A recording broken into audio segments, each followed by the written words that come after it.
Hi, I'm Nadia Combs, Chair of the Hillsborough County School Board. I want to welcome you to Hillsborough County Public Schools. We serve more than 200,000 students. That includes children in preschool through adults in our workforce program. I'm Henry Shake Washington, the Board Vice Chair. Our district is the 7th largest in America, and our team is made up of more than 24,000 people working at nearly 250 sites across the county. Our district is diverse and dedicated. Our board meetings are held in our board auditorium on select Tuesdays at 4 p.m. The best way to serve our students and our community is to involve you, the public, in what we do. You are welcome to email or meet with any of our board members and follow our district on social media. Board meetings are covered live by Hillsborough Schools TV on Spectrum Cable Channel 635 and Frontier Cable Channel 32. Meetings are also streamed live on our website at hillsboroughschools.org. Closed captioning is provided on all broadcasts, and past meetings are available in our online archive. We are interested in what the public has to say. We'll include time for audience comments before we address our business items. Our agenda and any supporting materials can be viewed online in advance. They're posted 7 days before each meeting on our website at hillsboroughschools.org. Our vision is preparing students for life, and that means all students, every day. Todos los estudiantes, todos los días. Thank you for your interest in education. With your help, we're making decisions that shape our community's future.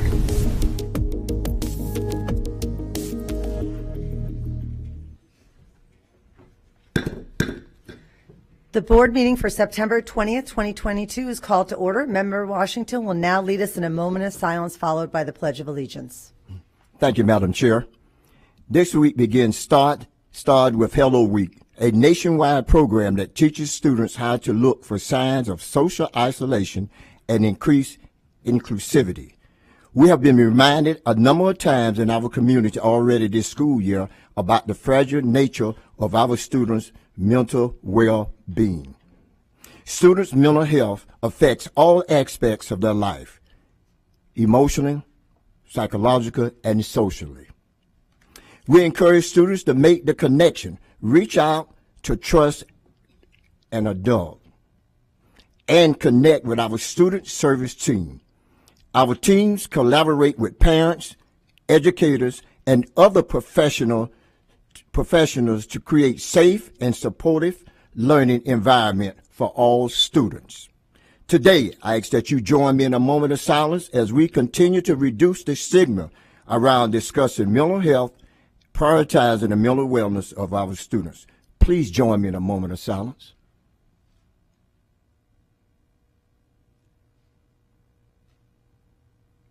Thank you. Please stand for the pledge. I pledge allegiance to the flag of the United States of America and to the republic for which it stands, one nation, under God, indivisible, with liberty and justice for all. You may be seated. Thank you, Member Washington. We have 2 withdrawn items today. 901, request for proposal, Florida Instructional Materials Center for Visually Impaired. And then 1101, approval of the Memorandum of Understanding with the Tampa Bay Buccaneers Foundation. I need a motion and a second to adopt the agenda. I have a motion by Member Gray, and I have a second by Member Washington. Any discussion? Please vote when your lights appear.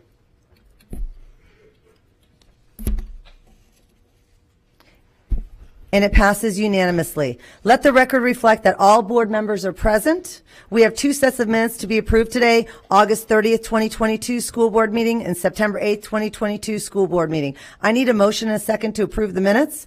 I have a motion by Member Washington, and I have a second by Member Vaughn. Any discussion? If not, please vote when your lights appear.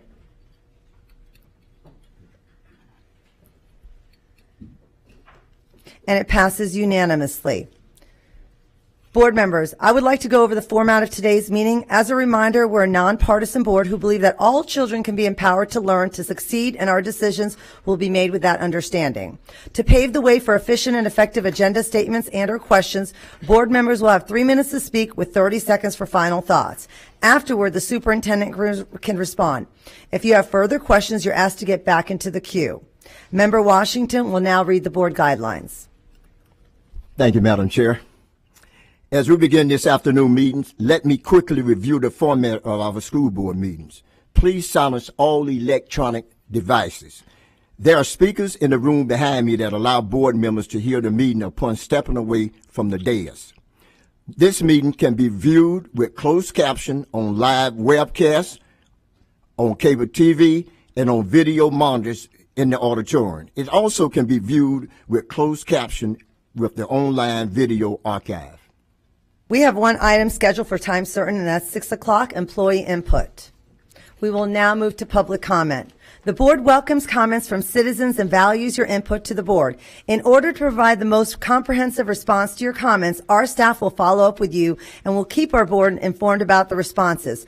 Our school board respects the public's right to speak to the board, and we appreciate you taking the time to be here. However, it is requested when you address the board that comments are not directed personally against a board member or staff member, but rather directed at the issues. Any behavior intended to interrupt the orderly conduct of this meeting will not be allowed. Our civility policies in place. When addressing the board, please state your name and speak clearly into the microphone. This afternoon, each speaker will have 2 minutes. Reminder that your 2 minutes start when you begin speaking. When there are 30 seconds left, you will see a yellow light on the lectern. A red light and chime will indicate when your time is up. I will now call up the first 4 speakers. If you can just please line up against the wall.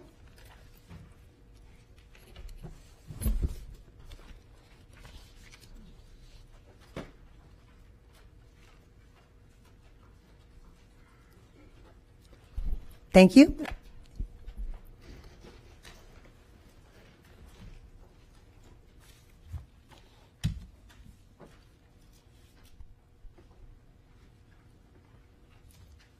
Hello, my name is Joel McDaniel. I've got 2 school-age kids in Hillsborough County, a junior in high school and a son in 7th grade. And I'm here to speak against the adoption of the sex ed curriculum that is looking to be passed. After reading through some of this stuff, some of it I feel is pretty egregious. A term I had never heard before, outer course, is in the literature. Talks about give sexual pleasure without causing pregnancy, masturbation and dry humping, better understand your partner's body, and learn how you like to be touched and what feels good. To me, it blows my mind that anybody would want that in a classroom full of 12-year-olds, 12, 13, 14-year-old kids. Another one of them was why do 12-year-olds need to know what a clitoris is? What purpose does that serve? I'm not real sure how that's relevant to reproductive health for a kid of that age, 7th, 8th, 9th grade kids.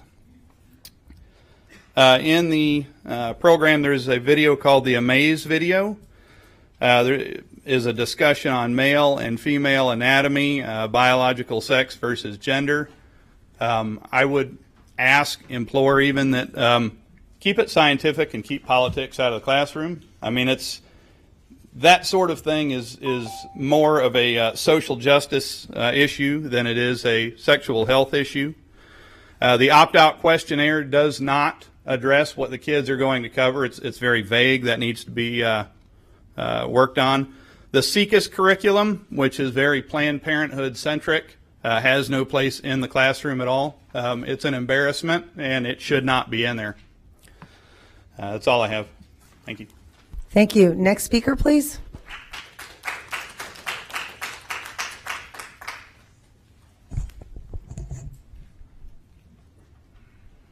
Carmen Edmonds. And Mr. Washington, thank you for mentioning that this is mental health, that you brought up the mental health awareness of our students. I appreciate that. And my topic has something to do with that because I am the stepmother of a transgender child. And I can tell you firsthand that when outsiders get involved in the sexuality and the input into your child's mental health and sexual health, because our hands were tied, and the chaos and confusion that caused to our family and destroyed our family and our relationship with our trans child. I watched her spiral into a deep depression. She began using drugs and started with marijuana and went to harder things.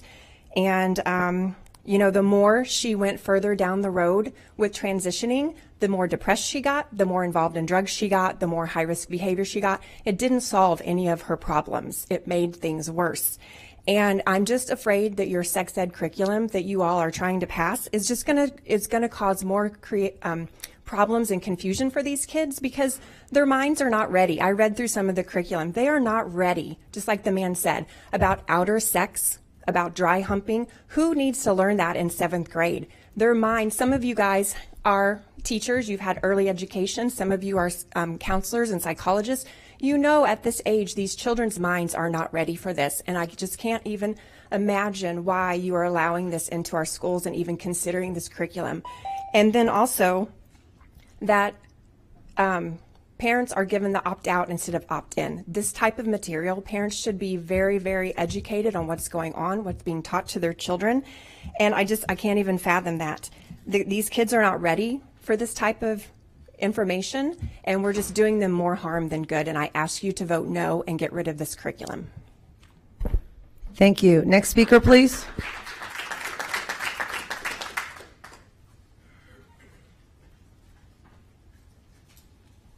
Hello, I'm going to be here once again, Tina Williams Brewster, addressing the board as a very concerned parent. Today I'd like to come to you, once again, my favorite topic, leadership in our schools, or the lack thereof.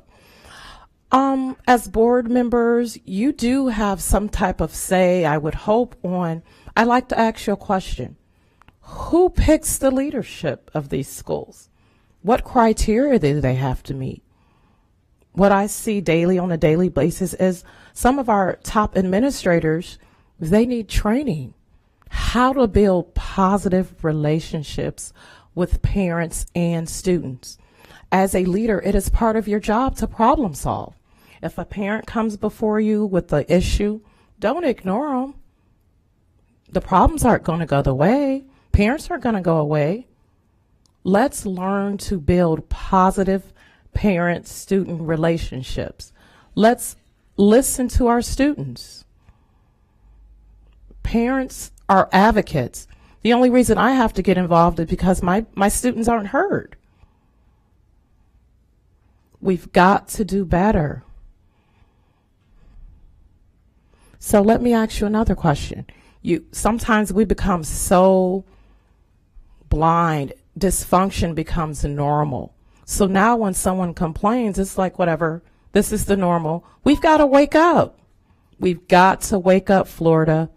Who wants to be great in Florida? We've got to stop being okay with being at the bottom.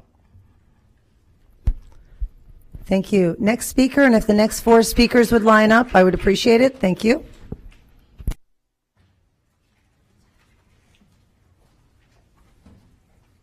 Hello, everyone. Alan Brewster. No parent should have to go to the school with their thoughts and their words at 110 degrees. No parent should have to come to this board meeting and stand at this podium with their thoughts and their words 110 degrees, because the leadership at the school, the secretary, the teachers, the counselors are not doing their job. Or when they do something to a student and they don't address it in an appropriate manner. My daughter at Jefferson High School, she's autistic, and she had a meltdown.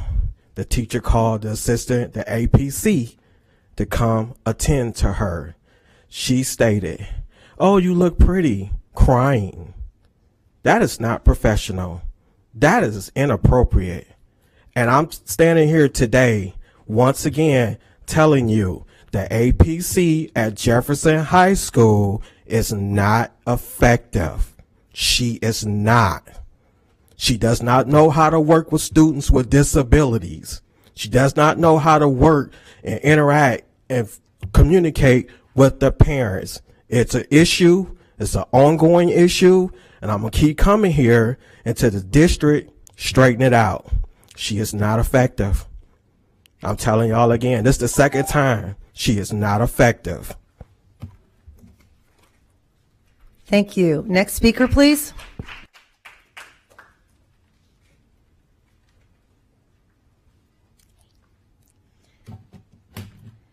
Hello, I am Krista Mills from Carrollwood Elementary. Thank you, Mr. Davis, Ms. Vaughn, Mr. Farkas, and Mr. Romero for meeting with us on the 7th. Last school board meeting, we proposed making Carrollwood a K-8. We addressed our needs, the district's needs, and a plan on how to successfully transition to a K-8 starting next year. Today, we have another group of strong advocates from our community to support Carrollwood in the K-8 initiative.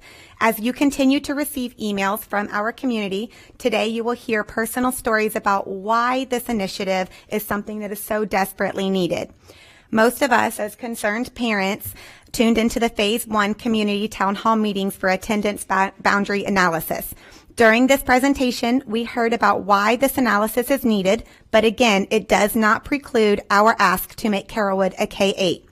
During the analysis, we heard about the key parameters and considerations that are being focused on.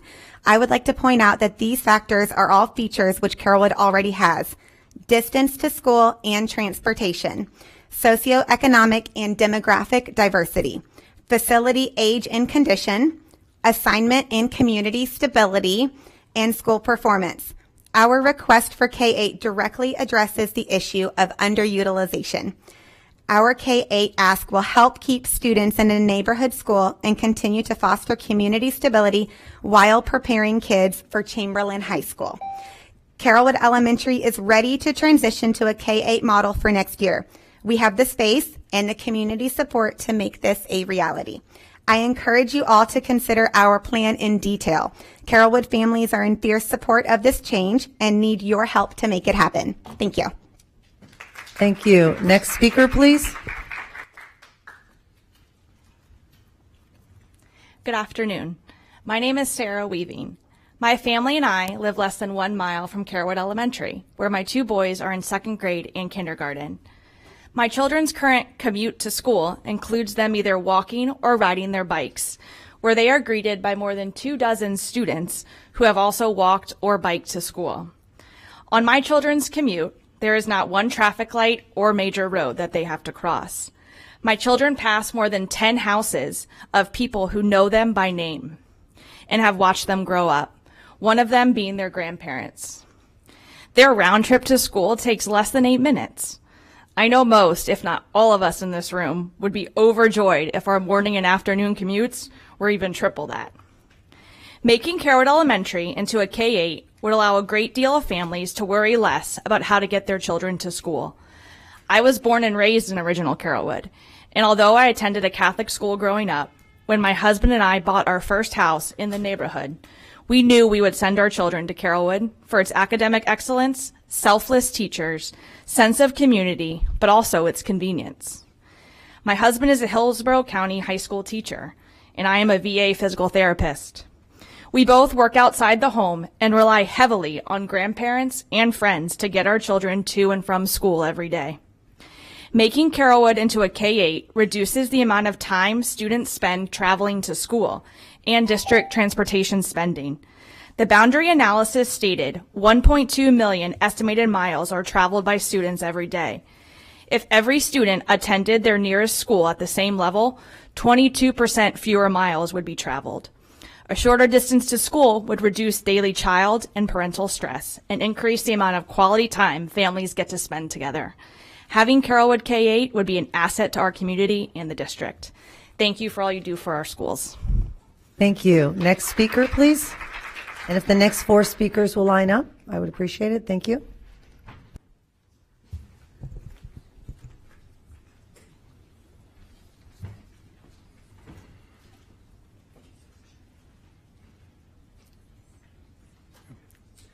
Good afternoon. My name is Ryan Nail, and my wife and I are proud parents of a current Carrollwood Elementary student, along with another future OWL. Like Sarah, my family and I live in original Carrollwood. We are fortunate enough to live on the same street as the back entrance to the school, and we love being able to walk our son daily. We are greeted by the friendliest crossing guard in the county and catch up with the parents outside the school. It's one of the many times we are reminded how lucky we are to have the community we have in the neighborhood we live in. When we found out about the K-8 initiative, we jumped at the chance to support it in any way we could. We are exploring private, charter, and school choice despite their potential costs or lack of location convenience, but I can assure you those would not be considered if Carrollwood was a K-8, especially given our son's current commute is about a 3 to 4 minute walk. We have watched as neighbors commute 25 minutes in one direction to take their child to what they think is the best middle school option. The value of a couple hours, including travel time and car line, gained back a day to an overworked parent not having to make needless round trips just so they feel they put their child in the best environment to learn is priceless. Reducing the amount of choice openings to make Carrollwood a K-8 would likely result in a decrease in volume of vehicle traffic, as many of the neighborhood children are already within walking and biking distance to Carrollwood. I understand not all schools have the location advantage we do by being centrally located within the neighborhood. But why not maximize that potential and take full advantage of a pedestrian-friendly opportunity for as many grades as we can? I once heard someone say, "Do for one what you wish you could do for everyone." You can do the right thing for our Carrollwood students and families. Please give us the K-8 choice that would forever impact student learning potential, as well as provide an engaged and thriving community the opportunity to find pride once again in our public schools. Thank you. Thank you. Next speaker, please.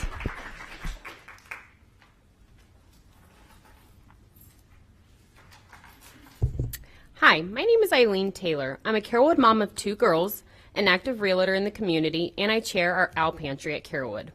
The Owl Pantry is an in-house food pantry exclusive for our Carrollwood Owls and their siblings. We fundraise and collect enough food from local churches and families to send home for our children in need. What sets us apart from other pantries is that we send home enough food for all the children in the home, starting from birth to 18 years old, not just the attending student. I know you've heard it from others, but I can't articulate this enough. Carrollwood's community support is unreal. Last year, the Carrollwood Pantry serviced 67 children weekly.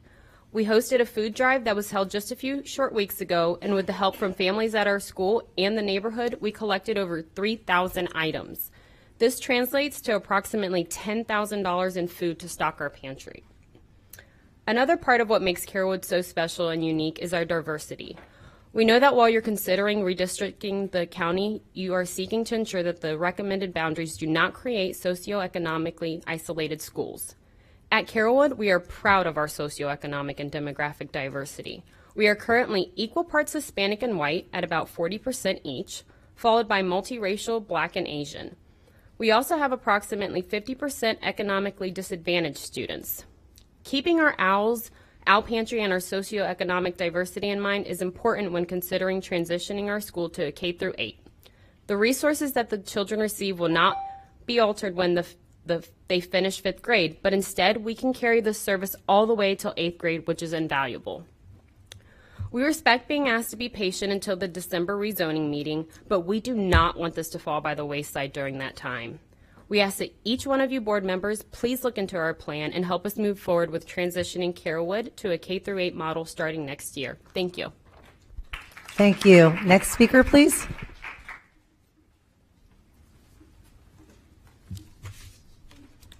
Good afternoon, Chair Combs and board members. My name is Jason Isaac, and I'm a parent at Carrollwood Elementary.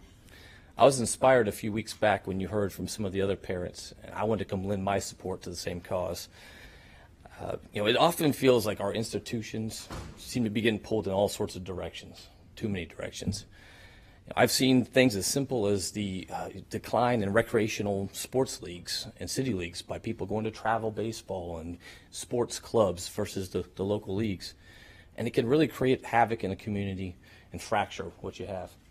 I'm seeing the same trend with the schools these days. And, our small Carrollwood subdivision is just an idea of that. We've got 47 houses in our little sub part.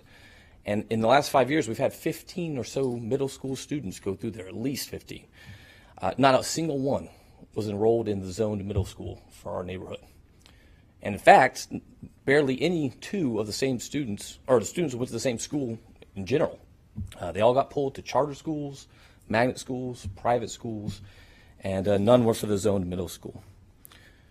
My daughter attends a wonderfully diverse school here at Carrollwood Elementary.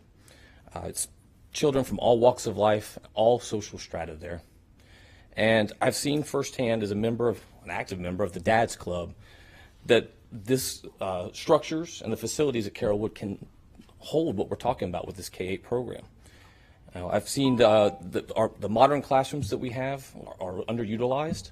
We've made recent upgrades such as industrial fans over the outdoor pavilion, protective sunshade over the playground area, and it's our incredibly supportive PTA that helps make that happen. The school has the space to expand, and they can do it as early as next year. And we're hoping that the capacity we have and the volunteer support can maintain those facilities moving forward. Thank you for your time. Thank you. Next speaker, please.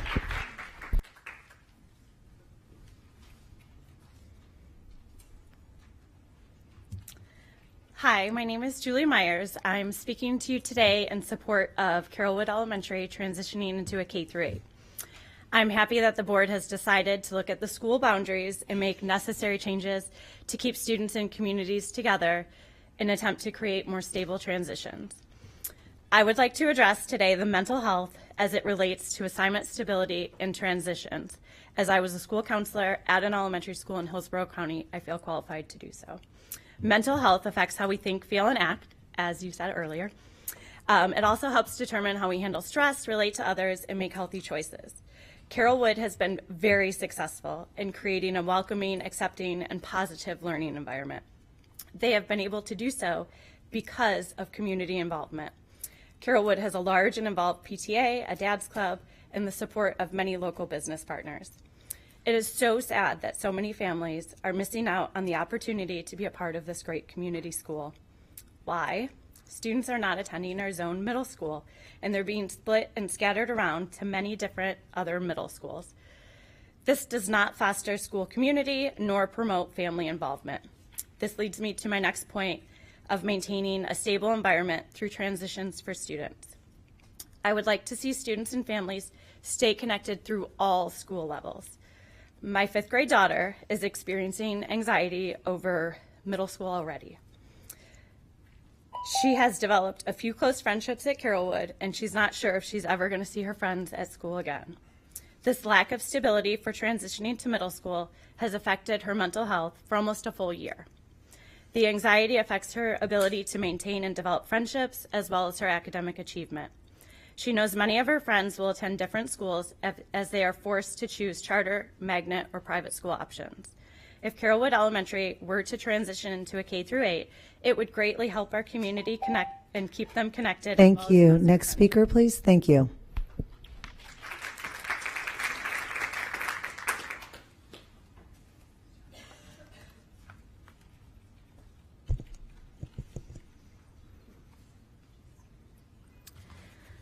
Hi, my name is Kristen Nail. I'm a parent of a neighborhood kindergarten student at Carrollwood Elementary, and I am also a former teacher at Carrollwood Elementary.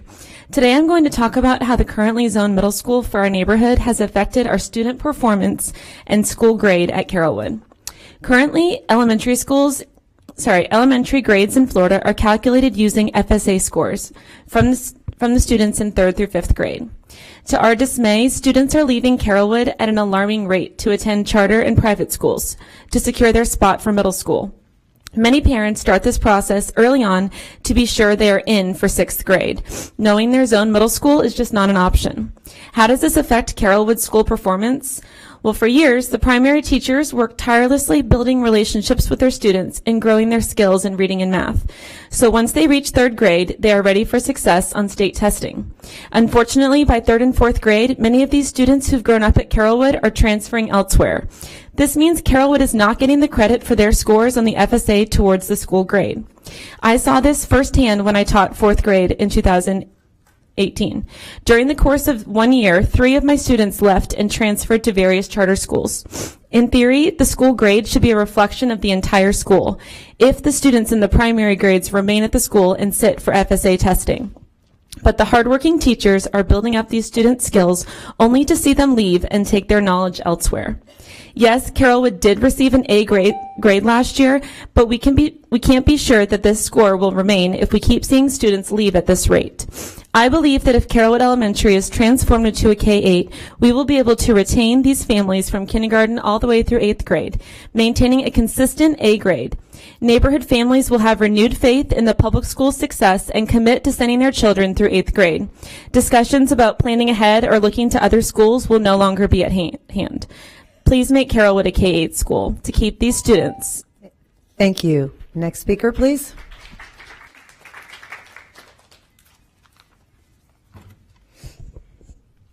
Thank you, Kristen, for your teacher's perspective. My name is Erin Kagan. My family resides in original Carrollwood. I have 2 young children. Therefore, my husband and I rely on performance and results as key indicators to guide our decision-making for their educational future. During the previous school year, Carrollwood Elementary outperformed both the state and the county on the FSA.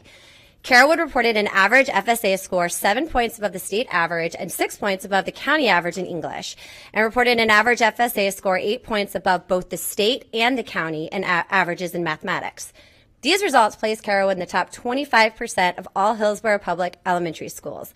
We are proud of these results, but our community knows Carrollwood Elementary is capable of higher scores, and the K-8 initiative is the answer. Last year, Carrollwood lost 31 students, 11 to private and 20 to charter. Based on current withdrawal trends, a Carrollwood student could lose upwards of 23.9% of their class between grades K through 5, which yields roughly 100 students per grade withdrawing from Carrollwood by grade 5 for charter alone. Last school year, charter schools reported an enrollment increase of 8.2% and an increase of 56.4% over the past 5 years in Hillsborough County. When comparing Carrollwood FSA scores to like charter schools, on average, charter schools are reporting higher FSA scores. There is a direct correlation between the Carrollwood withdrawal rate and charter school enrollment increases, along with the strong FSA scores being reported by charter schools. As Kristen previously stated, Carrollwood's exceptional teachers work tirelessly to ensure our students are prepared for the FSA, only to witness other schools, mainly charter, benefit the fruits of their labor through early withdrawals. We want to retain these students at Carrollwood, and transitioning Carrollwood to a K-8 is the answer. We seek your support and ask for a yes vote from you to transition Carrollwood to K-8 right away. Thank you. Thank you. Next speaker, please.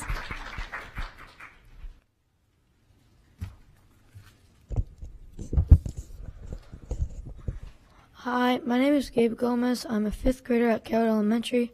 I have loved my 6 years at Carrollwood and would like the opportunity to continue there for 3 more years. Carrollwood has amazing teachers who care about their students. Because of them, I have received 5s on all my FSA testing. The teachers create an environment where there is no bullying, even though we all come from diverse backgrounds. I see my teachers at the grocery store, baseball field, and at the park. Some of the teachers' spouses are coaches for us at the local ballpark. The teachers know our parents and they know what is going on with us. They know our potential and push us to be great. That is part of what makes Carrollwood an A school. We have strong community support. The current zone middle school is not an option for me or my family.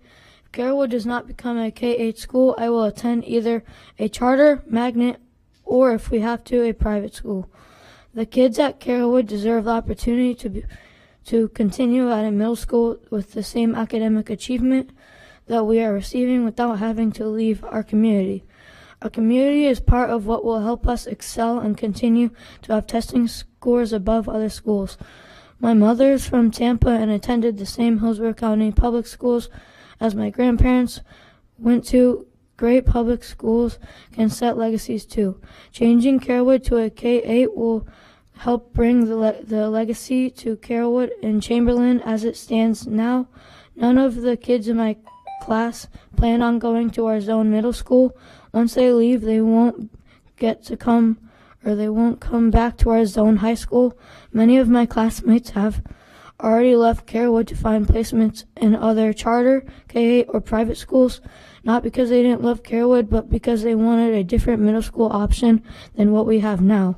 We want to be able to have a strong public school option where we can stay with the friends and neighbors we have been growing up with. Carrollwood Elementary is not just a school, it's part of our community. Please give us the chance to continue for 3 more years. It will benefit so many people. Thank you. Thank you. Next speaker, please.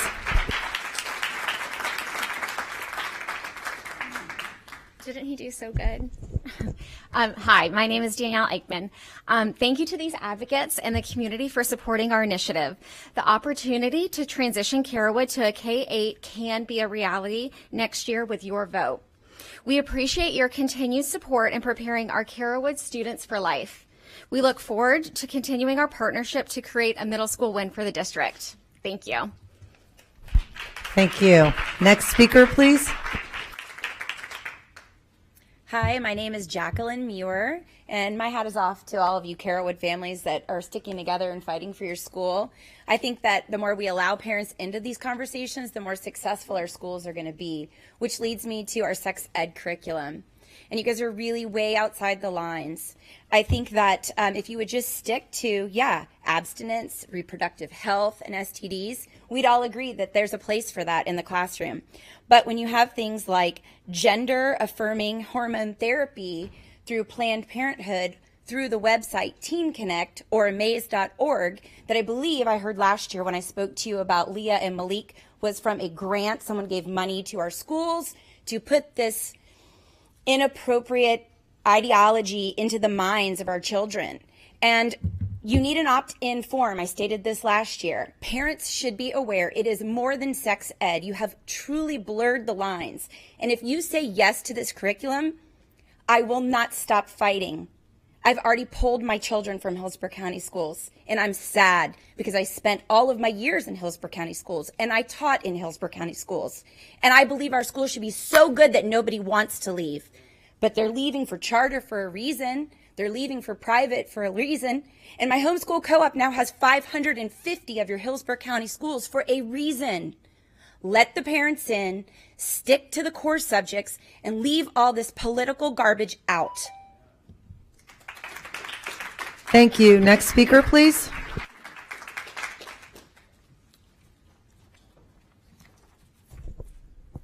My name is Terry Kimple. I'm president of a statewide organization, Protect Our Children Project, and a local organization called Community Issues Council.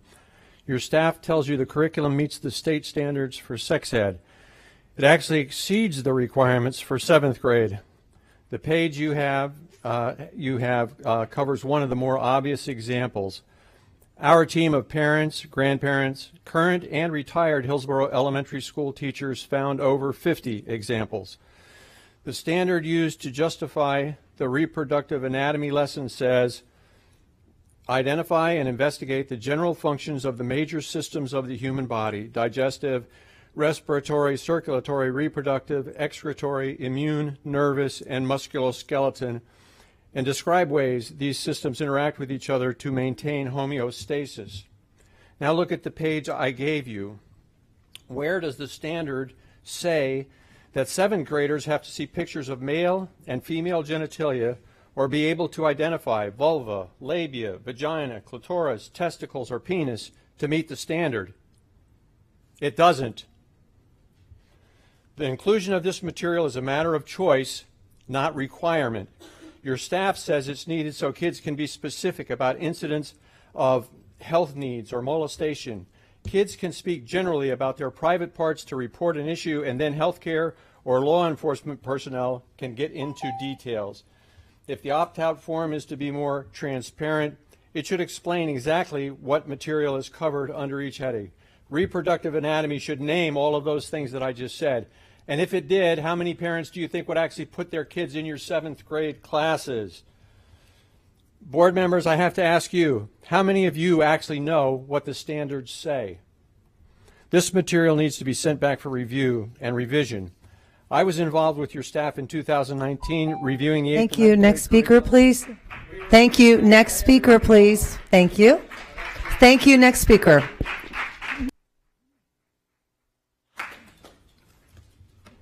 Shalom, my name is Wes Clare, and I'd like to share an experience with you from the life of my 11-year-old grandson. For the school year 2021-22, last year, my grandson attended Pasco County Elementary School in Odessa, Florida. where I would occasionally pick him up and drive him home after school. One day when he got into the car, I asked him how his classes were going. He responded sheepishly with, okay.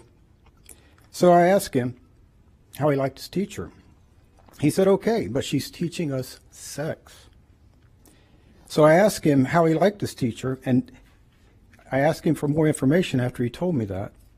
And he said that the whole class was having trouble with the information and being comfortable with the information that the things that the teacher was saying about the subject of sex. He said that the teacher told us that she could see that we were nervous. She had us all say, penis, penis, penis, over and over out loud together to help us. He then said it was so embarrassing. It's just not right, Grampy. That's what he told me. Today, my grandson is enrolled in Thonotosassa Elementary School here in Hillsborough County. So my question to the school board is, given that 11-year-old children are nervous, uncomfortable, and embarrassed when literally initially exposed to sexual concepts, doesn't that say something to us?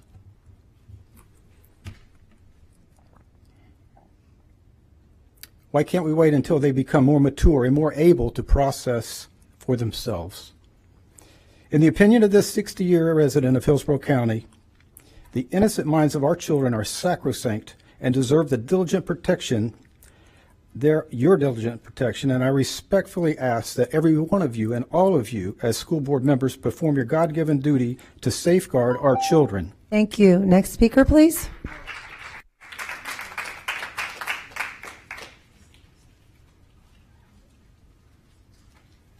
Mark Lutho, Largo. Headline from USA Today: World is heading in the wrong direction on climate change. And here from the New York Times: some school districts find fiscal relief by turning toward the sun. One school district was able to give pay raises as big as 30% to its teachers. Another bought new heating and ventilation systems. See, there's the problem. Passive solar buildings, you're not so much worried about that. The building does the work, but you keep making the wrong kind of buildings. And then here, censorship is the refuge of the weak. Republicans across the country are embracing censorship. Yeah, where's the good old book burning? And then here, in the USA Today, the big article, Moms for Stupidity takes stand on public schooling. Maurice Cunningham, a retired associate professor of political science at the University of Massachusetts at Boston, and author of Dark Money and Politics of School Privatization, called Moms for Stupidity a prefabricated front representing GOP interests, especially those of DeSantis. Yeah, boy, we're headed back to the dark ages with the Moms for Stupidity. It's so sad. Yeah. I hope you stand up to them. Thank you. Next speaker.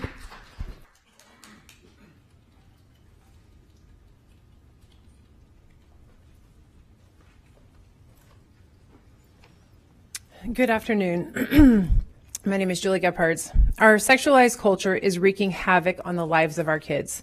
Parents and teachers should be protecting kids. We should be rejecting the message of this sexual culture, including social media, TikTok, and explicit rap music, not normalizing and institutionalizing the messages through sex ed. The normalization of sex for kids is pervasive, not only in our school libraries, but also in the sex ed curriculum. Welcome to the 2020s version of Hillsborough County's 7th grade sex ed, where 12-year-olds are expected to talk about sex with their peers in class. Yes, boys and girls together. Here are the poor science teacher's instructions summarized. Break students into groups of 3 or 4, give each group a worksheet with a prompt to discuss and practice assertive communication. Okay, you ready for the prompts? Prompt number 1, 7th grade. If you're not willing to have sex with me, then I'll just go find someone else who will. Prompt number 2. I saw Sam and Kayla earlier. They said they've decided to have sex after all. I know you and I said we'd wait, but if they're going to do it, why wouldn't it be okay for us to? This is a discussion for 7th graders.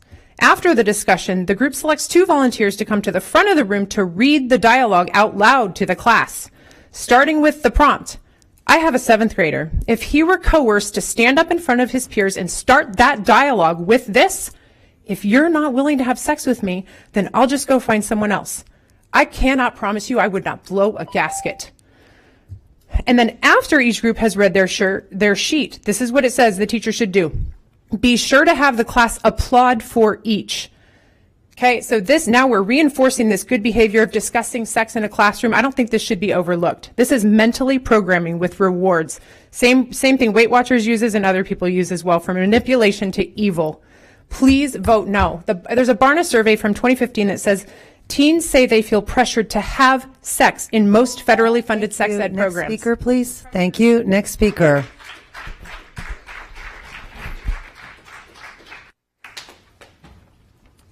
Don't mess with mamas. I'm Travis Smith. I'm senior pastor at Hillsdale Baptist Church in the Citrus Park area. I've been in Hillsborough County 38 years. 17 years I was a youth pastor, and I've been senior pastor these last years. First of all, I want to thank you for serving. I know you are kind of wearing a bullseye today, but I hope that the bullseye will hit your heart and move you. I have a passion as a pastor for guarding the innocence of children. I've been a part of, sadly, sometimes having to bring to law enforcement men that needed to be put away and have been put away for most of their life. I do not tolerate anyone that violates the purity of a child, and neither should you. You as school board members, you bear a burden for what is taught in that classroom.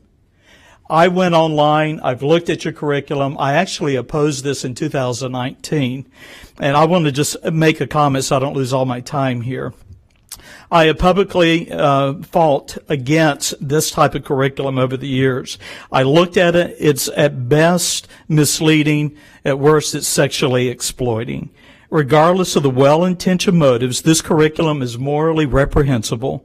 It is obvious the goal is not education, it is indoctrination to a sexual orientation. The language of the curriculum denies basic biology. It encourages acceptance of lifestyles and conduct that is not only unnatural, it's immoral, and it's degrading. And I'm asking you to do the right thing for these moms, do the right thing for children, do what I've done my whole life, protect the innocence and the purity of children, please. Thank you. Next speaker.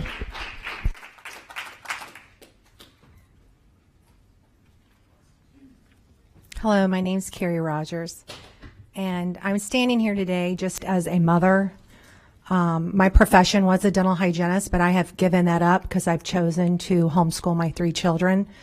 And it really started way back with Common Core, and it just continues to get worse. So I don't see myself going back and earning an income until they all get through school because of the decisions that are continue to be made. Also, with the curriculum that you want to introduce, I am totally against that, and I hope that you are. It really lacks wisdom, and it has a lot of confusion attached to it, and I think it's messy, and I don't think you guys should be really in that area. I think you need to get back and get those test scores up, because you have to earn our trust first. There's so much broken trust with the families right now. I am a part of a co-op now that went from about 200 kids to 550. I thought after COVID it would go down. We continue to grow. We are in Carrollwood Village area, the school after the elementary school, so I commend them for standing here trying to make another avenue for the 8th grade. But you've got bigger problems right now, and if you just earn the trust back, get the test scores back up. My older son is trying to take the SAT, and they've got opportunity with the scholarship that our governor has put in place for us, and our kids can't even get it because they can't get the scores. There's a problem here. So get back where you need to be. Thank you. Thank you. Next speaker, please. Hello, my name is Jeff Rogers. My wife Carrie and I, as she said, are the proud parents of 3 young boys here in Tampa. We are opposed to the sex education curriculum that's being voted on today, and I ask you to vote no. This curriculum targeting 11 and 12-year-old children introduces them to sexual content that their brains are not able to handle. The early exposure to inappropriate sexual content can develop behaviors and a sexual template that also potentially increases their risk to sex trafficking. Additionally, we view this curriculum as a Trojan horse to a much more progressive agenda well beyond what the curriculum is actually stated to address. So with that, I look forward to seeing you all vote no later on today. Thank you. Thank you. Next speaker, please.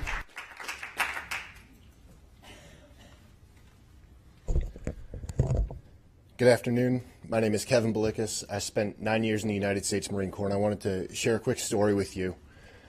I think I was 20 years old the first time that somebody had a conversation with me about what informed consent meant in the context of sex. And the reason we had that conversation is because at my unit, a Marine raped another Marine. And reactionary, as the DOD tends to be, they chose to sit us down after the fact and smack us all on the wrist and remind us, hey, don't do that.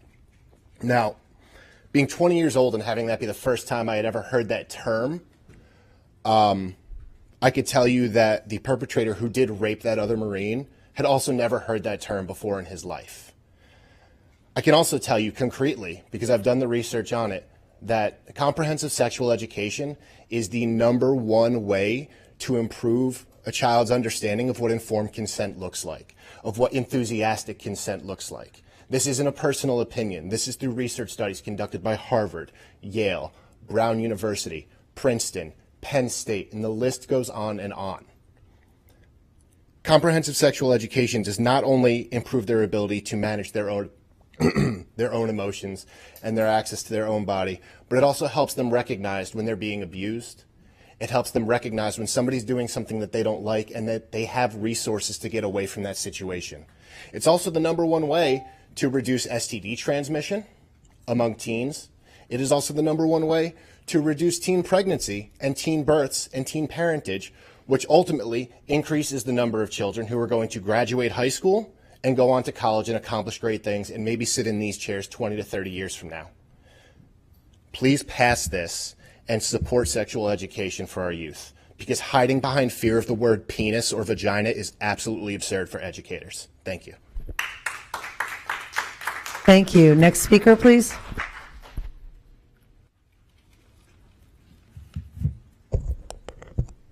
Good afternoon. My name is Lee Carden. I'm the Executive Director of the Hillsborough affiliate of County Citizens Defending Freedom. I'm here to address the health curriculum issue, but from a different perspective. What I'm here to do is ask you to table that action until the public is given sufficient notice to review the materials and an opportunity to offer input in a public meeting as required by law. Florida statutes require that at least 20 days for public review online before the school board holds a meeting adopting the materials. The statutes state that there must also be an open noticed meeting for the board to receive public comment on the materials. According to the statute, the 2 meetings may not be the same meeting, the review meeting and the board meeting. The public notice provided for this meeting and this agenda item today was posted on the school board homepage with the notification that the reproductive health curriculum for those grades would be considered today, but the materials were not available for review as required by law. While the notice said on your webpage, the curriculum can be accessed and reviewed using the links below, close quote, there were no links below. There are still no links below. We were not able to find the curriculum available online as required by law on September 7th, which puts us inside the 20-day notice. Someone in the school system eventually sent us the curriculum 4 days ago, and we were able to review because we put a number of staff members on it. But the notice for this vote today doesn't comply with statutes, and I'm asking you to postpone the vote, comply with the statutes for notice and public comment, as is obvious that it's needed, more public comment is needed because there are a lot of people with questions that have not been answered. So I'm just asking you to comply with the statute, the time frame, the notice, and postpone the vote for today. Thank you. Thank you. Next speaker, please.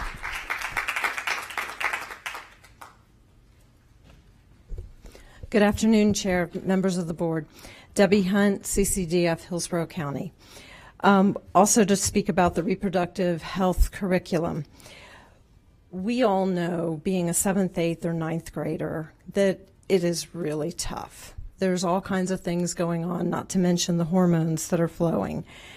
And the thought of having a discussion about sexually transmitted diseases, or even being pregnant, is something that would make most of them just turn red and just want to shrink into themselves. So even though the curriculum is at some point required, it needs to be taken down a number of notches so that the kids can actually learn from it. And when they are taught it, maybe teach it so that the girls meet with the girls and the guys meet with the guys, so that they can have open conversations without it being so embarrassing. Because there is so much information included in this, parents should be given the opt-in right, not the opt-out right. I personally reviewed all of the material. There's over 1,000 pages of information to go over and compare from this year to last year. And in reviewing it, the links don't work. There's no access to the links. The videos don't work. Even when you go and you try to look them up on using Google or whatever you're using, it is very difficult to get to what would supposedly be the right one. And some of these sites are taking these kids to sites that they don't need to be going to. And some of the concerning sites were Amaze, Teen Connect, RAIN. Children should be sent to their parents, not to websites to be talking. There's an emphasis throughout the training on 3 different types of sex. Also, I'm not going to mention it here because there's kids. Thank you. Next speaker, please.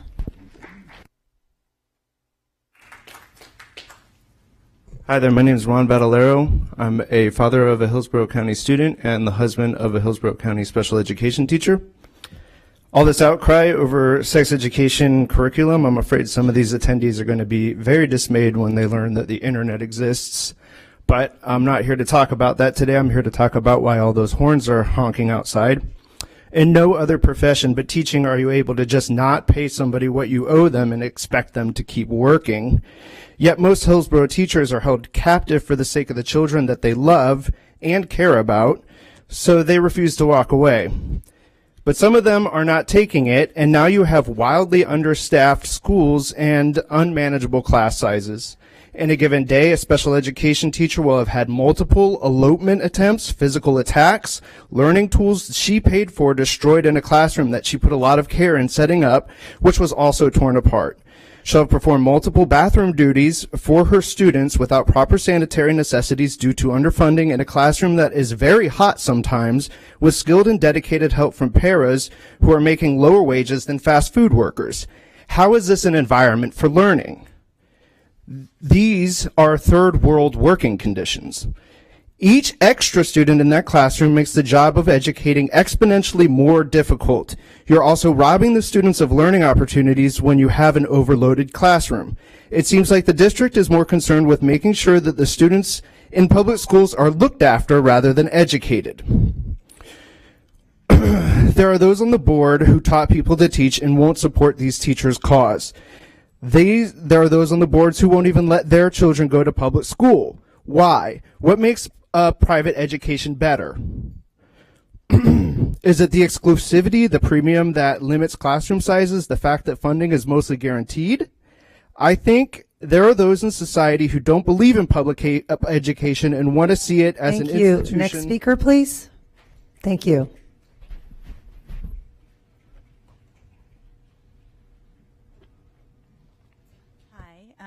My name is Tracy Miller, and I am a practicing gynecologist in Tampa.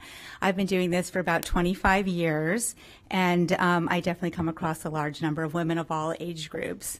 While I understand talking about sex and body parts can be very uncomfortable, the reality is that most of these kids are not learning what they need to know to keep themselves healthy. I see that most teenagers and many young adults are woefully well informed about their bodies and their sexual health. I'm often educating them about basic functions such as normal menstrual cycles, how conception occurs, different methods of birth control, and all of the different sexually transmitted diseases that exist, how they're detected, and how they can be prevented. It astounds me how most of them are pretty clueless about these topics, and much of their information is through their friends and the internet. It's clear to me that if they were taught in a more formal setting, they would make better choices about engaging in behaviors that avoid risky behaviors that can lead to lifelong diseases and consequences that negatively affect their lives. I encourage you to support sexual health curriculum in schools that will actually make young people healthier. Thanks. Thank you. And our final speaker for today?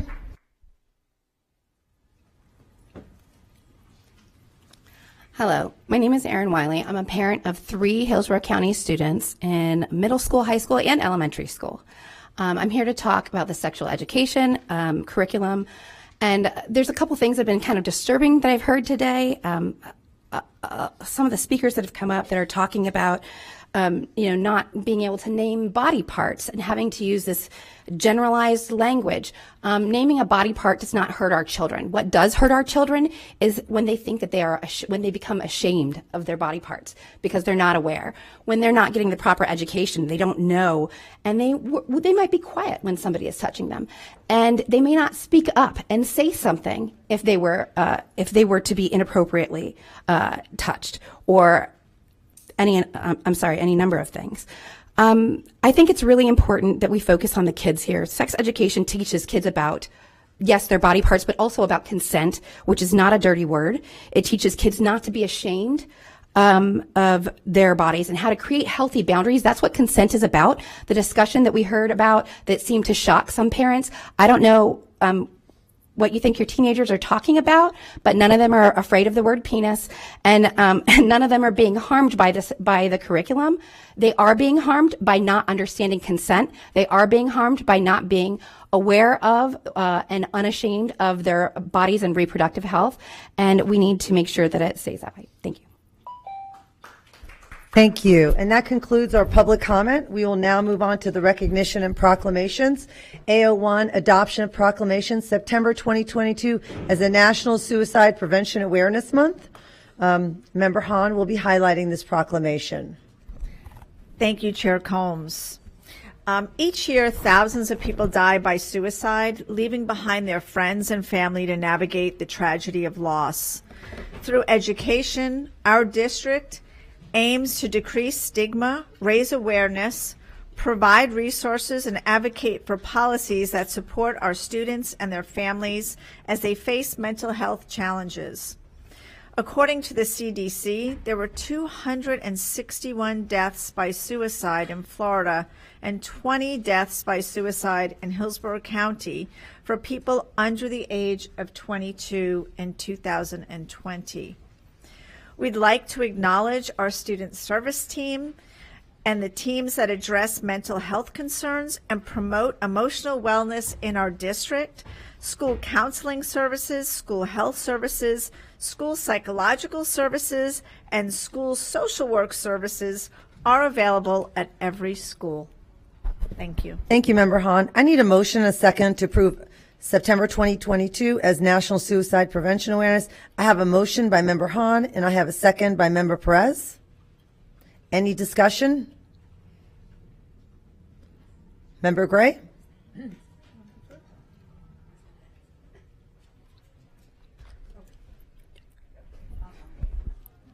Yep, sorry about that, Member Vaughn. I just kept pressing my button. I just want to make sure that, and thank you, Member Hahn, for appreciating our staff and enumerating the various staff members from guidance counselors, social workers, school psychologists, and even a lot of them are nurses as well, guidance counselors. Those are the ears that our children have learned to get some comfort from. And I believe that such places such as the crisis centers, thank you, Clara Reynolds, the crisis center has helped so many of our students avoid suicide, and Grace Point Counseling and their wonderful services have also been equipping our kids to not go that extra step. We do have a culture that's very seriously inflamed from depression, and our students are suffering. So again and again, I just want to thank our own staff, which is doing such a astronomically impressive job in helping keep the glue to our students and keep them in school and keep them safe. Thank you. Thank you, Member Gray. Member Vaughn? Thank you. Thank you, Chair Combs, and thank you, Dr. Hahn, for reading this. Also, thank you, Member Gray, for bringing up the Crisis Center. I think that's so important, and I know that our student cars always have the Crisis Center and information on the back of them, and I've actually heard that's been helpful to some of our students to have that information readily available.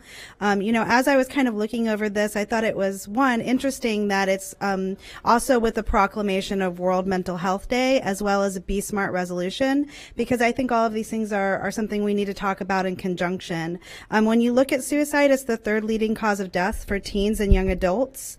18% of high school students have reported seriously considering suicide. The percentage is higher around females. It's 24%. And for our LGBTQ plus community, it's 46%. Over half of that community has thought about suicide. It's also twice as high in black teens as compared to their white teens. So I think it's important to talk about this being an epidemic of our marginalized communities as well as, our supported students. So I just want to appreciate taking the time to talk about this. I know that Be Smile Week is happening next week, and I hope that that's part of talking about things and destigmatizing, not having welcoming classrooms, and making sure that we are kind to each other and that we have open communication when we can talk about these things. So thank you. Thank you, Member Vaughn. Member Perez? Thank you, Madam Chair. When we have students that do not see a path forward from where they are, it's really scary. When they feel that suicide is the only way out. Our new emergency number is 988, specifically also for those who are contemplating or have thought about suicide. So, reach out to your school counselor, reach out to your social worker in school, but reach out to someone because there is tomorrow. There's always tomorrow. But, if you need help, we're here to help. Thank you, Member Perez. Please vote when your lights appear.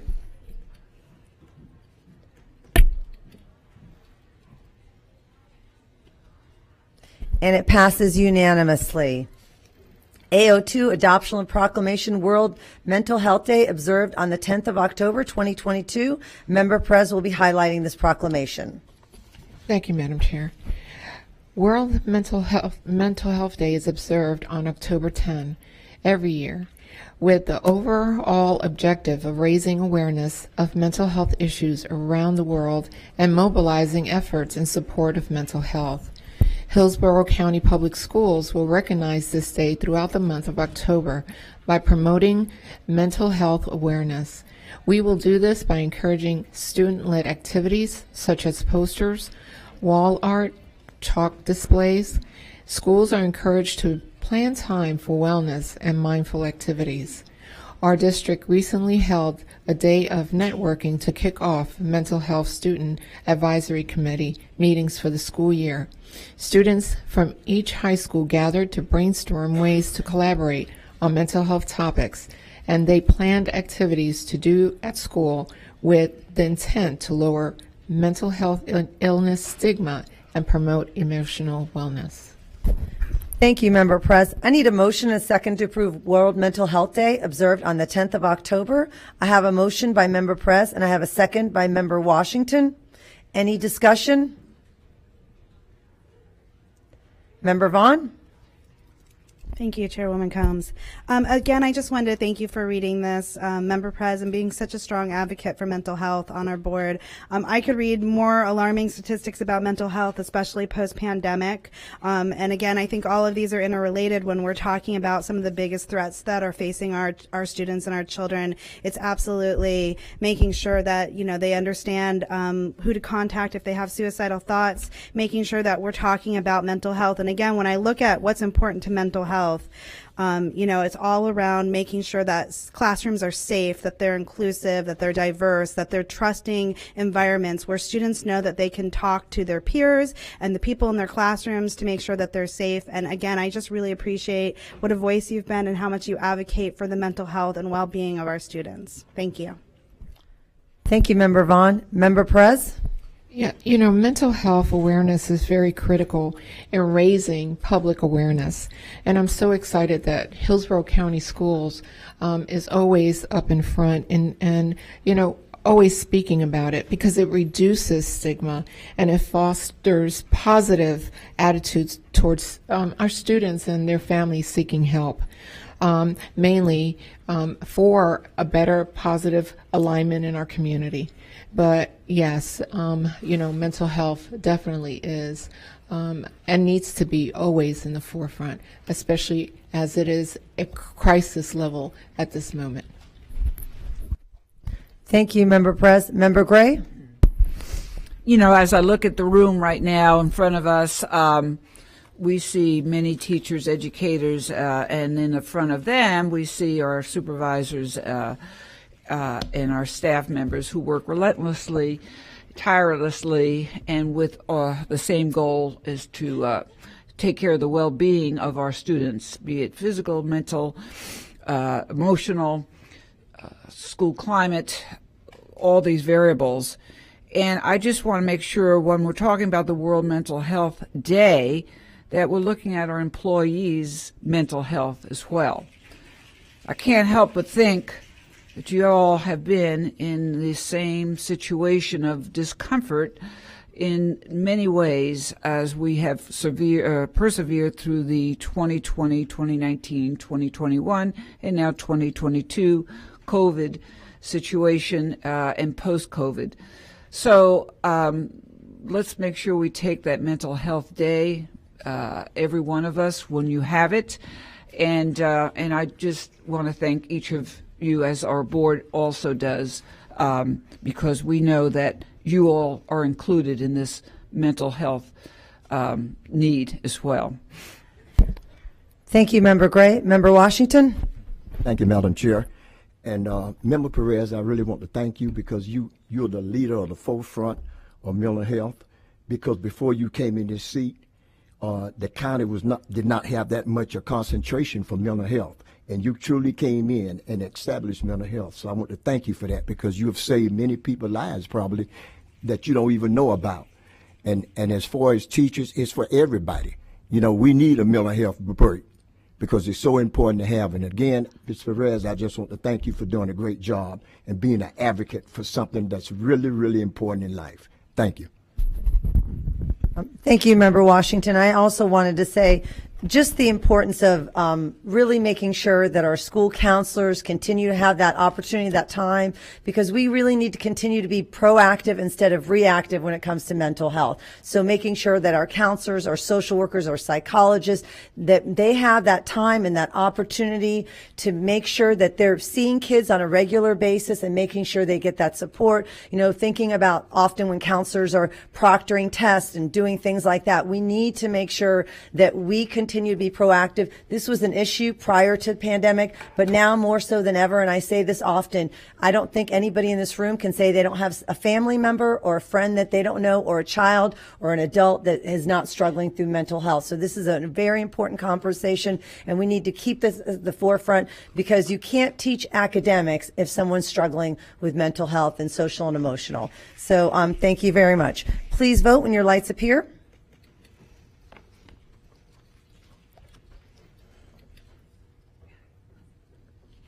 and it passes unanimously. A03 Be Smart resolution. I'll be highlighting this resolution. This is really about the importance of securing gun storage. Whereas every year in the United States, roughly 350 children under the age of 18 unintentionally shoot themselves or someone else.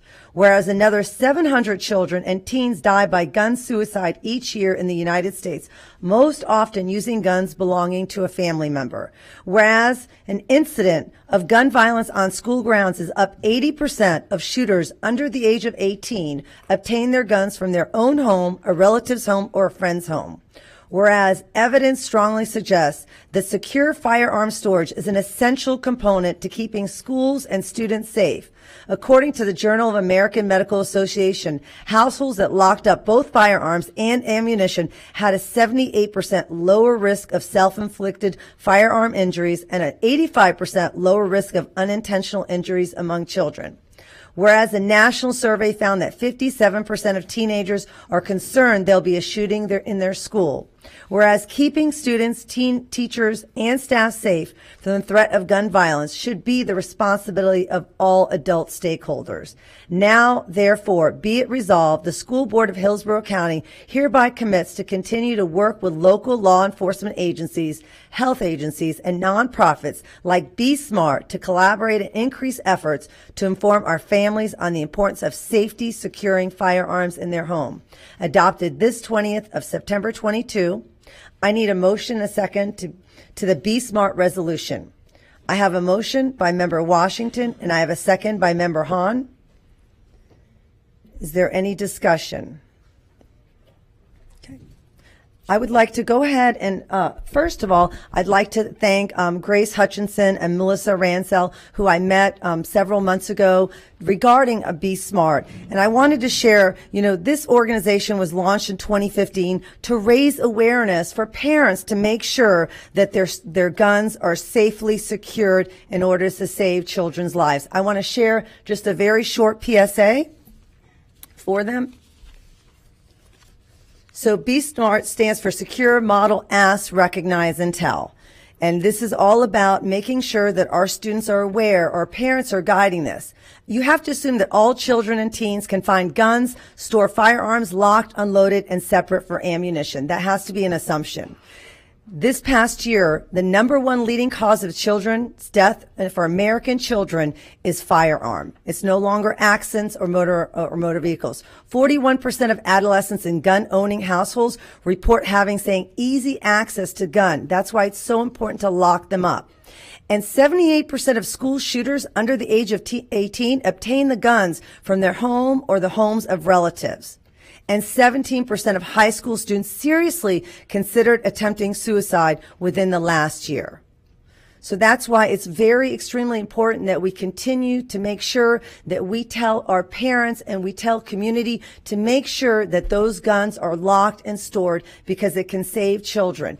In Hillsborough County this year, we've had more issues with guns than we've had ever in the history of Hillsborough County. And this is just the 5th week of school. So we need to make sure that we continue to educate parents to lock those guns up. When your child goes to a neighbor's house and they're 10 years old, you need to ask them. You check if the gates are open for the pool, but you need to ask, do you have a gun and is it locked up? It is very important. This will make sure that our students are safe, our families are safe, and that our children are safe. So thank you. Member Gray? Yes, in conjunction, and again, caring very much for the teachers' welfare as well, we're going to have a workshop that will definitely hit hard on the realities of what's going on in your classrooms, in your halls, on your way to your teacher's lounge. There are some realities that are quite scary, and I know that you are very familiar with some of them, possibilities of guns in the wrong hands. So we're having a workshop done in probably 2 weeks, and I want to thank Chief Newman, John Newman, for doing an astoundingly comprehensive job in keeping the schools safe, and Sheriff Chad Chronister and his staff and our resource officers. But we will definitely, as a board, we are definitely going to dig deep into the safety of our schools, for our children, of course, and for you all, and for all staff members. It is a time when we have to pay attention what could be, not what may be, what could be, and possibly what will be. So this is the hard facts that we're going to learn as a board, and we will do everything we can to keep our children, your children, my grandchildren, and you all safe while you're in the school sites. Thank you. Thank you, Member Gray. Member Vaughn? Thank you, Chairwoman Combs, and thank you for this PowerPoint, or the graphic, because you highlighted many of the statistics I wanted to talk about.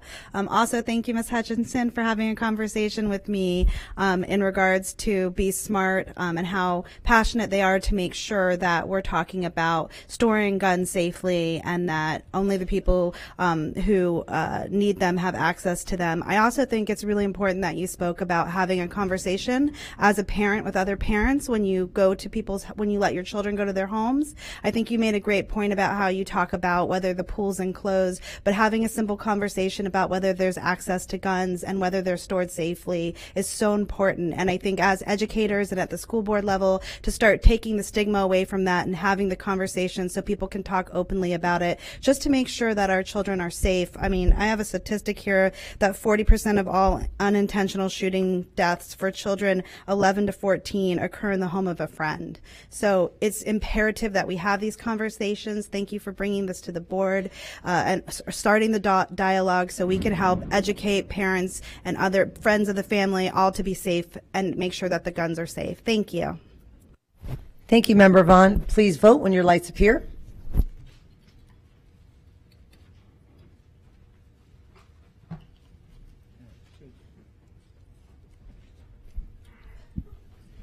And it passes unanimously. We will now move on to the consent agenda. I need a motion and a second to approve the consent agenda. I have a motion by Member Perez and I have a second by Member Washington. Please vote when your lights appear.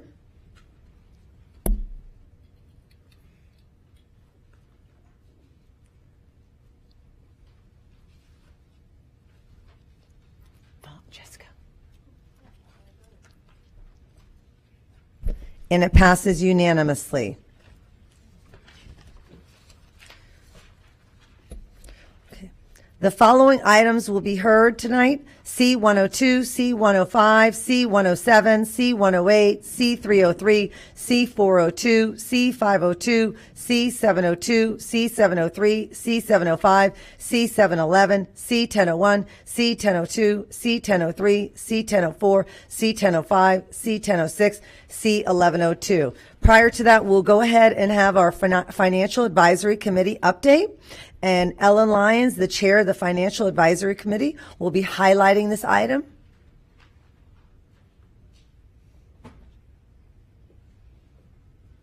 Okay. She may not be here right now, so what we'll do is we'll start the agenda, and when she does come, we will go ahead and do that. And we do have time certain today for employee input at 6 o'clock. So let's go ahead and begin with 102, which is the reproductive health and disease materials for 7th grade comprehensive science, 8th grade physical education, and 9th grade health opportunities through physical education HOPE. Superintendent Davis will highlight this item. Yes, Ma'am, through the chair. This is an item that we are legislatively required to bring to the board for approval. After this past legislative session, a new bill was put in place, and that is House Bill 545. This was a House bill that really makes the board be able to approve and review all the curriculum related to reproductive health and also any disease materials. Therefore, we're bringing this to the board for review and the same token to approve. With this said, it now gives an opportunity for us as a school district after approval to make certain that parents have an opt-out process. And we see that this starts in 7th grade, 8th grade science, and along with 7th grade science, 8th grade physical education, and 9th grade Hope classes. So these are the 3 classes that this type of content will be embedded in. This is a curriculum was developed with a number of stakeholders, inclusive of community members, parents, students, and also teachers. This is a curriculum that we feel strong about, that we have aligned through the curriculum, aligned with new legislation, and feel good about the implementation. We did upload this information up to our website on August the 31st, which is in that timeline required, as you have 20 days to upload it for approval to the school board. Mr. Connor, anything you'd like to add in this? Yeah, thank you. So as you know, statute requires that we do teach 6th through 12th grade reproductive health, including abstinence as the expected standard, as well as the impact of teen pregnancy and sexually transmitted disease. And so this curriculum was developed with that in mind. We actually have exceeded the statutory requirements related to approval. We, in transparency, want to make sure that our community is involved in this process and have posted it on our website for 20 days, which is above what the expected requirement is in statute. So in order for us to have that input and to have that transparency, it has been posted since August 31st up to this day, and we now bring this item forth to you for approval tonight. Thank you. I need a motion and a second to approve item C-102. I have a motion by Member Vaughn, and I have a second by Member Perez. Member Gray, Member Vaughn, and I pulled this item, and we'll go ahead with the discussion. Go ahead, Member Gray, or I'll just go down the line. Member Gray. Okay, thank you, Madam Chair. So we are reminded that this particular agenda item, reproductive health and disease materials, is before us, and it was developed in accordance with the new legislation. It was reviewed by 2 school board attorneys. It does adhere to the school board policy. All lessons have been posted, as Superintendent Davis had mentioned, for public review within the 20 days required. Does follow the Florida State Academic Standards for Science, and this includes pictures of male and female reproduction system for 7th grade. This includes pictures of the male and female reproductive system for 7th grade. It does promote abstinence as the first expected standard. It does provide parents with an opt-out letter. And on a more personal level, I have taught sexual education in elementary. I do have 2 elementary school students. I have been a former middle school teacher, very aware of 7th, 8th, and 9th grade students. But I believe that as a grandmother right now, or as a I can't take away years, so I'll just have to be a grandmother right now. But I would rather my children hear from such experts as this committee has. The health teachers, it has the PE teachers, it has the parents, it has community members. This committee, who worked with Ms. Capucci and with Ms. Pepe and Mr. Connor, this has been a really in-depth process. I would rather have my children learn from the experts than what they're doing now is going to their cell phones and they're finding out information that, my goodness, I don't even know some of this stuff that's going on. And sorry about that. But the point is, children need guidance. And this is a world that some of us, I'm looking at you, are, we never grew up in this environment. We're totally aghast at what our children get a hold of. This is a very well thought out curriculum, and I'm familiar with it.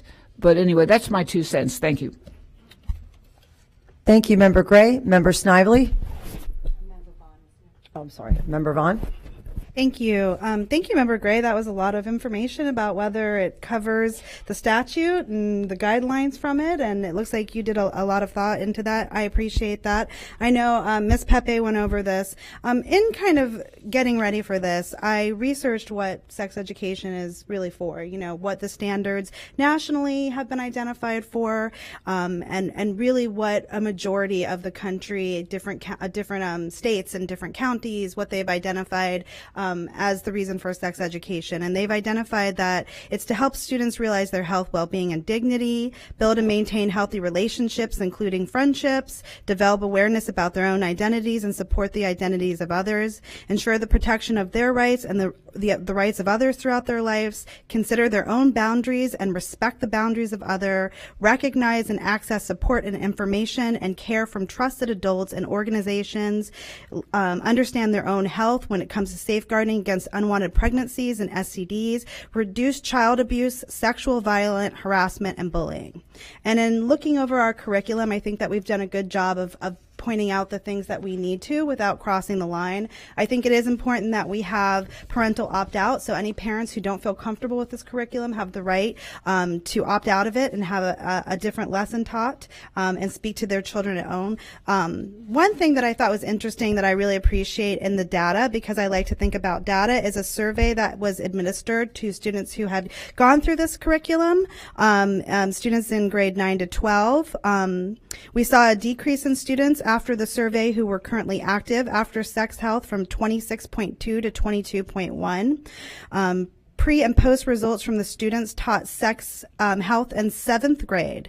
There was a 16% increase in understanding what abstinence means when preventing STDs. And also, students on the test answered the following about the curriculum. Was the content at the level right for you?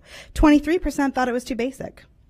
66% of our students thought it was at the right level, and 9% thought it was too advanced. And so, once again, as we have conversations about our schools and our students, I always think it's important to put the student voices and their responses to what they're learning into the conversation. As much as I support and want parental rights, I see that we have parental rights covered where parents can opt out of this. So again, I think it's important to hear from our students and their voices. And from the survey data, this seems to be working for them. Thank you. Thank you, Member Vaughn. Member Snively. Thank you, Madam Chair, and thank you, board members, for your insightful information so far. I'm curious to hear what others have to say. This is a sensitive topic, obviously. There's been a lot of attention to it.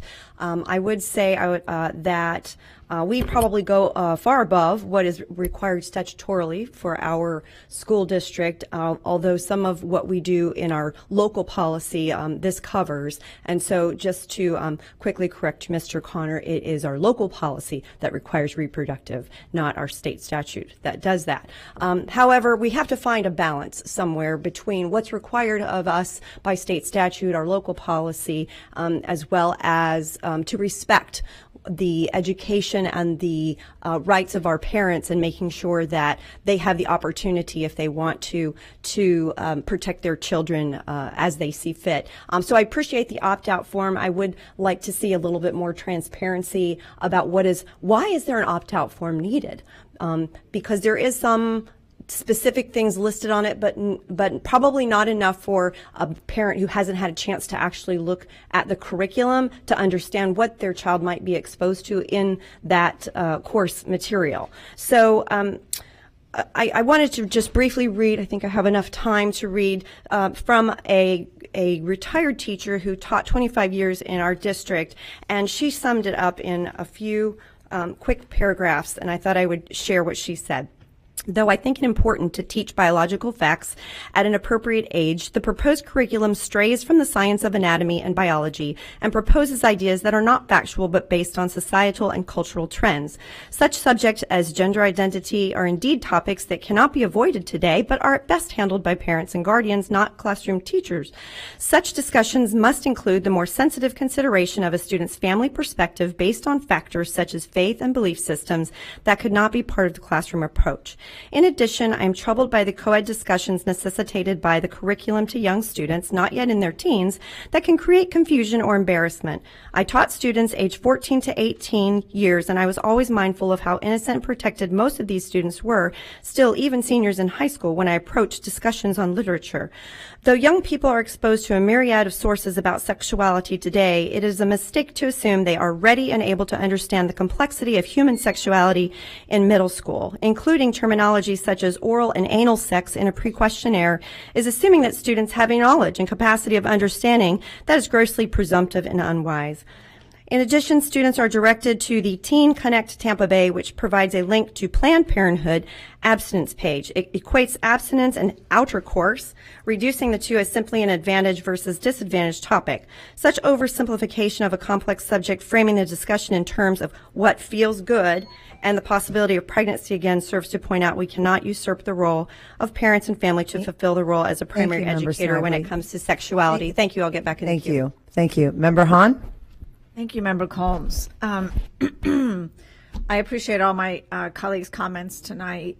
Sorry, I have a cold, so little hoarse. But so sexual health is certainly important when we want to teach students how to keep themselves healthy, have healthy relationships, and healthy boundaries.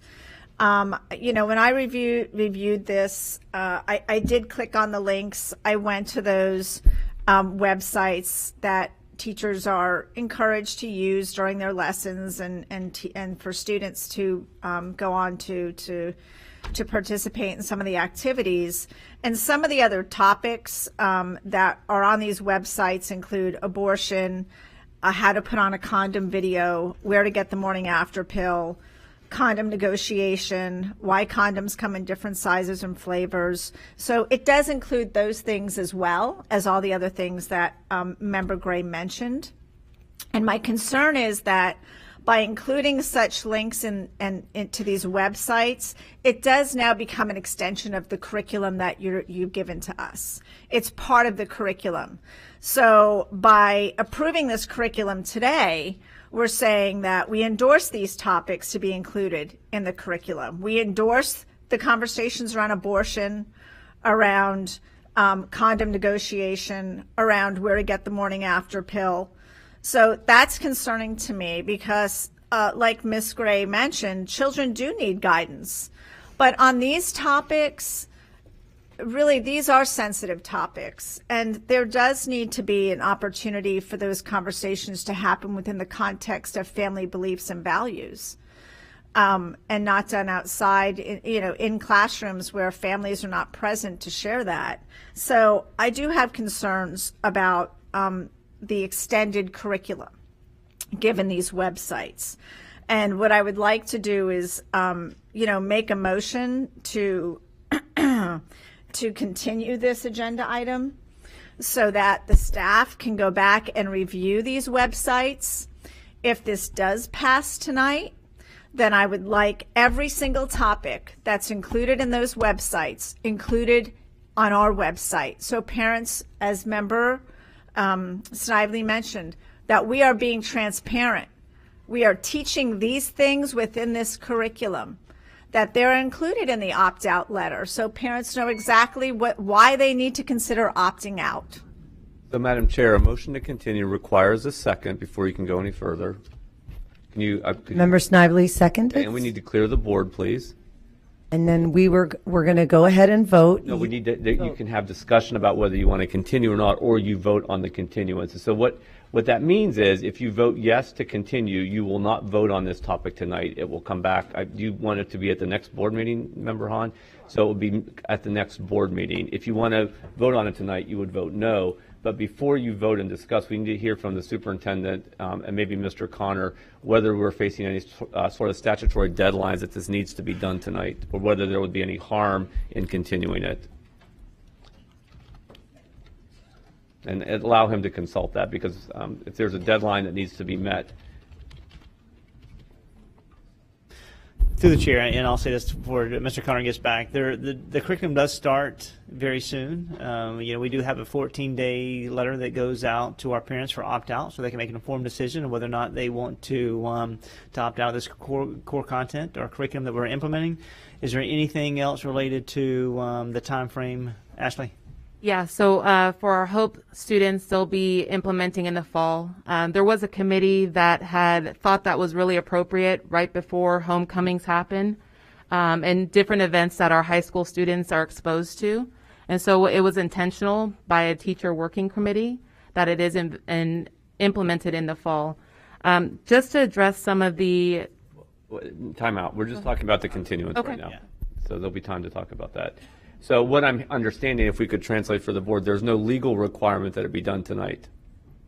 That's your recommendation that it be done tonight, and that's completely appropriate. But I need to get that on the record. That is there a legal problem with not doing it tonight? Go ahead, Ashley. Well, legally, Is there a statutory requirement? there is not a Okay. statutory. Then, board members, it's the policy recommendation of the superintendent that you hear this tonight for the reasons that he stated and Ms. Capucci stated, but there's no legal impediment to you continuing it. Okay, thank you. Member Snively?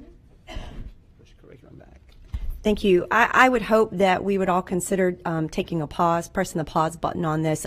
This is a very serious topic. It is very controversial, and I think we should and are responsible for giving parents a time to look through the curriculum and or potentially make edits, adding to or subtracting from what currently exists as the curriculum. I know there were some parents who were having challenges or technological issues trying to access the material. This would give them some additional time to look through the material. This would give some additional time for feedback that we could hear as board members from the public to maybe make some additional changes to the curriculum. So I am very much in favor of continuing this until the next board meeting so that our constituents and our parents, our taxpayers, our stakeholders have an opportunity to give us any additional feedback that might be important moving forward. Okay, so right now we will go ahead and vote. You're going to vote yes. Go ahead, Mr. Porter. I think Ms. Gray was out of the room, just to make sure the board's clear about what the motion is. Ms. Gray, a member, Hahn, made a motion to continue this for another, till the next meeting. So if you want to not vote on this tonight, you would vote yes, and this would come back at the next meeting. If you want to vote on the item tonight, you would vote no. So the motion on the floor is to continue for another meeting. A yes vote means you don't vote tonight. A no vote means you vote tonight. Thank you. Please vote when your lights appear. Member Perez, Member Hahn? Ms. Perez has a question. Good.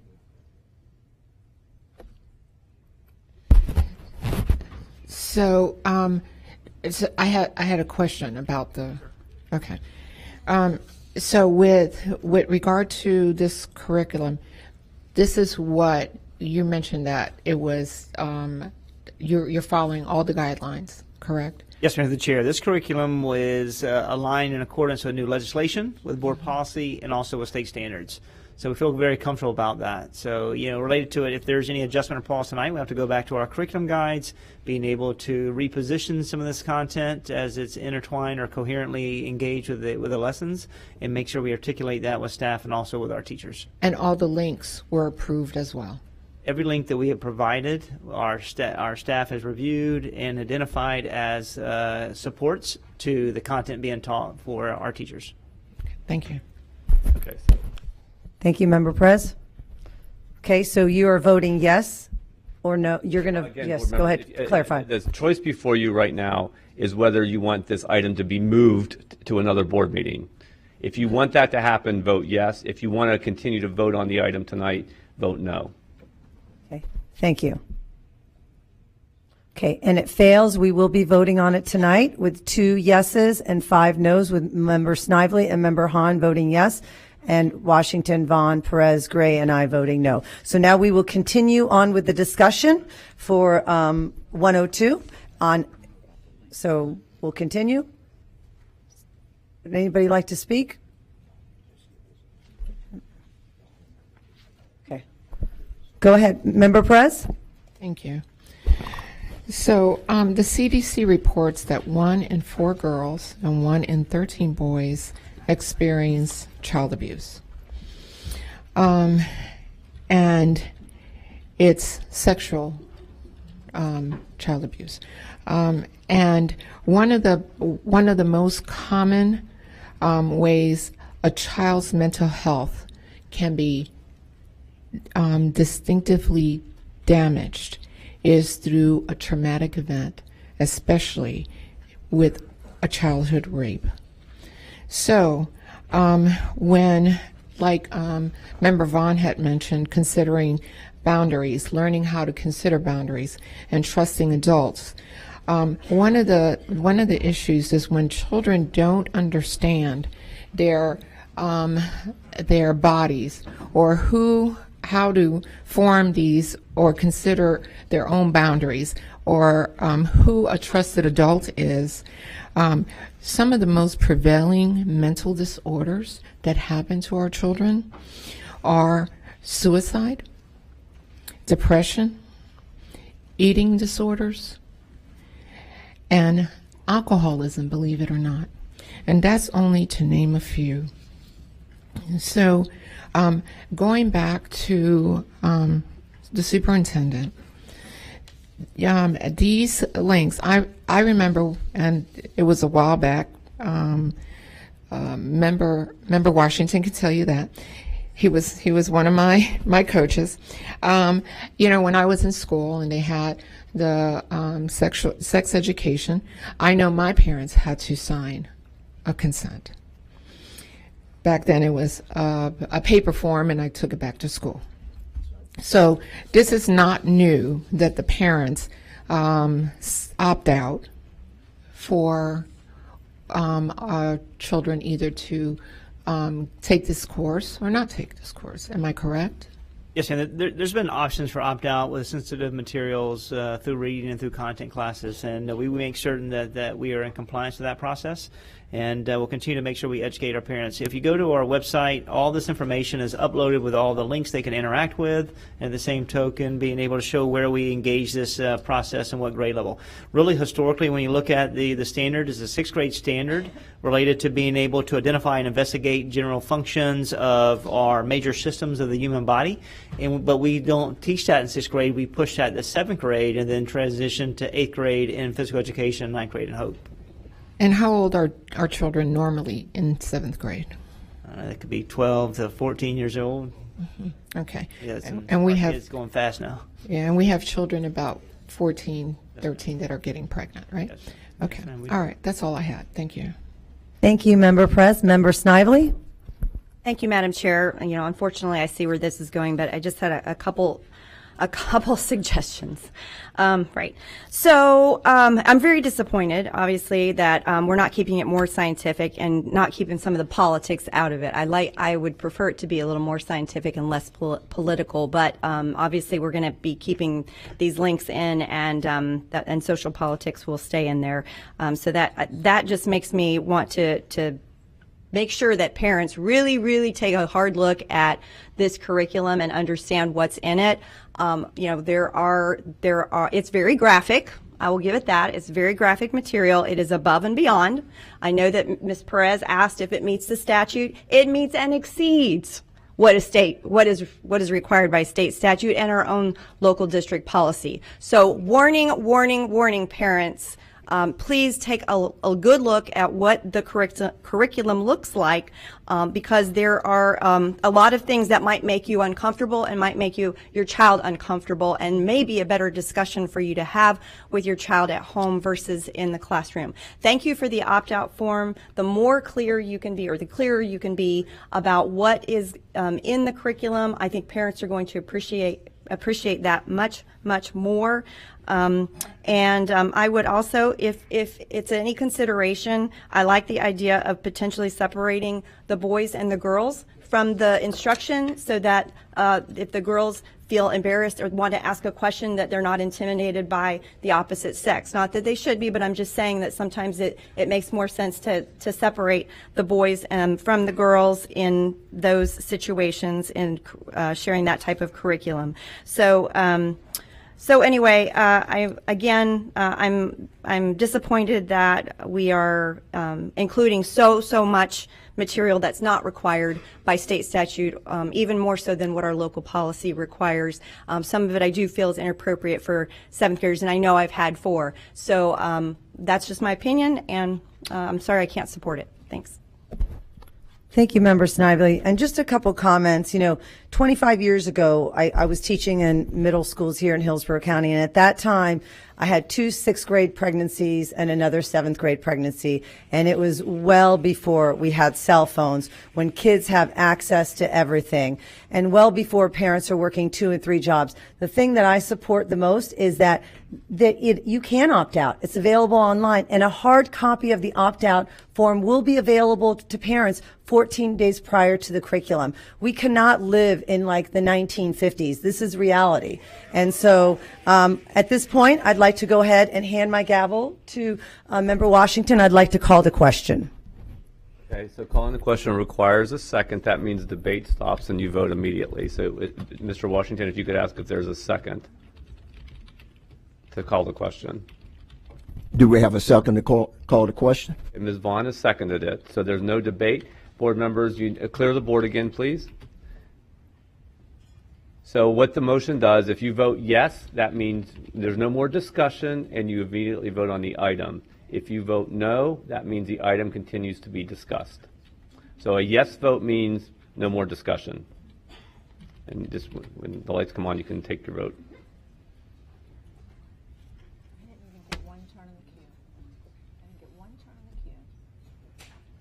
Okay, so the motion passes 5-2.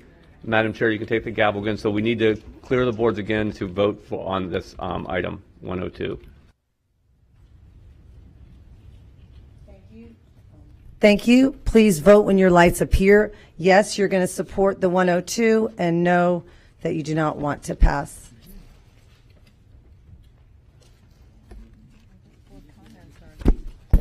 And it passes 5-2 with Member Snively and Member Hahn voting no. We are now going to move back to the Financial Advisory Committee prior to public comment, and Ellen Lyons, Chair of the Financial Advisory Committee, will highlight this item. Good evening, members. I apologize for my tardiness to this meeting. I heard my name. I was listening to the meeting in the car, and I heard my name called out, and I thought, oh, I'm so sorry. All right, I'm here on behalf of the Finance Advisory Committee to the school board. Previously, the HCPS School Board Finance Committee analyzed and supported the fiscal recovery plan proposed by CFO Roe Johnson and implemented by the district. Our committee recommended that the board implement this plan, and the plan was a success. And for the first time in many years, our district finished the 2021-2022 school year with an operational surplus rather than an operational deficit. So there's continue to be many challenges as it relates to school funding, and the budget department has submitted a budget, and you have approved it, and it's also going to have an operational surplus for this year. The committee has reviewed that budget, and we've noted that it uses elimination of vacancies, expense cuts, and some real-time capital transfers to balance the budget. And those were all things that were implemented by CFO Johnson during the first fiscal recovery plan that we're seeing carried over. One of the fundamental issues that our committee has been working on is position control. We have met with the superintendent and multiple district officials regarding ensuring that every position within the district is tied to a specific budget line item. The meetings have had an impact, and our CFO has been building budget models based on positions that are in the system as well as positions that are advertised. And it's a proactive step to ensure that the budget function has control of staffing and that every position can be tied to a resource, and that doesn't have to be the general fund. It could be Title I or some other type of resource, and so not always will positions be costing the general fund money. Additionally, our committee has recently held annual elections for the chair and vice chair positions. I was elected chair, and Veronica McDonald is your vice chair, and we look forward to serving you this year. Thank you very much.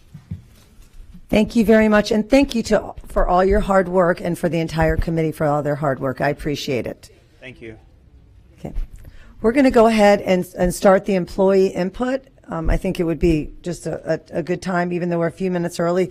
We'll just, by the time we get there, we will now take employee input. Even though we hear public comment at the beginning of the meeting, it is sometimes difficult for employees of our district to attend meetings at 4 p.m. There are many ways for employees to make their voices heard, including through union representatives, emails, phone calls, one-on-one conversations, and public comment. At the beginning of the meeting, the board wants to hear from you. With this section of our agenda, we're creating another avenue for employees to speak to the board. We're setting aside 30 minutes for employees of the district to speak to the board about any issues that are on your mind. This is not intended to be a discussion about specific agenda items on tonight's agenda, but rather an opportunity for you to speak to the board about any issues related to your job or the district.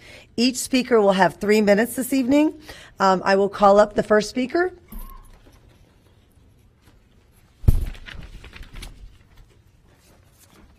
Hey, good evening, everyone. They're snapping already. Hey, Rob Creed here. Usually I'm here alone. Every 2 weeks I come and talk to you, and I get the privilege to kind of be the mouthpiece and speak for the fine first responders of Hillsborough County that we have here tonight. And I would like to be very clear. They are among the first responders of our district. You know, they're meeting the needs of the students every single day, and what they do cannot be matched in this state. And I think that we've heard that from this board. So now I'm going to be asking you to act on that. Our impasse at the bargaining table is as much about our employees' steps for their years of service as it is about the conditions that they have been working under. These employees are among the great first responders of Hillsborough County, as I've said, and our proposals that we have at bargaining are in essence the same. The district's proposal and our proposal cost exactly the same. They cost exactly the same. This is about respect, and giving respect costs the school board and the district nothing. Even today, most of our classrooms have more students than the citizens in this state have voted to have. Effective classrooms have 18 students in elementary, 22 in middle, and 25 in high school. Few classrooms in Hillsborough comply with these constitutional mandates. Take a look. Few of them do. As our diligent educators and support professionals continue to work above and beyond to do more to meet the needs of their students every single day, it seems the district is not willing to do the same for their employees. Reconsider the 2 steps for accrued service for all of our members. Thank you. Next speaker, please.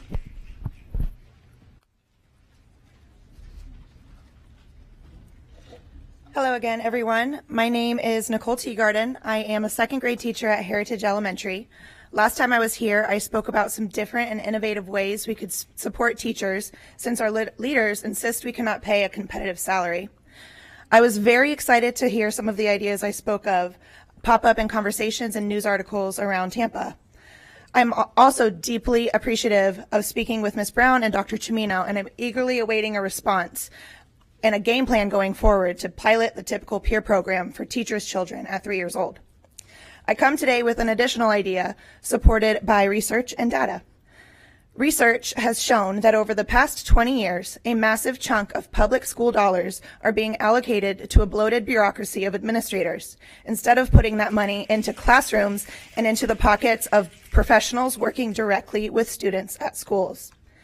Studies by the Organization of Economic Cooperation and Development show that district administrative staff numbers have grown over 5 times faster than student populations in public schools since 2000.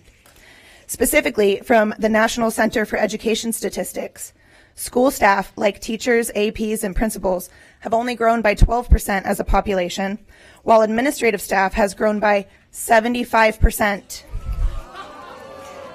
Those numbers are nationwide, not unique to Hillsborough, but are clearly demonstrated in this district. Many of the board members here like to compare our district to a business. Corporations have an easier time managing the amount of middle management positions because each employee's profit numbers are easily identifiable. But because we are in a school district, it is harder to tie a dollar amount to each person's worth. Without profit motive, it's very easy to see why we are so susceptible to administrative bloat. Teachers want to make more money, so we climb up the ladder to try to get a higher position that pays a decent amount.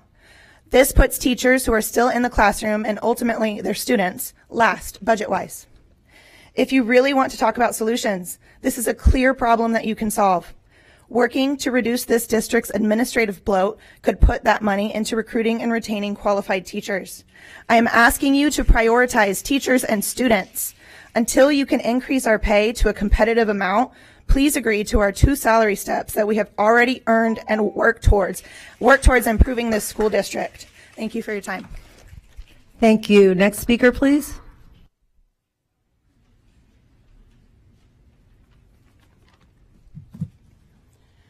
Hi, my name is Ashley Donaldson, and I have been a teacher in Hillsborough County for 16 years. I work at the wonderful Heritage Elementary, which went from a C to an A. That A was earned by the amazing work of the students, faculty, and administration. As you can see, my shirt says, support Hillsborough County educators. We're more than a reoccurring expense. We are and have continued to be the frontline workers. It's not that you have forgotten, it's just that you choose not to see us that way. I'm a resident of Pasco County, and I was happy to vote for the tax referendum and cheer on the teachers rallying outside of the polls. As a parent whose child attends their neighborhood Pasco County school, I've been amazed by the level of advancement in technology and opportunities my child has been given. In our school district, teachers feel that in a way we are being punished for the money mismanagement reputation this board has. You also have a reputation of what us teachers call flying the plane as you're building it. Example, progress alerts went out last Friday, and I know that in kindergarten we don't have any scoring guidelines to refer to. There is this expectation that we are transparent and prepared to share clear guidelines for our students, yet those in the district that are paid way more than us are not held to the same standard. So if somebody can make a note, we need those guidelines because in a few weeks, report cards are going out. Teachers knew that the tax being voted on was most likely not going to pass. Teachers are struggling mentally and financially, but sadly that does not seem to be a major concern here. By not caring about your teachers, you're showing that you're really not caring about our students. You can't be pro-student and be anti-teacher. I mean, we are connected to our kiddos. You can't, I'm looking forward to hearing about what action plan can be put in place to rebuild our trust with this district. What actions will you take to rebuild the trust of families and communities? Show us that we matter. Show that education is not lost and that it's considered a business. By showing us that we are important and that we matter, in the end, you're showing that our kids matter. Thank you. Thank you. Next speaker, please.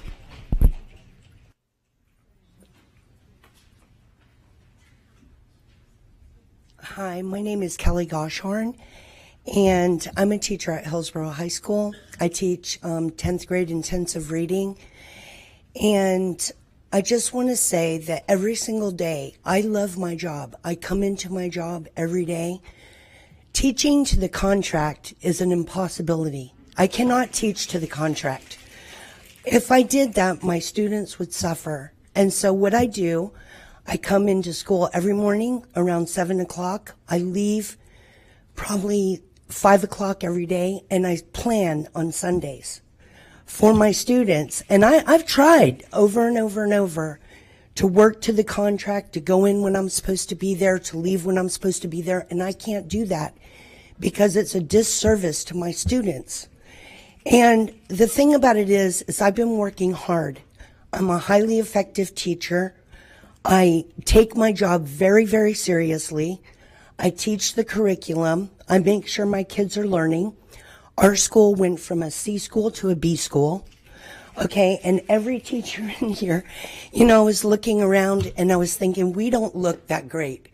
Okay, our hair, I mean, I'm sorry guys, but our hair, you know, we look like we've been teaching all day. And we have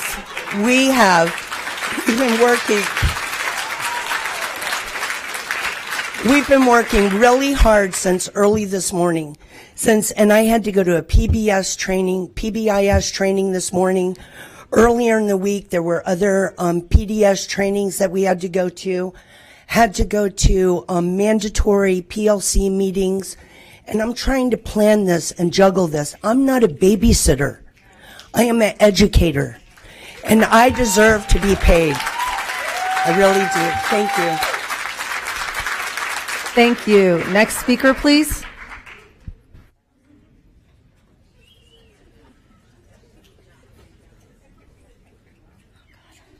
Do I just go? Hi, I'm Christy Engardia. I am a kindergarten teacher at Esrig Elementary. And I wish everyone in the room was 5 because I'm not used to speaking with adults. So I'm a little nervous here, but we have to speak up, and the community needs to listen, and we need administrators to listen, and we need you to listen to us because this is crisis. I know I'm a kindergarten teacher. I'm emotional, frustrated, exhausted, burnt out, depressed, piggybacking on mental health. This is how we feel. I am the daughter of a retired Hillsborough County teacher, and for the 17 years of my career, my mother has assured me it's going to get better. I don't believe her anymore because it has progressively gotten worse. I have been committed to this county for 17 years. I have been a teacher of the year. I have been a diversity educator of the year. I am a consistent level 5 performer. Gosh, I know what I'm doing and I am successful at it. I'm heartbroken that my teaching heart feels ready to give it up and walk away. I haven't touched my resume in 17 years, and I have fixed my resume. I am ready to leave because you aren't listening to us. It's serious. And our working environment is the students' learning environment. It's not good. The overwhelming amount of last-minute changes, the lack of materials, unfilled promises, insane amount of paperwork, the disrespect of our salary agreement, which is how we support our families. Then to top it off, larger class sizes and air conditioners that are still not working that I'm paying more taxes for. I have voted twice, taken out of my salary. I'm paying more money to have air that works, and we have a 35-year-old air conditioner at Esrig. It still does not work right. We do not need people walking into our classroom and telling us what we need to do. We need people that walk in and ask, how can we help you?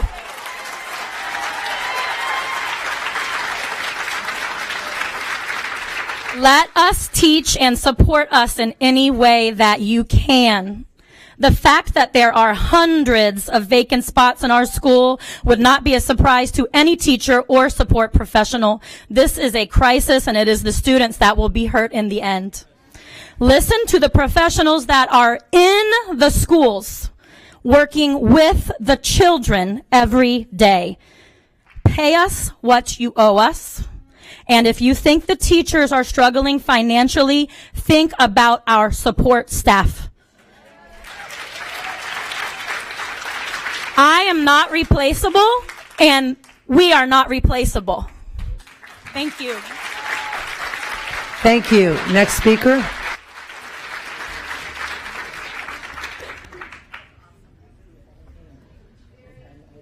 All right, so that's a hard act to follow.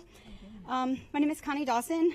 As a teacher with 25 years experience in this district, I want to share some of the struggles faced by teachers. Our pay is abysmal. As the cost of living increases and our pay has stagnated, teachers are hurting financially. Surrounding counties have raised teacher pay in response, but Hillsborough County expects teachers to do more and more without competitive compensation. We are covering classes, absorbing students into already loaded classes, and we're not receiving any extra compensation for that. We are a little over a month into the school year, and I have yet to receive any additional pay for covering classes. And while we're at it, $15 an hour is not a reasonable amount of money to pay a professional for her time. With regard to changing curriculum and programs, I work through my lunch every day trying to make StudySync talk to Canvas, Canvas talk to Synergy. I've spent hours trying to find something useful on Language Live, and I have yet to find anything that benefits me or my students. It's very frustrating when these programs don't work well at the classroom level, or the servers don't have the bandwidth to support our students' normal use. I'm sure these programs sounded like a panacea when you were being courted by those sales reps, but many require time that teachers do not have. Maybe a new grade book, a new curriculum, new standards, new reading programs.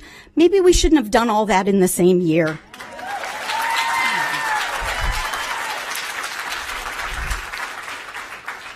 Maybe we should give the teachers some of the grace that we give our students, or some of the grace that we've been given on school grades. Additionally, I consider the plethora of short-lived programs, Achieve 3000, Brightfish Paths. These programs represent millions wasted by this board, millions that could have been better spent elsewhere.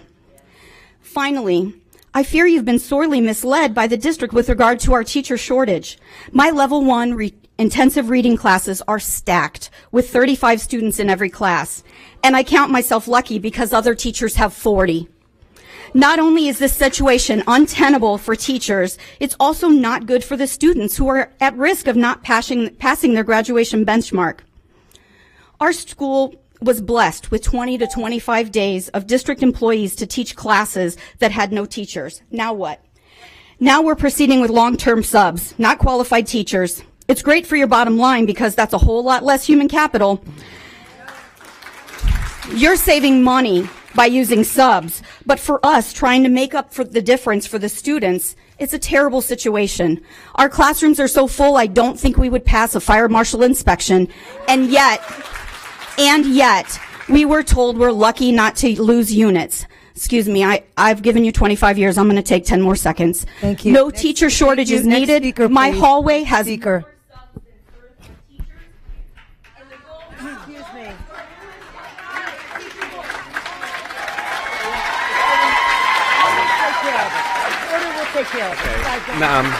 Madam Chair, yeah. Before we proceed, I just want to remind everyone that, we were able to go down to 2 minutes, but I did want to stay longer and make sure everyone had 3 minutes. So if you can please just stop at 3 minutes, I would appreciate it. And Mr. Porter, you also had a comment? This is very important. The board wants to listen. It's hugely important that they hear you.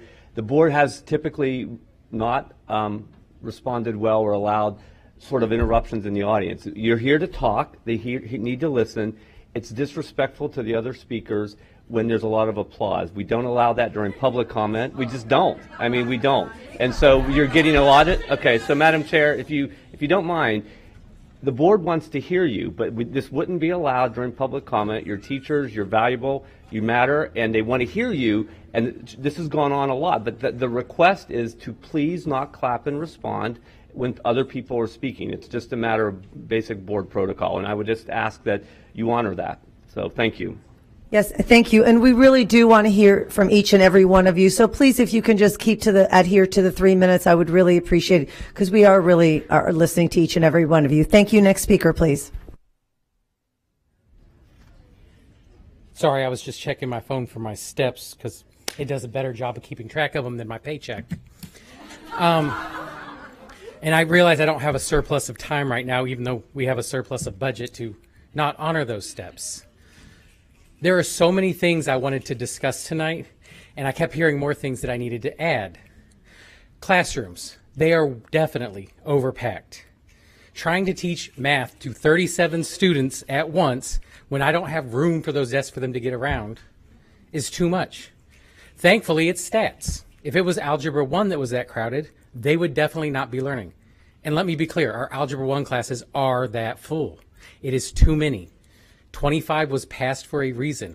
When I started teaching in 2003, we had an ELP program for Algebra 1. We had classes of 15, and these were all kids who failed Algebra 1. 14 out of 15 would consistently pass because class size is important. 2003, when I was hired, Hillsborough County had just moved starting salary to $30,000. Adjusted for inflation, that would be $49,000. That's close to our starting salary right now. The top of the scale, adjusted for inflation, would be $81,000. Clearly, we are not keeping up. Clearly. That is pure numbers. And speaking of numbers, over 100 students late every day to my school. Every day. Because we don't have bus drivers. It is not a bus driver shortage. It is a pay shortage. I wouldn't do it for what they're paid. And I don't know why some of them stick around. They could go drive for the county buses and make more. I have one student who has been late every day because of the bus in my class and has missed more than half of the class. How is he supposed to learn? It's not his fault. It is our fault. It is your fault. It needs to be addressed. Thank you. Next speaker, please.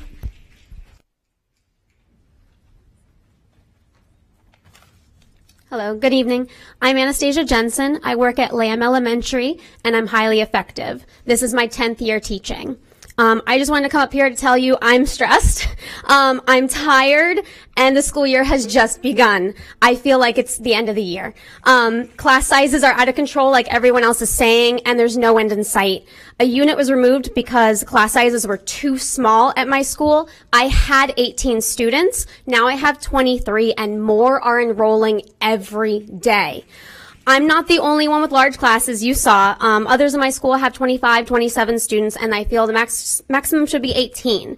And I understand the entire nation is experiencing lack of teachers, but I don't get paid to figure out how to fix that. So the only thing I know is the solution should not be to cram more children into one overcrowded room. All you're doing is you're aggravating teachers who are choosing to stay, and you can't afford that. So large class sizes are not what's best for students, and test scores are not going to increase with these large classes. The last issue I wanted to bring up with my remaining time is the new curriculum called STEM Scopes for math. I don't know if it's possible, but can you please return it and get a refund? I'm convinced that the people who wrote STEM Scopes have never met a human child, and they've definitely never taught a math lesson before. Just to give you an example, the first unit of study in kindergarten was decomposing numbers to 10. That was before they even know how to count to 10.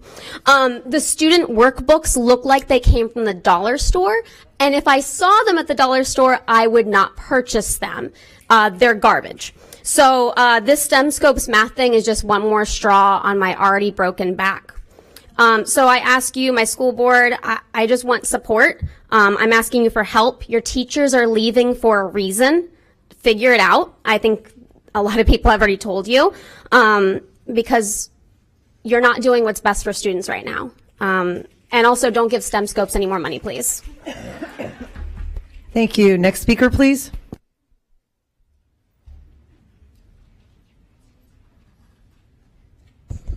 Good evening. My name's John Mitchell. I teach at Irwin Technical College. I'm going to spare you my story. I'm going to talk about their story. All these people here and thousands more. When the pandemic hit, we stepped up. When the schools were closed, we stepped up. When we came back, we stepped up. When some of these teachers had to teach brick and mortar and online, they stepped up. Right now, we're asking you to step up. Pay us what we're worth and give us the respect that we deserve. Thank you. Thank you. Next speaker, please.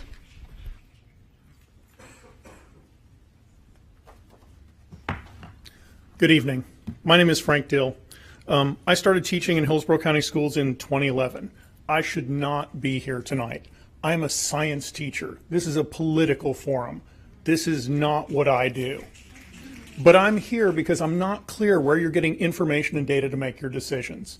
I feel you are too far removed from the trenches, and that is hazardous for decision making. During COVID, I expected problems. It had never been done before. Today, our problems are self-inflicted.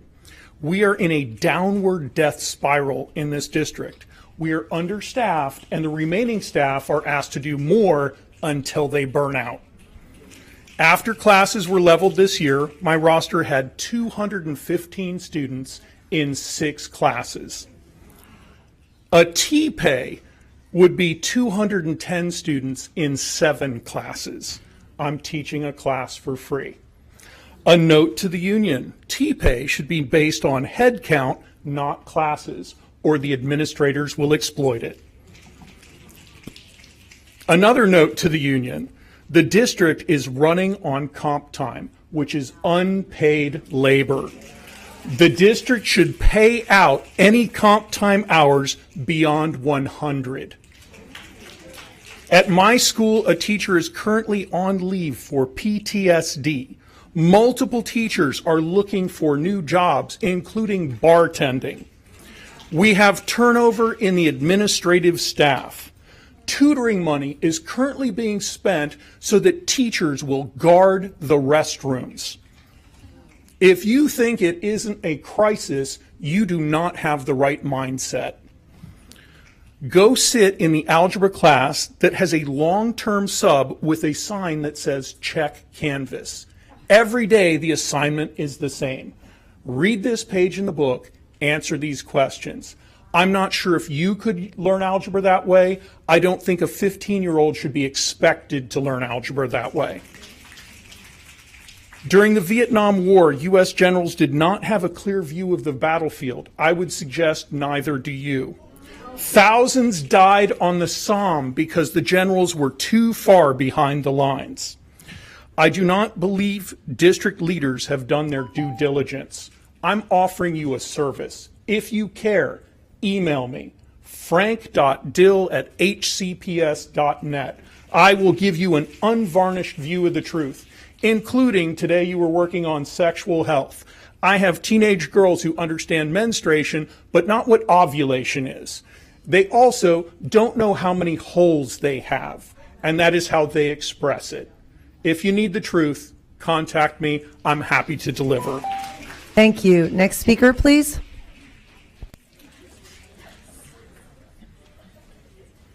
Good evening, Heidi Glick. I want to start by saying thank you to the board for giving us our time and to listen to all of these people that have come here after their 8-hour day. I think that's very commendable because I've been here when we've been put down to 1 minute or 2 minutes. So I really want to let you know how much I guarantee you everyone else that came before me and after me appreciates that. And Superintendent, I'm not sure you remember this, so I'm sorry to say it out loud in front of everyone, but last year at one of the bargaining sessions, I believe you were put on speaker, and if I'm remembering correctly, if I'm not, if somebody out here can remind me if I have it wrong, I'm pretty sure you said you were going to make us whole. Okay, so it's really a very simple solution. Give us our money. I'm at the top of the scale. I've been a teacher for 42 years, and I work I work, and I don't drink, but go figure. I work 3 jobs to pay my bills. And you know what? When my students say to me, I turned that in yesterday, how come it's not graded yet? You're so good. I say, because I work from 7:45 to 3:45. And that's it. And that's not like me. And it breaks my heart to say that, but I've got to get to other jobs to pay my bills. Pay us what you promised us. People are leaving in droves. You're going to end up with people with 20 years plus, and then you're going to end up from 1 to 10. And then when those first 10 have their loans paid off, they're history. And there isn't going to be anybody left at the top. And I know that you don't know everything that's going on in bargaining because you're not there. And I know you're not being given all the information. Call Rob. Call Graham. They know what's going on. They've looked at the budgets. They know what's happening. Give us our money.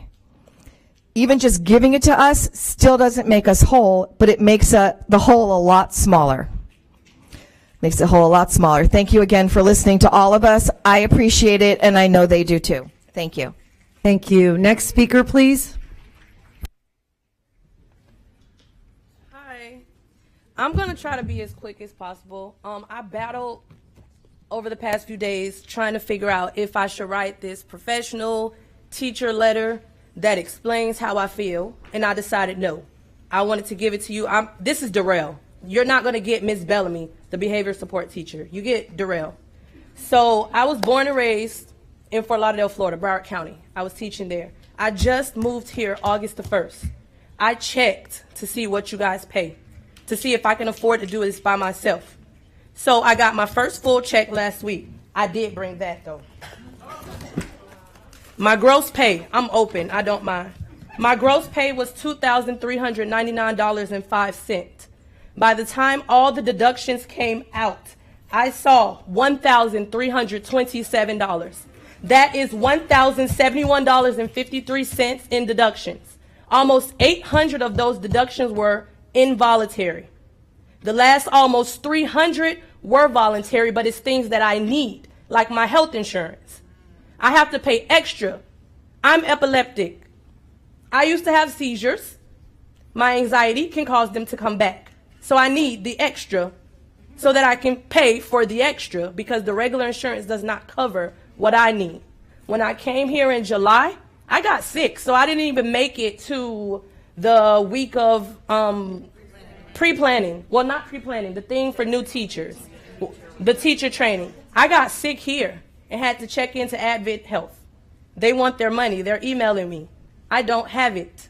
How am I supposed to give it to them? I only have 2 family members here. One is an almost 50-year-old war veteran who has PTSD, and his 11-year-old son. We live together. My niece moved here with me. So she and I are staying in the one room in his house. I just got approved for my own apartment. The base for my apartment, and this is the cheapest I could find because I've been looking. The base rent for my apartment is $14.90. They charge an extra $100-something for the amenities in this place that is non-negotiable. I can't pay the base. My check is not, it doesn't cover the base. I have car insurance. I have life insurance. I have a car note. I have all of these things. And because of my health insurance, I'm scared to get another job, but I need to get another job because, again, I have my niece here. She's struggling academically. We love the school where we're at. We're at Pride. To look on their faces every day to know that they're dependent on me. I teach ESC, so I have an autistic kid, a kid with EBD, the same kid, a kid with EBD and ODD. They don't elope. They don't do any of that in my room. When they're talking about next year, I'm not coming back next year. Thank you. Thank you very much. Next speaker, please. Thank you.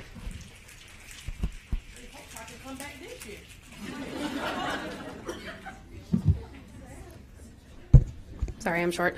Hi, good evening. Nice to see all of you again. I was here a few school board meetings ago. This week, or well, really last week, I got sick. I got so sick that I actually wasn't able to go to school for 3 days, which is the longest I have ever been out in a row in my entire 6-year teaching career. Instead of being able to focus on getting better, going to a doctor, I laid on my couch and I was absolutely riddled with guilt at leaving my department. At my school, if we don't have a sub, we are expected to give up our planning periods to watch the sick teacher's kids. My department is 6 of us. So if one of us is out, they are automatically covering. Instead of focusing on recovering, I spent my time apologizing to my department head for forcing her to try and find coverage, feeling guilty because I knew I was making my friends' lives and days at work a lot harder because I couldn't physically stand up and get off my couch. This, again, as I said last time I was here, is balancing a district problem on the backs of employees. Again. We're doing it with our budget, we are doing it with our substitute coverage, and we're balancing this stuff on the back of the hardest working employees in this district, the teachers and the ESPs. Due to lack of staffing, I have well over 200 kids in my classes this year. I teach 6 periods, I teach 7 preps, and I have well over 200 students.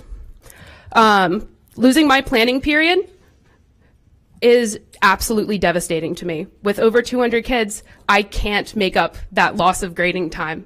So when I have to cover, it often takes me well over a week to get caught up from missing a single planning period.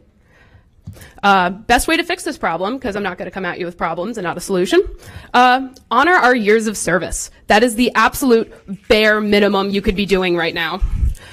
Show not only your current staff, but hopefully potential staff that are looking to come fill our well over hundreds vacancies, that you actually care about the years that we have worked for you.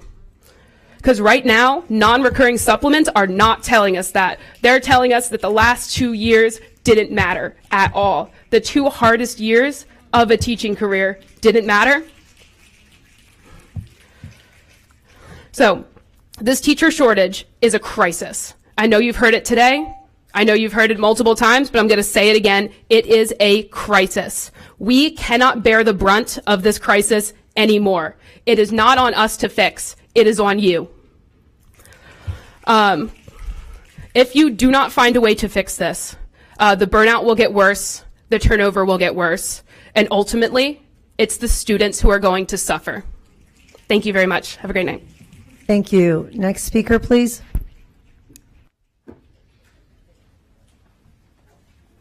Hi, I'm Carissa Denica from Gaither High School. However, today I'm here as a parent. I have 2 children in HCPS, one in 4th grade and one in 1st grade.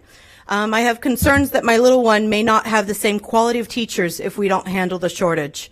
My 4th grader had 2 teachers in 3rd grade, Miss Collins and Miss Howard. They worked with her and they loved on her to get her to pass her FSAs, which we were so concerned about.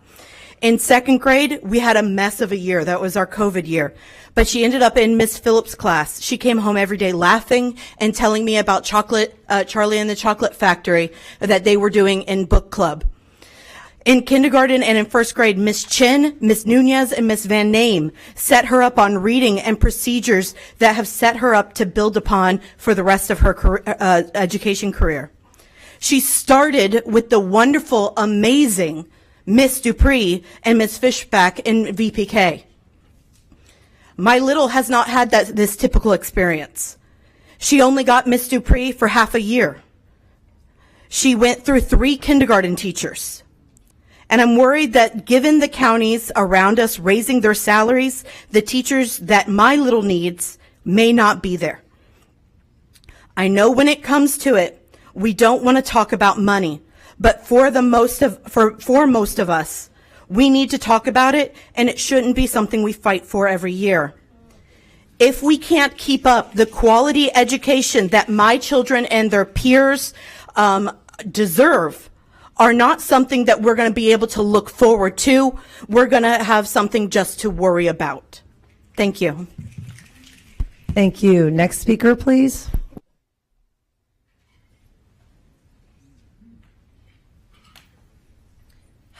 This is surreal. I'm Amanda Caldello from Leonard High School. I am an English teacher, English department head.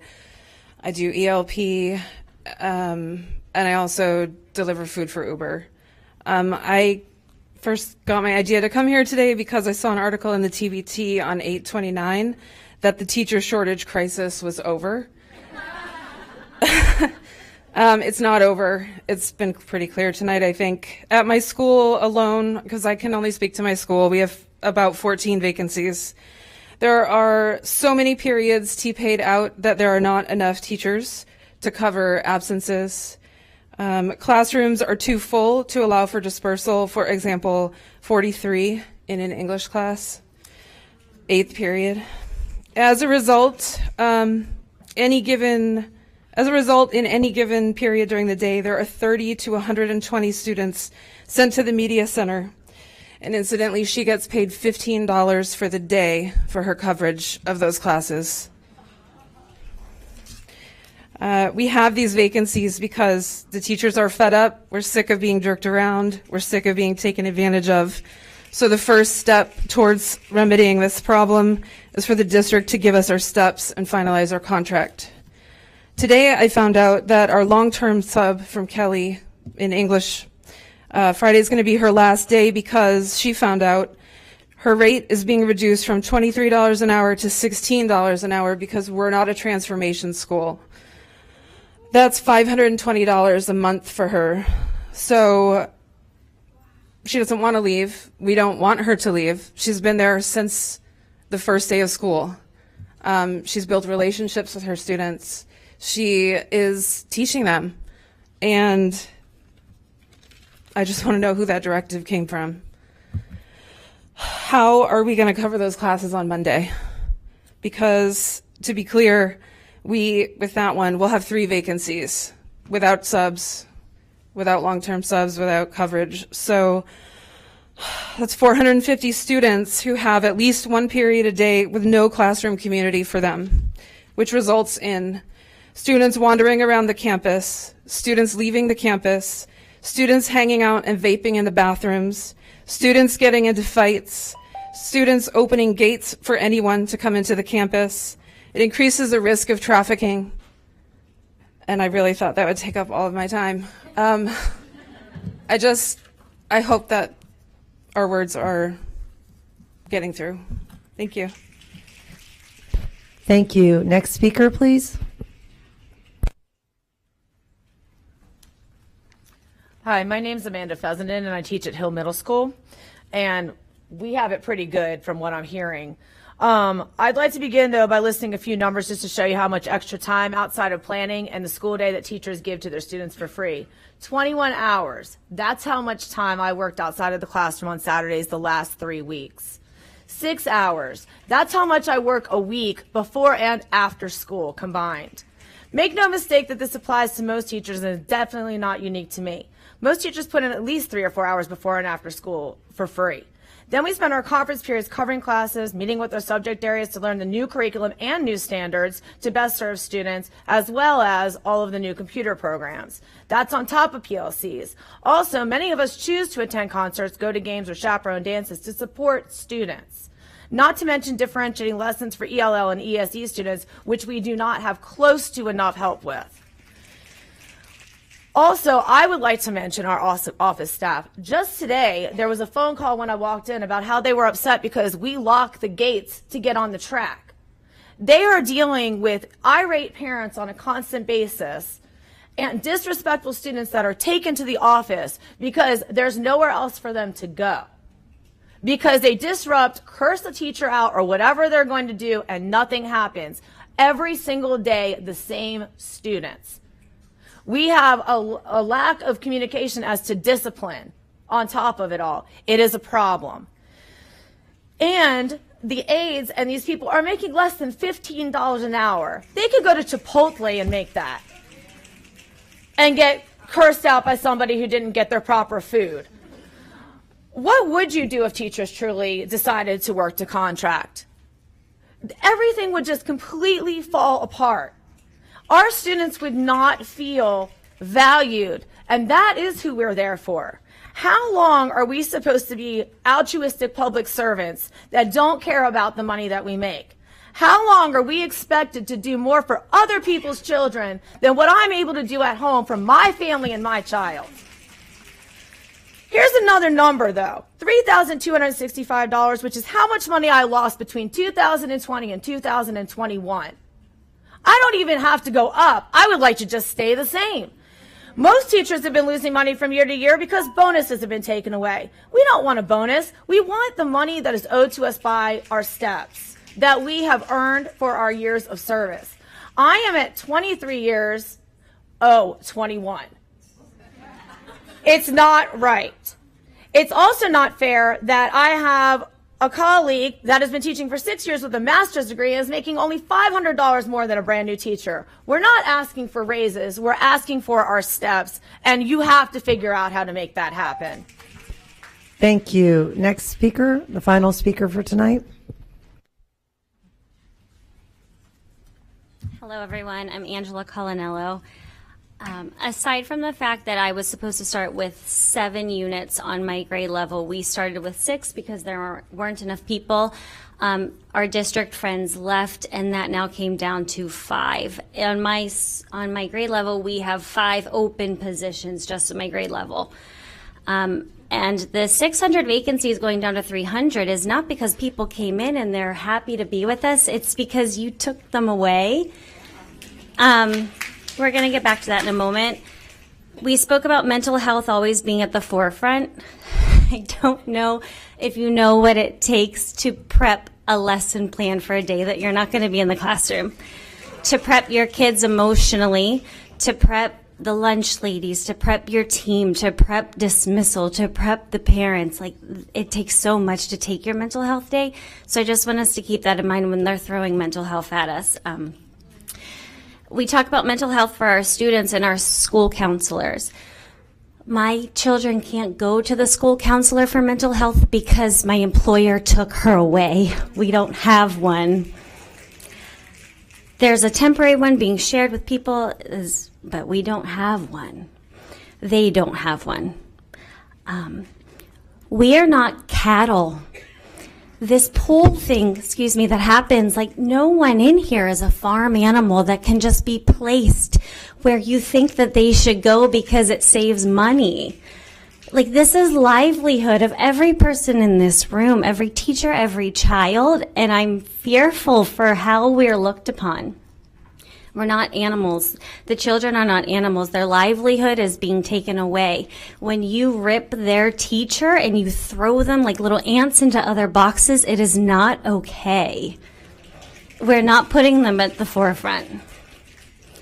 When I sit and talk to my very good friend who works for the county HR office of Hillsborough, and she's gotten a 3% increase for inflation and a gas stipend, and I'm out here panhandling, asking people, please beg for the millage, please pass the millage, please vote yes for the millage. I'm panhandling and asking other people to pay for me because my employer won't do it. So many things, but I just want to leave us with the fact that a society is only as strong as its weakest member. So it doesn't matter what vacation home you have, what car you drive, what's in your 401k. It does not matter what you have, because I have a child in my classroom in 3rd grade reading on a kindergarten level. He doesn't have a special ed teacher because you took her away. My student cries every day because he can't read. We're not asking for too much. We're asking for what we deserve and what they deserve as well. Thank you. Thank you.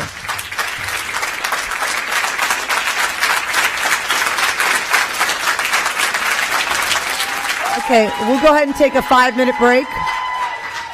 Pablo, we'll go ahead and take a 5-minute recess.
We're going to reconvene the meeting. Thank you, members.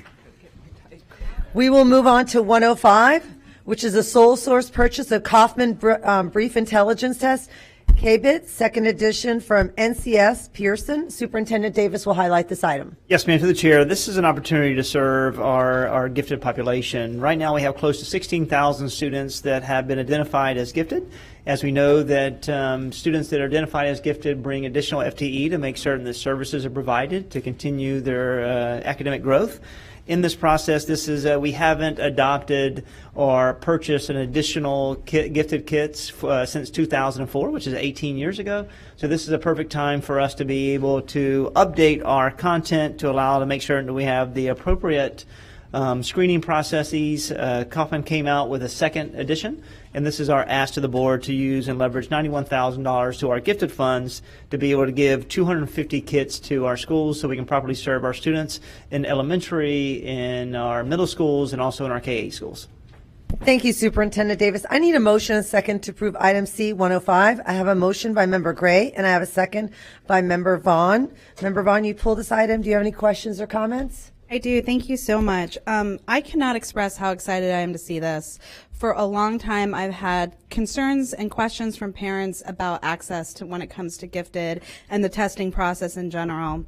Myself, my son was tested through the schools. He didn't qualify for AGP. We had him privately tested. Thank goodness we had the ability to have that done. He scored off the chart, and the inconsistency between our private testing that we were fortunate enough to pay for and the school testing was frustrating. And so I'm really excited to see this. What I would also love to see as this comes through is maybe just some data on whether this is actually allowing this curriculum and the program AGP to be more accessible to not just more students, but also we've noticed for a long time that marginalized students are not being identified and included in AGP. So I'm really hoping that this pushes the needles. I would like to encourage parents who have had their kids tested, who weren't able to access AGP, but feel that their student needs more academic support or is AGP to retry now that we have this new screening test, especially the parents who haven't been able to afford that outside testing. So I just wanted to kind of get this on the radar. I'm really excited, and I really hope this finally pushes the needle towards more access to this program. Thank you. Thank you, Member Vaughn. Please vote when your lights appear.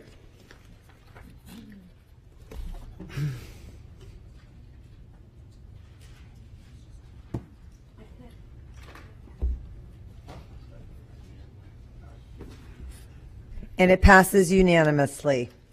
107, purchase of American College Testing ACT exams administered to Hillsborough County Public Schools, seniors and select juniors in the 2022-2023 school year. Superintendent Davis will highlight this item. Yes, ma'am. This is an opportunity to offer our select students an additional opportunity for them to hit the concordance scores to be able to meet the graduation requirements.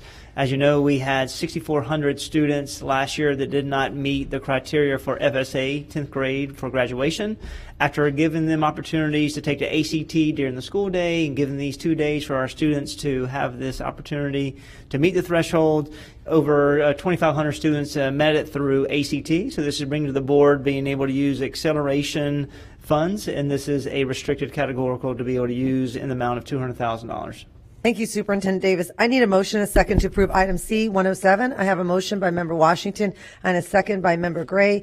And I pulled this item, and I had several questions, but they were answered. I mean, I'm just glad to see that, I wasn't a great test taker. Not every child's a great test taker. And to see that there's alternative paths to make sure that children can get those graduation. We don't want a test to preclude a child from graduating. So thank you very much. Thank you all for answering the questions. Member Gray? Yeah, just a quick comment that I'm also happy to see that the Hispanic students will also now be able to have a portfolio and not straight tested scores. Mr. Connor, you're shaking your head. Is that correct? That they can pass by portfolio? So through the chair, yes, ma'am. This our ELL students who are within the first 2 years of entering the United States We'll have a additional option for graduation beginning this year that the state has approved through legislation. That would include a portfolio. So that portfolio would include artifacts that could be classroom assignments, projects that reflect the student's progress and mastery towards the 10th grade ELA standards. So our team over in the ELL department with Dr. Vera Tirado are working to establish those criteria and get that information out to our schools so that we can ensure that we can get as many of our students graduated on time with this additional option. Yeah. Great option. Thank you. Thank you, Member Gray. Please vote when your lights appear.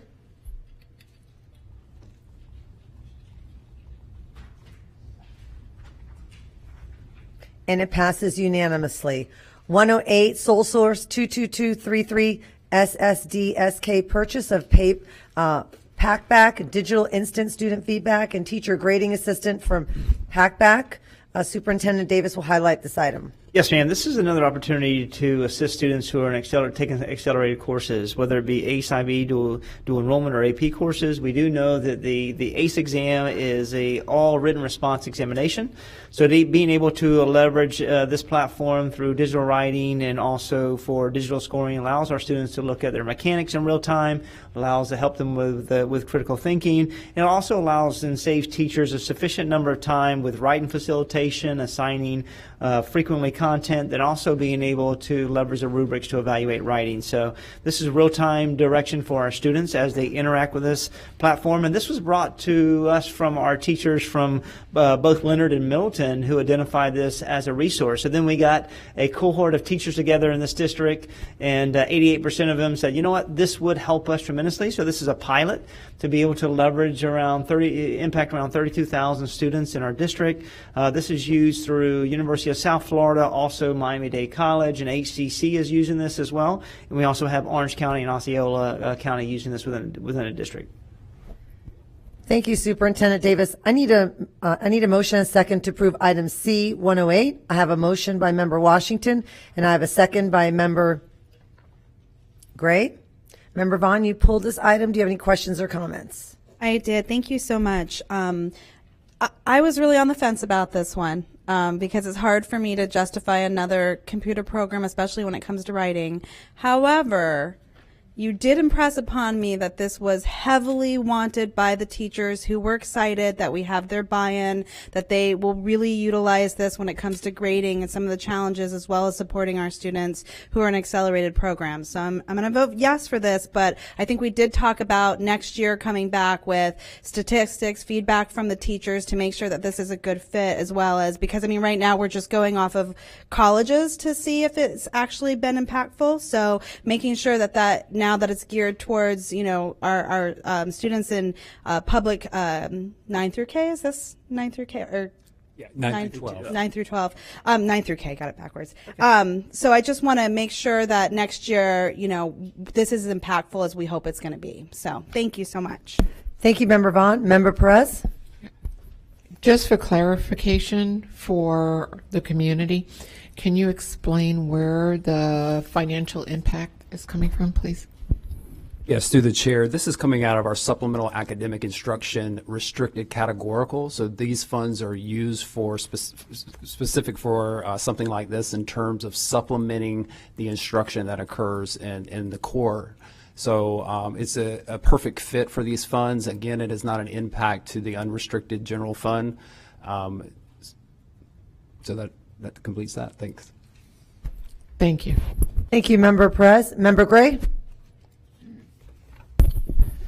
Yes, I am, well, we all are aware that we increased our AP, pre-AP classes, AP classes in our ACE programs, and we can go on and on, but this is a very important addition, especially as Member Vaughn said, our teachers do like this, because writing, and I was a former AP teacher for many a year, it takes a long time to grade, and it's good that we have proficiency as teachers to know what to look for in these AP higher level courses. So this should go over really well, and I'm thankful, Superintendent Davis, that and Mr. Connor, that you have included this for our teachers.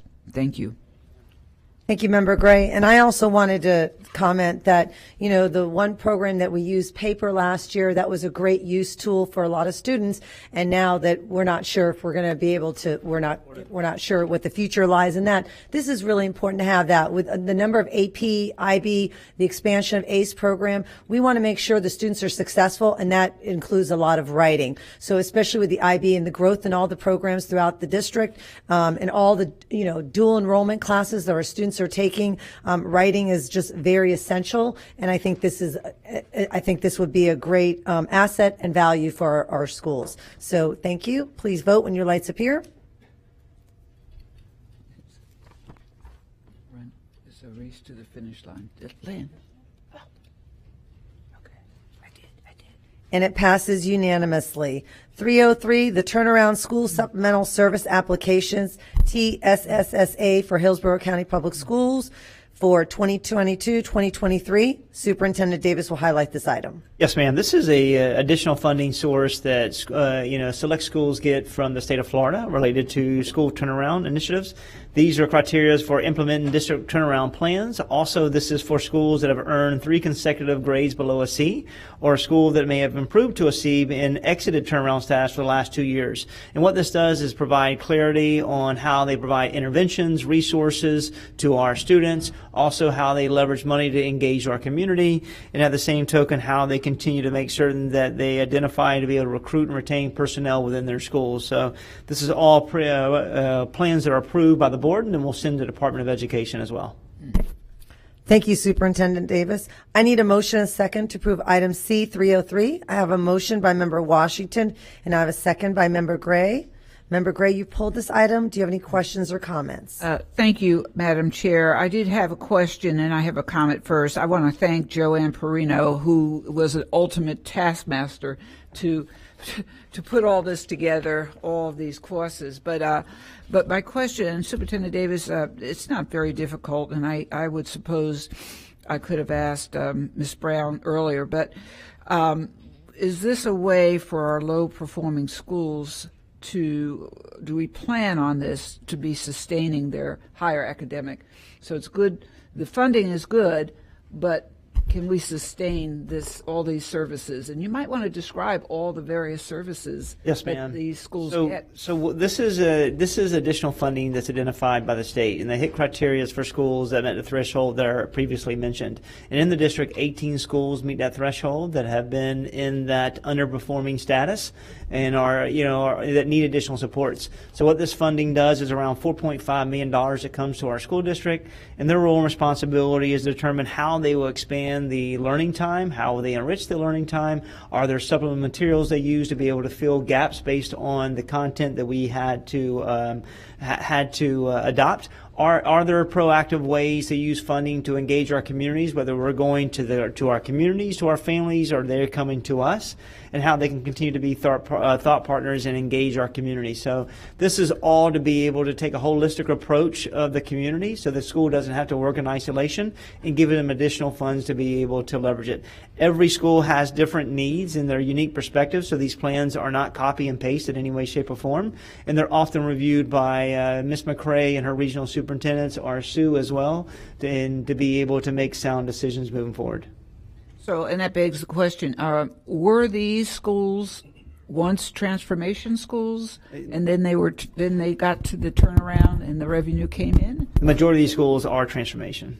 Okay. Yes, ma'am. So, okay, well, at any rate, and again, Joanne Husney and Shay McCray, you also deserve so much thankful to be thankful for. But there's a lot of work put in. Okay, thank you. And this is the way for the state, excuse me, I'm sorry, through the chair, this is the way for the state to really address equity and to make certain they have systemic change. And we know that, it's Band-Aid money, but it allows us to put systems and processes in order to accelerate learning and put services within our schools. And it's also a great model to aspire to for many of the ones that are on the cusp. Yes, ma'am.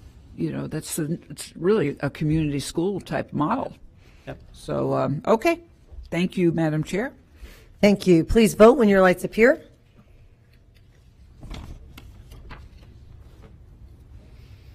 And it passes unanimously. 402, salary schedules for minimum wage implementation. Superintendent Davis will highlight this item. Yes, ma'am. As part of the 2022 legislative session, one of the things that House Bill 5001 brought forth was to make sure that everyone in the organization that is under $15 an hour is moved to $15 an hour by October 1. This is our ask to bring to the board. It requires a board approval to make certain we move the needle. In our proposal, not only we have to approve tonight, we're trying to work to retro that all the way back to July 1 to make certain that we are in compliance for the full year. But this will be a $22 million expenditure, and this is openly the right thing. The only issues that we'll have to address is that this administration, the board will have to address, is there will be a compressed schedule. So eventually we're going to have to figure out and identify money to be able to differentiate and pay those individuals that have worked in Hillsborough County for a very long time. So this is a step in the right direction, but now we got to be able to address the other individuals who work hard. This will impact over 4,000 employees in a positive manner. Thank you, Superintendent Davis. I need a motion and a second to approve item C402. I have a motion by Member Perez. I have a second by Member Washington, Member Snively, Member Vaughn, Member Gray. Pulled this item. Do you have any questions or comments? If you'll just get on the speaker list, I'll just go down. Member Vaughn? Thank you, Madam Chair.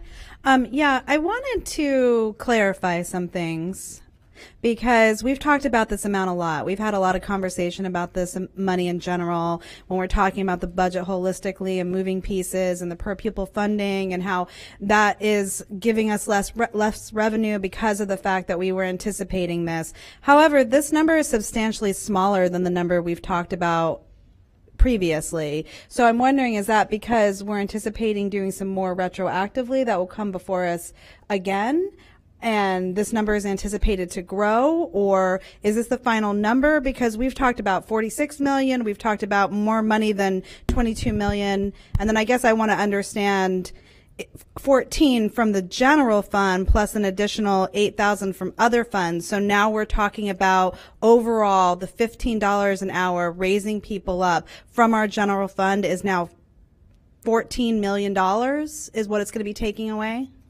That is correct. And this number it went down a little bit for the minimum wage based on employee count at the time. But that's the accurate number. And the 46 million you're talking about is other things that. It's all inclusive. Yep. Is other things? It's other things that's all inclusive that we spoke about, all inclusive.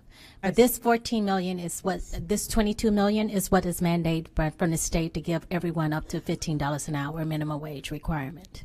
Okay, and so you said you're trying to retroactively do that. Does that mean you anticipate another agenda item coming forward with? No, retroactive means we're going back to July 1. So that pay is for the whole fiscal year instead of starting October the 1st. Is that included in this agenda item? Yes, it's already included. So the total amount coming out of the general fund, except for other things we've talked about, is $14 million from the $15 million minimum wage requirement. Okay. Correct. I just want to clarify that. Thank you. Thank you, Member Vaughn. Member Gray? Thank you, Member Vaughn, for that clarification. My question, Superintendent Davis, how will this affect our fund balance, be it $14 million, as we move forward? This is this money we've had conversations with the board, and I'll let Mrs. Johnson speak to fund This balance. would increase our expenditures by the $14 million in the general fund, so our fund balance would be reduced by this are reoccurring expenditures that the district would have to take on. It would be reduced? $14 million. Our fund balance would be reduced by the $14 million. Okay, so where are we at? What percentage would we be at? Our fund balance is good because we're doing other things to increase the fund balance to offset this cost, but this is what the state allocated resources in the 214 for us to pay this to all our staff. So this $14 million was allocated. The revenue was allocated by the state to pay for this. It's part of our base allocation, the 214. Okay, so we're talking a wash, basically? Yes, it's not a wash because the state gave us money. Right. But it reduced that money because the state is paying for this mandate. Okay. Yeah, this portion, $14 million. But, you know, the question, it begs the question, when we have this many millions of dollars, how does it affect our fund balance? And that's a moving target, but we have to keep track of that, right? Right. This is a recurring expenditures. It might not be funded next year, but this is a recurring mandate from the state. Got it. That Right. was the state said it's required by all districts to bring all employees that's under $15 an hour up to $15 an hour. Understood. But okay, so, all right. Let me. I can go and talk with you later on this subject. Okay. Thank you. Thank you, Member Gray. Please vote when your lights appear.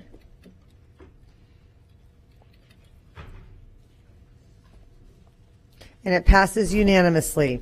502, 2023-2024 Student Academic Calendar. Superintendent Davis will highlight this item. Yes, Madam Chair. This is just bringing forth the academic calendar for the 23-24 school year.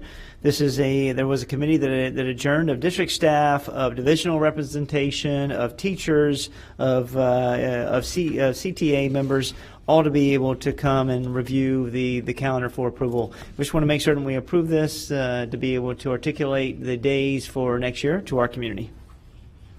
Thank you, Superintendent Davis. I need a motion and a second to approve item C502.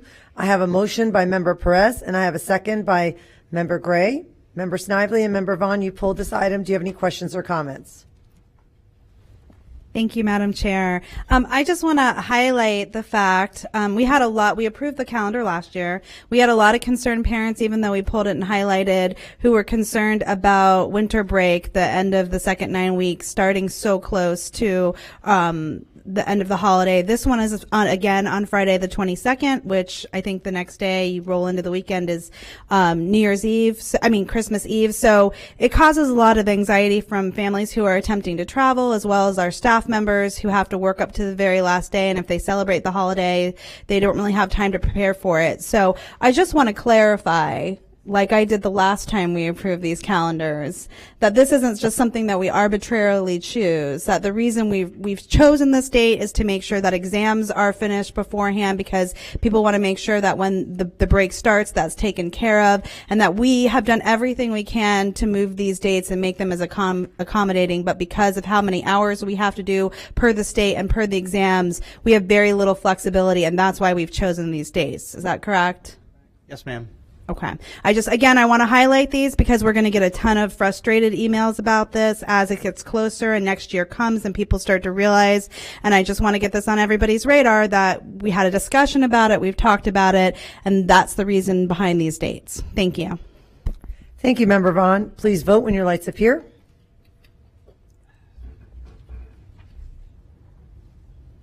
And it passes unanimously. 702, approve invitation to bid 2201 MST EJ HVAC refrigerant gas. Superintendent Davis will highlight this item. Yes, Mr. Chair. This is the approval of the invitation to bid for HVAC refrigeration. We see the demands of Freon is continuously going up remarkably. You can see the increase in cost from last year to this year. This is all about supply and product availability, then also being able to look at the product type. So, for us, we want to make sure we're primed and ready to have enough sufficient Freon to be able to serve 29 million square feet of property. Thank you, Superintendent Davis. I need a motion and a second to approve item C702. I have a motion by Member Washington. I have a second by Member Hahn. Any discussion? Member Vaughn? Thank you. I didn't pull this item, but I did have a question about it. Mr. Farkas, is this your item? Yes, ma'am. Why are we not able to use this in anywhere other than the general fund? This is $1 million. It seems like it should be under operations. Why is it coming out of the general fund specifically? Because the law is pretty clear on the capital dollars, what we can spend, because it is a replacement part, not an actual functional item. It's consumable, so we can't use capital dollars to pay for it. So if we look under our legislative priorities as we speak with the legislation about more flexibility in our spending, especially if it means it can alleviate more dollars that can be used towards human capital in our general fund, is this one of the things that we can advocate for moving to our capital expense fund? Yeah, I think that maintenance items in general fit in there, and this would be one of those items. Yes, ma'am. Okay, thank you. Thank you. Please vote when your lights appear.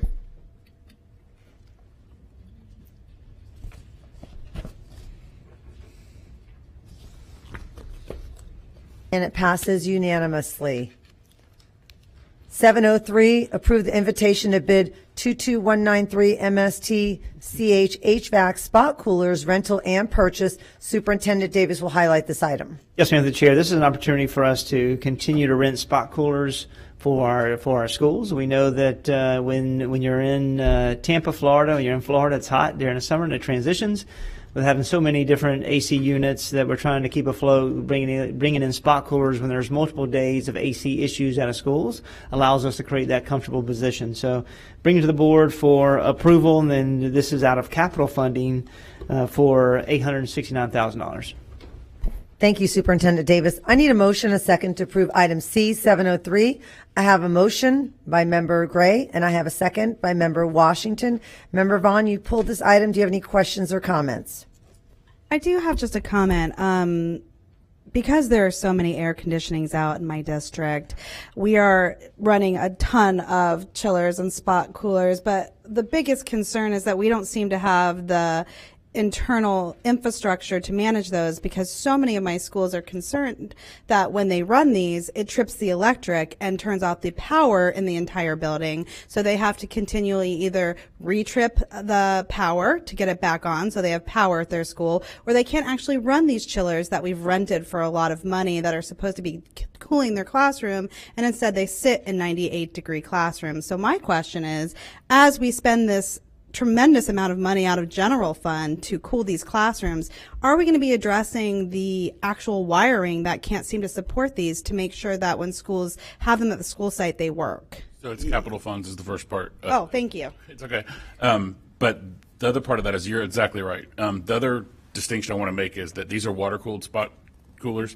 One of the biggest things that we're trying to coach up some of our principals, we need to make sure we're aware of that, because a lot of times we walked in and they said, hey, these aren't working. We need to make sure that we have that, because we have no way of monitoring spot coolers. They're not tied into our main air conditioning system. But to answer your question, yes, that would be one of the big parts of making sure that we have the support to do that.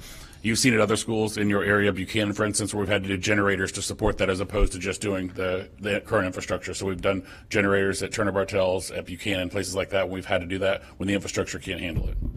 Thank you. And to the chair of this is also when the vendor comes in their own campus, making certain they are wiring to the right circuits so they don't overload those individualized circuits. So being on the ground, making certain that our team is there with them hand in hand so that doesn't blow circuits and that they can be efficiency. But I agree, it should be continuous. Yes, ma'am. Thank you, Member Vaughn. Member Perez? Yeah, I just have a question. We're using these chillers. How many, and I get emails, text messages, phone calls about the AC units in our schools not working. How many units do we still have to replace in our school district? And how many units that we have replaced have broken down recently? Yes, ma'am. So through the chair, we've replaced around 110 units to date, and thankful for the half-cent penny tax. They've been remarkable, allowing us to manage that money and being able to serve our schools. We have another, I believe, 5 coming up next summer to be able to take us to, I think, around 114, 115. And then over the 10-year referendum, we will be able to replace around 210 or repair 210 and update 210 units in the organization. You know, the AC, whether they're brand new or not, the complexities there's a lot of pressure on, multiple chillers out of school. So being able to make certain that we have one running and functional at all times, we try to maintain that integrity. The issue is right now the issues that we are facing is the supply and demand issue, being able to get parts. We have sufficient number of individuals to work on these units, but we're waiting 10, 15, 20 days, sometimes 30 days plus to be able to get a particular unit, hence the reason a spot cooler is being implemented to be able to create that consistency. And if I can add on to it, one of the important parts we've had with some of the new systems are they've been rushed off the line. So yes, they're under warranty, and yes, they're going to be paid for, but the taxpayers and obviously the teachers and kids don't understand, it's covered in cost, but directly are going to be enough to develop what we need to. Great question. And Mr. Farkas and his staff create a formula that says this is how much a seat costs. This is what an individual student, what's the terminology, am I using it correctly? Student station cost. Student station, what a student station costs. There's a formula that the developer, if they want to go forward with their development, has to honor. So it really puts the burden on the developer if they want to go forward with their development to give us money to create the stations. But his staff makes sure that the cost of the student station is captured in this way better than, quite frankly, impact fees. So I think in that way, it's a better. Well, it's based on the state. Hold on. I wish I could come up with that figure and tell him how much it costs. There's a little nuance there. Okay. The state student allowable locations. So student stations from the state actually dictate kind of what it is and that part of it too. He's right. We come up with a formula, but it's number of high school, middle school, or elementary student station costs. So in our world and in all the COOs in Florida especially, the cost of construction has gone up so much. They have a projected how much it's going to cost for a student station allowable is what we call it. Will it keep up with what they are telling us and with the cost of construction? I cannot wait until it comes out to find out the answer to that question, because it has gone up so much, like I said, and we've said here, and it's not just a Farkas term, it is a national trend that's gone up almost 90% in the last 12 months. Will the cost of student stations go up that much? I don't know the answer to that, but I would be surprised. And the state decides that? A state 100%. Formula? They decide what you can allow, what it's allowable cost for student stations at each level, elementary, middle, and high, and they're all three different figures. That's an important nuance, and if it turns out that it's not working, then we're going to have to raise our hand on that, because we're going to then create another situation that needs to be solved somewhere down the road. So it's a great clarification. Thank you. I appreciate that. Thank you very much, Member Vaughn. Please vote when your lights appear.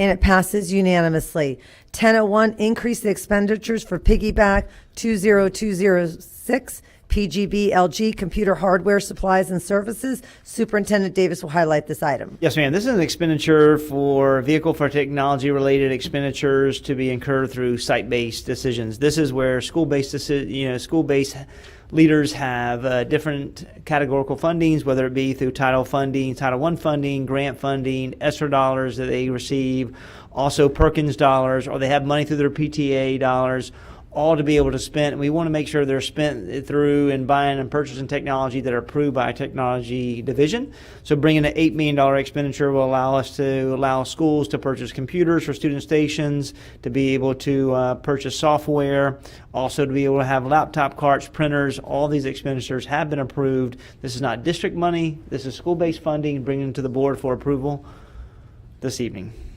Thank you, Superintendent Davis. I need a motion and a second to approve item C 1001. I have a motion by Member Washington, and I have a second by Member Gray. Member Gray, you pulled this item. Do you have any questions or comments?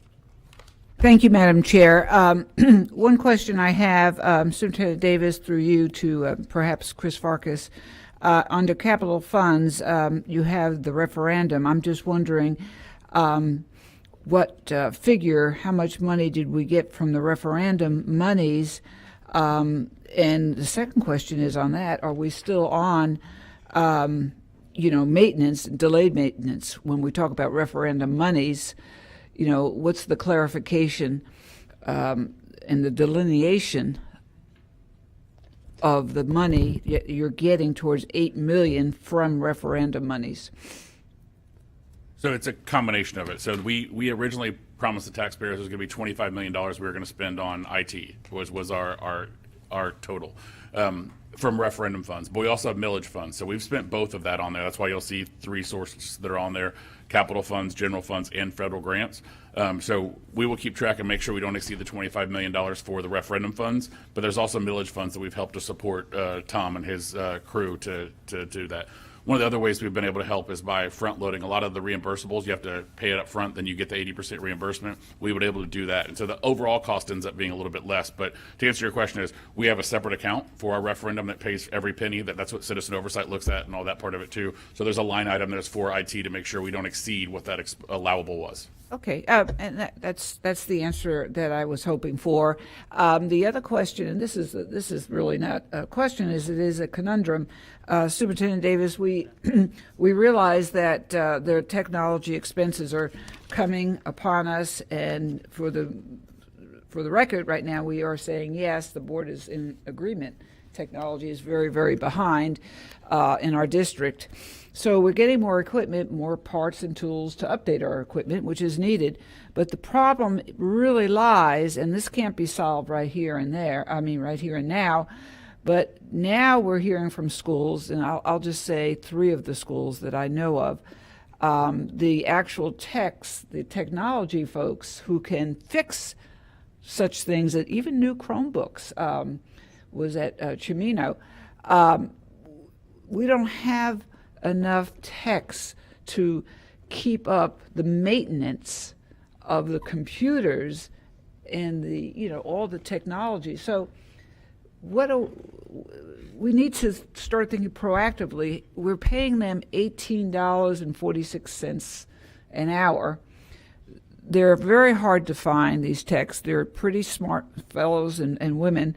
And I know it's a hard find, but can you make a comment on that, where we're going? Yes, ma'am. So we have around 215,000 units that we have to serve every single day when we talk about computers. That's inclusive of 190,000 student stations and around 20+ thousand stations for our employees. The biggest thing is making certain that we can hire. Once again, it's hiring issues. I think what we have to do is be able to create an opportunity for high school students who want to go in the technology field, to allow them to take a course and teach them how to be able to repair units and allow them, deploy them within their facilities to be able to do that, and after ongoing training along with technology specs. So we're continuing to look at every one of our units to be able to address them. Mr. Weeks and his team understands that we're in an uphill battle with obsolete instruments that we're using along the way.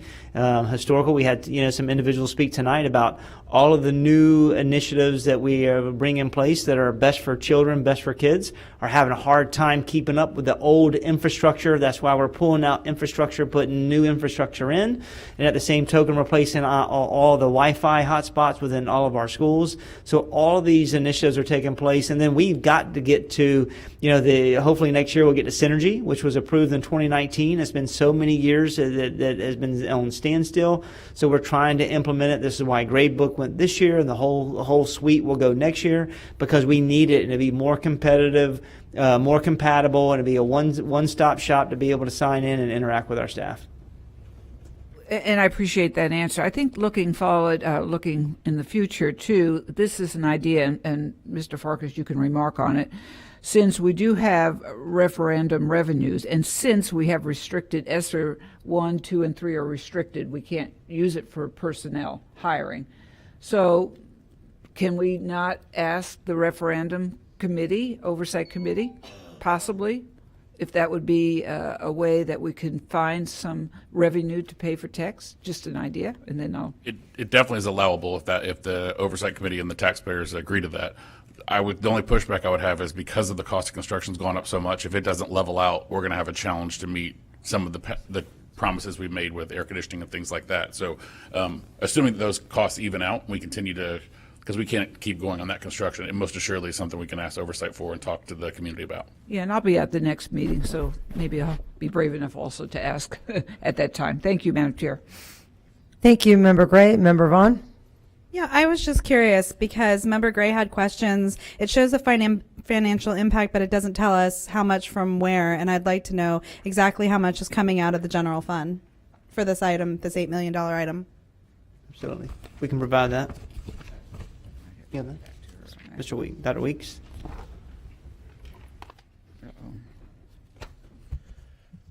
Through the chair, so this is something that these are site-based funds that they're using. So these are already allocated within the school sites' budgets.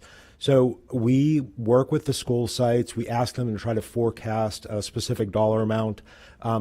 They don't know necessarily at the beginning of the year. Some of their purchases come at the beginning of the year. Some of the purchases come at the end before all the budgets are swept. But I mean, I can find specifics and look at what our trends for the past few years were, and I can give you a specific on general funds. But the $8 million that we're requesting at this point, in looking at all of the funding that we have seen purchased by school sites over the past few years from the various funding sources, that's how we came up with the $8 million. That's a relatively sound annual number that we've been spending. But you're saying they submit a budget and they may or may not spend that. Is that correct? That's correct. I mean, these are dollars that, they could use it for, things outside of technology. I mean, these are site-based funds. If they decide to order a printer or order a computer because they need one and they already have money in their budget, they can go ahead and do that if we approve this. If not, that might be for, I don't know, that could go towards books, that can go towards, anything else where they would need to potentially purchase an item. Those funds aren't specifically allocated for technology. However, our site administrators decide at some point that it is beneficial for them to actually utilize those funds and purchase additional tech beyond what IT is purchasing for the school sites. So if we vote on this, is that saying they have to use that money towards technology? Oh, absolutely not. Okay. No, this is just a blanket approval so that as we look at the spend from the school sites for all of their funding sources, again, looking at historical values, it's about $7.5 to $8 million over the past few years is what was spent by school sites, coming from a variety of funding sources. Does not have to be allocated towards that specifically. Again, this is just an approval for us to allow them to spend those specific dollars. So to give you for instance, we have a specific school right now, Gorey, who has a lot of PTA dollars that they wish to spend on technology. They can't spend those dollars until the board actually approves something like this. This is just a purchasing vehicle for them to be allowed to spend dollars that they have already allocated in their budgets. Right on. Thank you. Thank you, Dr. Weeks. Please vote when your lights appear.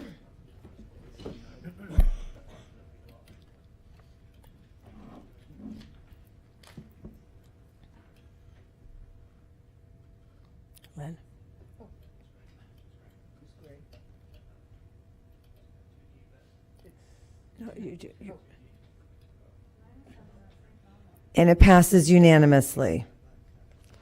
Okay, 10:02, invitation to bid ITB 22170 DST-CH printer parts. Superintendent Davis will highlight this item. Yes, ma'am, through the chair. This is an opportunity to purchase printer parts for our schools. We always know they ought to be functional, not only for our teachers, but also for student services. This $52,000 out of general fund dollars.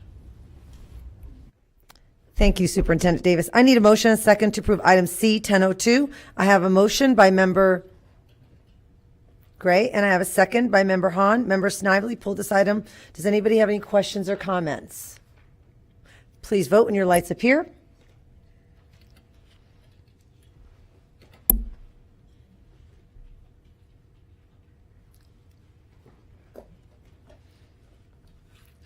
And it passes unanimously.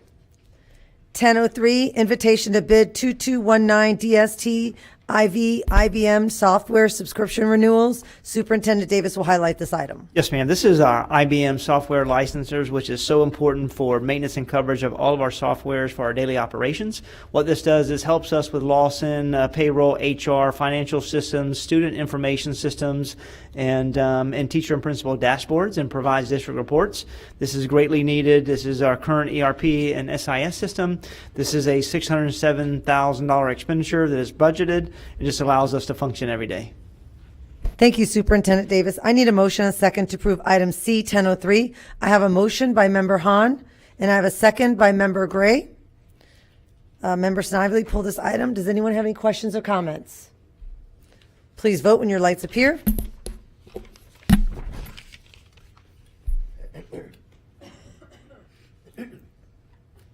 And it passes unanimously. 1004, invitation to bid 22169 DST-CH random access memory chips. Superintendent Davis will highlight this item. Yes, ma'am. This is an opportunity to expand our memory. We have a lot of our units are old, so being able to make certain we have sufficient memory to be able to give them a longer lifespan until we can get new devices in the hands. Right now, we're just continuing to face a supply and demand issue, so being able to put additional RAM in our units, it just allows us to have them on site a little bit longer.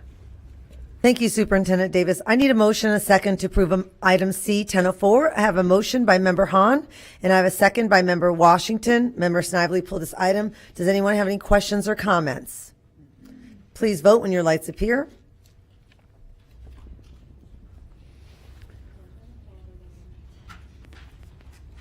And it passes unanimously.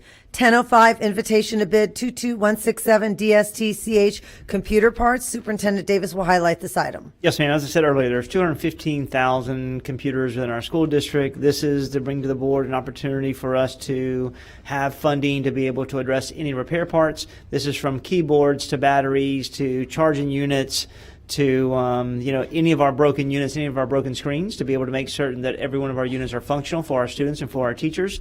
This, once again, is being able to bring $225,000 to the board for approval. Thank you, Superintendent Davis. I need a motion and a second to approve item C 1005. I have a motion by Member Hahn. I have a second by Member Washington. Member Snively pulled this item. Does anyone have any questions or comments? Please vote when your lights appear.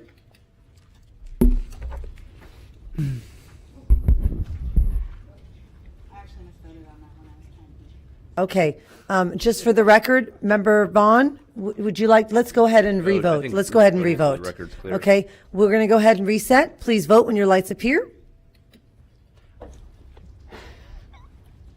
And it passes unanimously. 1006, the piggyback 20206 PGB LG computer hardware supplies and services. Superintendent Davis will highlight this item. Yes, ma'am. This is one of the ways that we continue to make certain we're innovative in our classrooms. One thing that continues the community asks and the board asks is what we're going to be able to see once ESSER dollars are gone. And this is an opportunity to have enhance our 15 of our classrooms, 15 of our schools with enhanced audio. What this brings is a integrated intercom system in each classroom with digital signage, and at the same token provide speakers, amplifiers, and microphones within our classrooms. And then we have selected 15 schools, 3 in each district, so there'll be 3 in each every school board member's district. We also identify 3 showcase schools that will add additional mechanisms to allow teachers around through other schools to determine whether or not they're effective, and at the same token whether or not they believe that will enhance their overall performance with getting students engaged and being involved every single day. The showcase schools will be Nelson Elementary School, Memorial Middle School, and East Bay High School. These are teachers and leaders that are willing to be able to take on this initiative, and this will be able to use ESSER funding for the expenditure. Dr. Weeks, anything else? I'm not right now. Okay. Okay, thank you, Superintendent Davis. I need a motion and a second to approve item C 1006. I have a motion by Member Washington. I have a second by Member Gray. Member Snively, you pulled this item. Does anyone have any questions or comments? I'll yield to anybody else. Oh, okay. I mean, I just wanted to comment. My only concern with this item is really just getting the feedback from the schools. Is it audio or is it visual? I know for myself as a former teacher, I would have preferred visual than audio. And then when we do 15 schools, that means to me in the future, that's going to be all the schools and what that looks like. So I really want to ask you, like, what kind of survey, what kind of feedback did you get from the schools and to get that? And so that's my concern, because I'm not concerned about this item. I'm concerned about the future cost of the item. Yes, ma'am. So it's a good question. We budgeted to be able to address every classroom in this district. We know there's other school districts such as Orange County that have every one of their classrooms has been covered, and they do have additional funding resources they use for referendum and millage money to be able to do that. And I hear nothing but raving results from teachers in that process. I'll let Dr. Weeks be able to address our availability, how we engage schools, how they were selected, and what our vision is for moving forward. So the 3 showcase schools, through the chair, the 3 showcase schools were actually selected based off of, as Superintendent Davis stated, number one, their willingness to participate in this, knowing that they are very technology oriented from an administrative perspective, and knowing that their teachers and administrators are willing to step up and demonstrate any of the products that we implement in those locations to their peers, be it other administrators or other teachers. The remaining 13 schools were selected, we worked with Shea McRae and Supercat to get a list of schools that really have the need for additional technology. And again, these were schools that were selected based off of their willingness to participate. We chose specifically one elementary, one middle school, one high school in each board member district so that we would have an equitable representation of the products throughout each of the board member districts so that we can hopefully foster a lot of collaboration between those schools and the schools that are close to them. So that was really the process that we went through. But what I'd like to share with the board was just the fact that since these were ESSER $3, one of the things that we looked at with ESSER 3 when we started writing up the proposals was the fact that we knew that we had to increase our baseline technology, but we also wanted to be able to use some of those one-time funds for providing some innovative technologies for our district. So we were approved for a specific amount through ESSER 3. The state approved our request. A substantial amount of that funding still remains unused from a technology perspective. I have to go ahead and bring all of those items to the board frequently. So my concern is that, this is something that obviously we're working on doing. This would be an innovative use of dollars. My concern is that timing is critical. We know that ESSER 2, just like ESSER 3, was something that we had to submit specific responses to the state for. ESSER 2, if anybody recalls, was swept after, the unused money was actually swept from the ESSER 2 accounts. While there has been no indication that ESSER 3 that will occur with, we still want to make sure that we at least utilize, get maximum benefit out of the dollars that we have allocated right now under the process. And the ESSER process, there was a task force that really looked at all of the requests that were being proposed through the ESSER 3 submission. So this was really a cross-representation of district employees. Well, thank you for all the input, but I guess for me, I would like to see like 3 schools. I'd like to see it piloted in 3 schools. 4 weeks later, feedback from the teachers, how they're feeling about the program, and then, obviously going to the 15 schools, because if you do 15 schools, I feel like there's almost an inequity. Next thing you know, it's going to be all the schools. And I know that, what kind of feedback did we get from teachers? Did they want audio? Do you want visual? Like, I agree that we want things that are sustainable, that are ESSER there, but my concern is, I'm a teacher, I'm there, I'm not getting a raise. All of a sudden you're coming in putting audio. You haven't asked me if I want visual audio. I have an old computers here. I don't have any laptops that are working. So I guess my biggest concern is just, I'd like to see the pilot. Then you come back a few weeks. That's been my concern from the beginning. I've mentioned that, and I'm going to stand with that, and I'm going to vote against this because I would like to first see a few schools, get feedback from the teachers. I'd like to see a survey from schools to see what the needs are, what the enhancement is. Like the other day I was at a school and I saw an amazing visual where it actually transforms everything from English to Spanish. I was like, wow, that's amazing. So I just think that for me, I would like to see a pilot, like feedback. I'd like to see teachers surveyed to see what the needs are before piloting them in schools. So that's just my opinion. Thank you. Member Gray? Yes, and Dr. Weeks, Superintendent Davis, I also can't, as you know, I will not be able to support this mainly because, and I like the innovation, and believe me, I know we need to be innovative and competitive. But the problem is we still have schools that are not one-to-one, and we still have again, you're looking at technology and who's going to fix it. So you're really compounding the original problem of lack of tech folks to fix these innovative projects. So what I hate to do is say, let's get this great, we have the money, let's put it in there, and then something happens to East Bay, the poor teachers saying yes, and then something goes awry. Who's going to be able to fix it and maintain it? So I almost think that when we get into the ESSER expenditures and spend the money, we almost should think about having the package as far as maintenance, because maintenance equals sustainability. And without sustainability, we're just playing experimental, money here, fake money, monopoly money, other people's money, OPM, whatever you want to call it. So I can't support this. I will agree with Madam Chair with the idea that I would have supported perhaps 3 schools, maybe, because that way we could at least get a data deep dive and be very clear as to how to move forward. But right now, I there's too much of a need in other areas to support something eclectic that I don't even know. I'm a teacher, was a teacher also, and I've never heard of anything like this. And I'm sure Orange County has, obviously. But so, that's the reason I can't support this. Thank you. If I may, through the chair. So one of the things that I would really like to point out, and I was going to bring this up, Madam Chair, was the fact that we do have in the ESSER dollars, we have additional computers. We have interactive panels. We are looking at this from, again, increasing our baseline, and then we're looking at adding innovative items.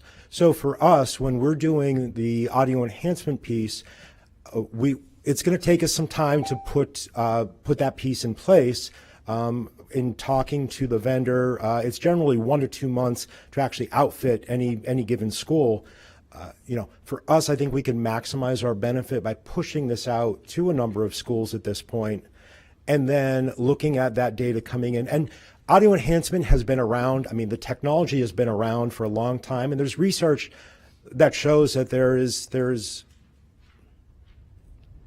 Yeah, Dr. Weeks, I am interrupting you because there's a time situation on my part, Absolutely. But I would like to make a motion that we deal with 3 schools versus. Sorry. So I think you have to vote the superintendent's recommendation up or down, or ask for a continuance and ask him to come back with a separate recommendation. So he's recommending whatever he's recommending. The board can support that. You can vote it down, or you could continue and ask him to come back with a different recommendation. So the bottom line is, then can I make a motion for a continuance? I make a motion for a continuance of this item to be supported with 3 schools versus. Well, I think he would need to come back with a different recommendation, or keep the same recommendation, and you could vote it down at that point. So that would be the motion. I think you need a second. Okay. I would make the motion for a continuance With the superintendent's. Consider coming back with a pilot. Can I have clarification from the superintendent so the board can understand? Superintendent Davis, can you? Superintendent Davis, go ahead. Yes, ma'am. I guess, Mr. Porter, can I amend this? You want to do it tonight? That's your recommendation. Okay, so I asked the board to amend my recommendation to have an elementary, middle, and high school, and use those as 3 demonstration schools because we have Nelson, we have Memorial, and East Bay to be able to set up those 3 schools, and particularly Round. As far as our next steps, Mr. Porter? So who made if I could just get a clarification, who made the original motion? I did, Lynn Gray. Oh. Okay, Vice Chair Washington made the original motion. Is that acceptable to you? Well, he's going to have to tell you that. I mean, it'd be the 3 schools we've identified as showcase schools, which would be Nelson, Memorial, and East Bay. But as a maker of the motion, I just need to make sure Mr. Washington's okay with that. Okay, that's fine. Then the motion's on the floor. Same recommendation with just those 3 schools that he just identified. Yes. Okay. How much is that? Yes. It stays up. Okay. Okay, so we have clarification now. So Member Washington made a motion to have Superintendent Nelson, Memorial, and East Bay, and now we will continue our discussion on those 3 schools. Correct. Is that correct? Okay, so and you're done, so it'll be Member Perez.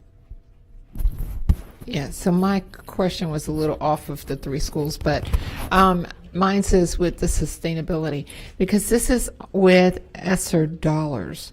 So once those ESSER dollars are gone, how would we, or where would we get the funding for the other?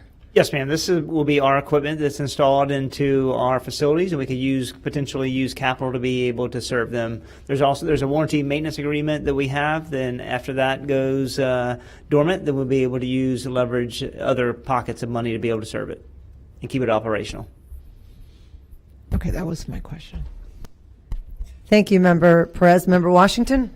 Okay, I'm off beat here. Okay. Okay. Keep it alive. I had a question pertaining to the other 5 schools, but now it's off the table, right? Okay. Yes. Okay, then I don't have any questions. Okay, thank you, Member Washington. Member Vaughn? Yeah, I thank you, Madam Chair. I don't love trying to vote on an item that's being amended from the dais without proper time to ask questions. I know the superintendent, my question, because I'm concerned about the price tag of this and how we're spending our ESSER monies and where that looks like and what we're prioritizing, because that's a limited amount of funds and there's a lot of other things, even technology, I think we could be innovative with. So you're saying as we're going through this right now, what would be the price tag of these 3 schools? I'm going to let Dr. Weeks answer that question. It's going to be around $1.8, $1.9 million for these 3 schools because they will be completely outfitted with all of the technology from audio enhancement. Through the chair, yes, that's correct. It's a little bit more than $1.8 million. These schools, the 3 showcase schools, would actually have additional technology that we wouldn't have been putting into the other 12 schools. And again, as we're looking at these tech showcase schools, we want to make sure that we evaluate all of the technology as it relates to specific items. So again, it's a little bit more pricey in terms of putting those in, but we'll get to be able to make a full evaluation of that specific product line. Thank you. So I was prepared to vote no on this item. Even as amended, I'm still going to vote no. But just because of the fact that I would like more time to meet with staff and ask questions and review this item, if for a smaller amount of schools, for a smaller amount of money as a test pilot, it's something that I'm certainly open to. I don't feel comfortable changing it and then making a decision right from the dais. So if for some reason it doesn't pass, then I'm willing to relook at it again at a smaller amount, but that's where I'm going to vote and why. Thank you. And through the chair, can I just say one thing is that the reason that, the adjustment was made is that, with trying to get product, I mean, they're trying to save product for us, and I get it. There needs to be questions that are answered, hence the reason we do reviews. But, for us, this would be a cool initiative, neat initiative to be able to enhance our classrooms as we move forward. Sorry, Doc. Thank you, Superintendent Davis. Member Hahn? I was also going to ask about the financial impact, so thank you, Member Vaughn. And so that was really my only question. I just wanted to see what the differential was, and I appreciate the innovation around this item. Thank you, Mr. Weeks. Thank you very much. And just to clarify, we are now going to be voting for the 3 schools, which are Nelson, Memorial, and East Bay. So you'll be voting yes if you want to support that, and no if you'd like to not. Please vote when your lights appear.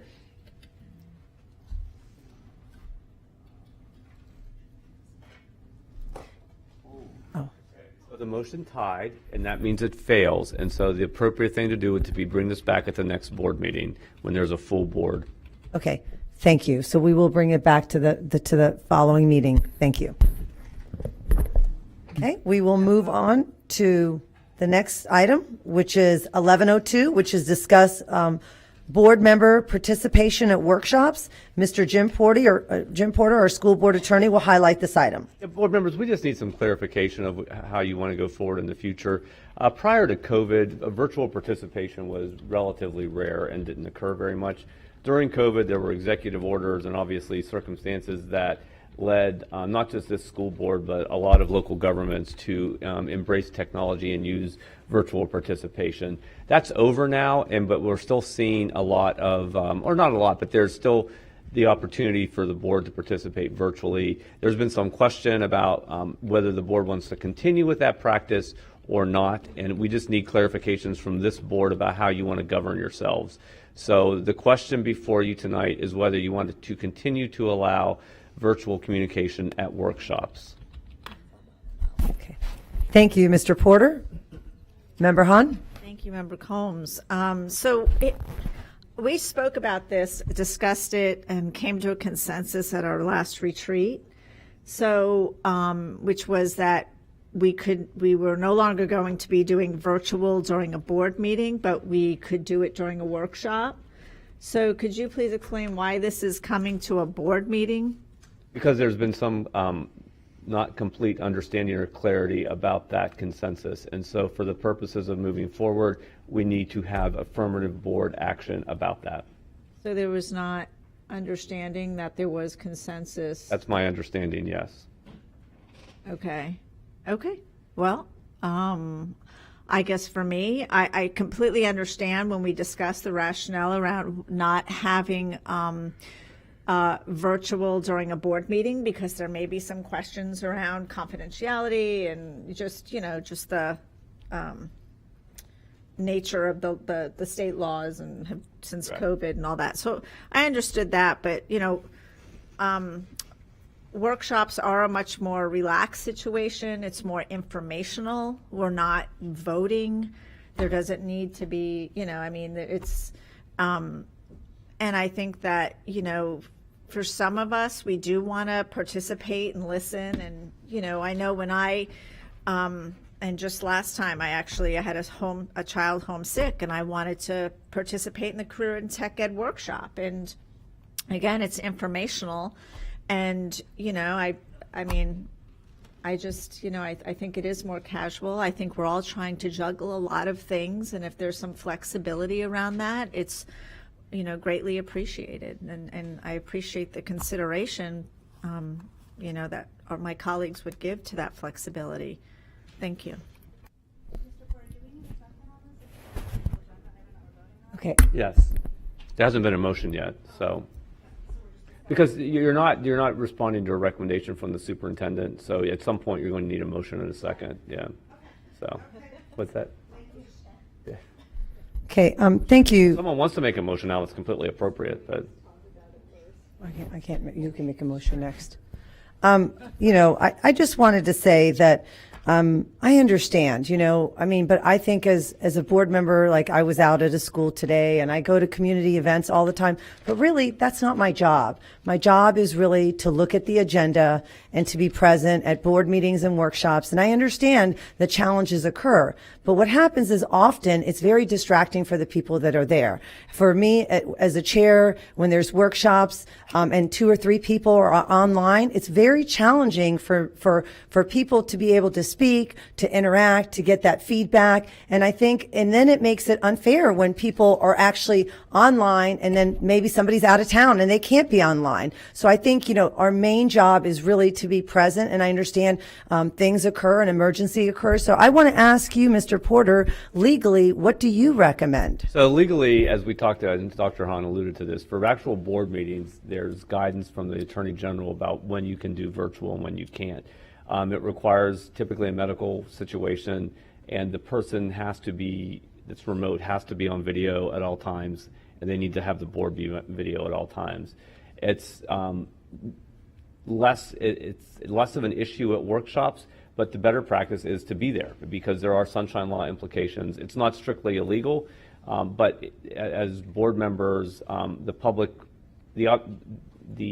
assumption is that the public is going to see you all operating. And so from a legal perspective, it's always better to be here in person. It's not illegally inappropriate to do it, but it's better to be here in person. But for workshops, it's not as much of an issue as it is for regular board meetings. So are you saying as our school board attorney, you recommend us? I'm not making recommendations. Okay. I'm telling you what the guidance is for what the parameters are of what you can do. You can do virtual participation with workshops. That's legal. The better practice is to be here in person. But if you want to do that, I'm giving you legally the flexibility to do it. It's just better to be here in person. Right. And we get our calendars well ahead of time, and there are going to be emergencies, of course, but I think it's often unfair for the members who are there and also very distracting. Many times it's been you can't get online or I can't hear or somebody else needs to get on cue. It's very difficult for that. And I think what happens is if you are available to go on virtually, it's easier not to come. I know for me, I'm on a board right now that they are doing online frequently. And guess what? Every time I go on virtually because it is easier. So I'm just saying that's just one person on one vote, but I would recommend that we should all physically come and that we should not have virtual for either the workshops or the board meetings. Member Gray? Thank you, Madam Chair. And in reality, Mr. Porter, I would have rather you went to board member and talked with each one to find the consensus versus having this and interrupt you at this point because I will not violate the Sunshine Law. This is something that could come to a vote, and I cannot talk to each one of you and get your consensus. That's why this is coming to the board. This needs definitive board action. All right. I will disagree because there's been other times, but I'm not going to say anything beyond that. But I will say this. When you speak about the Attorney General or guidance, I have here before me from Ashley Moody, who has had the very same conundrum that Member Combs has said about in-person or not in-person, because during the 2020, 2021, etc., this came up over and over again with meetings that range from school board meetings, advisory meetings, anything that has school board member presence. And she says, I conclude that the statutory requirement of an in-person quorum at a physical meeting location that applies to the school board in conducting its business also applies to other school board meetings. Further, she says, Section 1001.32 Florida statutes sets out the requirements for conducting district school board meetings, plural. This office has interpreted these requirements to mean that a quorum of the members of the board must be physically present at the meeting site. Further, and I'll be happy to share this with you. I'm aware of the opinion. It says, I conclude that where, as here, an executive order previously suspending a statutory in-person requirement, in other words, it was suspended at one time, for constituting a quorum has expired, the statutory requirement of an in-person quorum at a physical meeting location that applies to the school board in conducting its business also applies to school board various advisory committees in carrying out its delegated duties. So what she's saying is over and over, and I'll just say it one more time, which is, I'm quoting right from here, this office has suggested that a school board, in permitting absent members not needed for a quorum to participate in board members remotely, may wish to consider this office previous opinions condoning the use of electric media technology when an absent member is physically unable to attend a meeting due to a medical treatment or physical infirmity. So what I would suggest, if we're not guided by our own self in terms of, and I agree with Madam Chair, then perhaps the Attorney General's guidance may help them, remind them that in-person is a formality. Thank you, Member Gray. Member I'm Vaughn? going to respond to that because that's exactly what I said. That's referring to whether you need to have people physically here to constitute a quorum. And you'll recall when you were chair, Ms. Gray, that issue came up. We were not going to have a physical quorum because people were going to participate remotely and the meeting was canceled. The earlier Attorney General opinion she's referring to was exactly what I alluded to when I talked about the guidance. That was done in 1993 for a county commissioner named Sylvia Rodriguez Kimball, who was going through bone marrow transplant. The Attorney General opined that it was permissible to participate if there was a medical issue and that board member was able to be on video and seen on video, and that board member could see the other board members.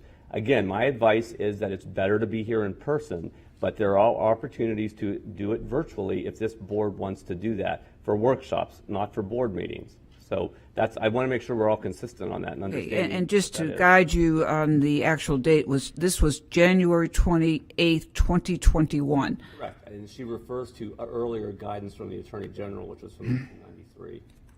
This is not said in this particular format. You alluded to that, your last sentence, Ms. Gray. Okay, so we're going to I would like to make a motion to have the requirement of a in-person for both school board meetings and workshops and other advisory meetings, etc. That is something that's up to the board members to not come or to try to arrange electronically, of course. But for those two sessions, I think it should be mandated for the look of our board. Now, if that's not clear, perhaps, Mr. Porter, you'd like to make it more clear. That's clear. So the motion on the floor that needs to be seconded is that there will be no virtual participation. So I need a second, right? Can I hand Pass it- the gavel. Okay, pass the gavel to Mr. Washington. I'll second the motion. Yep. So now we need to, there's a motion on the floor. So now we're going to discuss the motion. Okay, Member Vaughn? Thank you. I appreciate whatever you quoted, Member Gray, but from my understanding, that's something that consists of a quorum where we vote. And since we don't vote at workshops, that statute or the ruling from Moody doesn't seem applicable to this discussion. So what I would like to do is talk about participation. I still would like to clarify that I don't agree that we can't appear remotely at meetings. From my understanding of what we discussed, it was going to be asked that we use that respectfully. I continue to find the discussion that if you're not able to physically be somewhere, that you're not doing your job offensive. There are many of us who have young children or who have issues where there are health issues that come up or there's sickness in our house, and being able to participate and still take care of our family is I think extremely important, especially when we talk about mental health. I have not found any of the comments from my fellow board members at workshops distracting if they were remotely, and I appreciate anybody's ability to participate and allowing as much access to be collaborative as possible. From my understanding, those workshops are a place where we can talk and do our work, and excluding people and not allowing them to be part of the conversation and have access and be collaborative simply because they can't appear there because there might be some technical issues and distracting seems counterintuitive to the collaborative nature of this board. And again, I find that the fact that we can continue discussing this confusing and problematic, because I did think that we talked about this and walked away at a workshop kind of tabling it and essentially asking for people to be respectful about this. So my viewpoint is absolutely, I would not only love for people to participate remotely if that means that they have a voice, they can do their job, they can vote, they can collaborate. If it makes it easier for there to be part of our group, then I would absolutely encourage that. I would love to see virtual meeting from people at our school board meetings, so people that can comment. If virtually means that people can have more access to give us any comments or participate, why would we shy away from that? So if it's not illegal and it allows people to have more participation, I absolutely support that. So I would vote no on the amendment to limit participation through virtual access. Thank you. Thank you, Member Vaughn. Member Gray, did you have a comment or no? Real quick, this particular no, she's put her name. Go ahead, Member Gray. Sorry. This particular Florida statute is not limited just to school board meetings. It goes into advisory committees, any meeting that is school board directed. So just so you know, I'll be happy to share this with you. Thank you, Member Gray. Member Hahn? Thank you. I just want to go on the record and say I 100% agree with Member Vaughn. I appreciate her words. I also rely on our school board attorney to clarify what that document says, and he has said it is not illegal for us to participate virtually for workshops. Thank you, Member Hahn. Member Washington? Thank you, Madam Chair. I also agree with Member Hahn and Member Vaughn. I think at a workshop, if you can be there present, because a lot of people have something may come up. And if you can't be there and you can't be on there and you want to be involved, I think you should. I think you should have the right to be virtual there. Now, I would leave it up to the individual. So if the individual can't be there and they can't be on virtual, they can't be on there. But if they want to be on there, I think we should let them be on there. Thank you. Thank you, Member Washington. Member Vaughn? Thank you, Madam Chair. I know we keep going back and forth, Member Gray, and I understand the point that you're trying to make, but even applicable to other committees, those would be committees that require a quorum. The fact that we're continually talking about quorum, there are other committees that in order to pass business, even if they're not a sanctioned school board, like our CAC, they do business, they have to have a quorum. So that would be applicable to other committees. Our workshop does not require a quorum. Can I confirm that? In order to convene a meeting, you require a quorum, but because you're not voting, it's not as relevant as it is for a board meeting. Can we have the meeting? You can't convene the meeting without a quorum, without a physical quorum, but you could still listen to what was ever discussed. It just wouldn't be an official workshop. Because we wouldn't be voting on items? Correct. Okay. And the other piece of that Attorney General opinion that's important is during COVID, there was an opportunity to have a quorum virtually. What that does, is, Ms. McGray, is take that ability away. You have to have a physical quorum, which means 4 of you have to be present. And when you allow virtual participation, you're running a risk that there's not going to be 4 members present. That happened once. With the emergency call board meeting, yes, where we were voting on things. Right, and so we had to cancel the meeting because we couldn't have a quorum. So that's specifically dealing with quorums, and that's the important point on this. But we could still have the workshop. You couldn't convene the meeting or the workshop. But we could still listen to all the informational items because that's pretty much what we do at a workshop anyway. This distinction is, and I'm sorry to be pedantic about this, is be pedantic. You could not sit here at the dais and pretend you're having a meeting without a physical quorum and just listen. You couldn't do that, and I would strongly recommend that didn't happen if we found ourselves in that situation. In a workshop situation, I would say if you want to listen, you can listen. Because you're not taking any action anyway. So just to clarify, after Member Combs' comment, then we'll take a vote on the motion, and you'll clarify that before we do the vote. Thank you. Okay, thank you, Member Vaughn. And I just wanted to say, for me, it's just been a very gray area for months now. We had clarified it, but for workshops, we're not very clear. And then when we go into bargaining or people are calling in, and it's concerning to me, like, where do we do that? Are you able to call in bargaining? Are you able to not call in? So that's been a concern where people have actually called in during that. Okay, well, I'm just saying in general. So that's one of the reasons that I brought this forward, because I'm it's frustrating for me to feel like it depends who comes, who doesn't come. Do we have enough people? So especially when we've had people who prepare a long time for workshops and they come in, and we have guest speakers that are coming in and they're taking the time to come in. And then we have 1 or 2 people come in and there's technology issues. We want to hear your voices, but when like we haven't had a workshop in a long time. For months we didn't have a workshop, or, we have 4, probably maximum 4 times that we meet on a monthly basis. And emergencies do occur, but what happens is when you can virtually do it, it's easy to say, you know what, I'm going to do the virtual choice. So I think as elected officials, it's really important that I feel like that we're present physically. I think it makes sure that the people who come for the workshop and the cabinet members who've spent hours and hours preparing for the meeting, that we are there. Maybe I'm being traditional, but I think it's a very important part of our jobs. And so I am going to vote to physically be there at the workshop, should I say.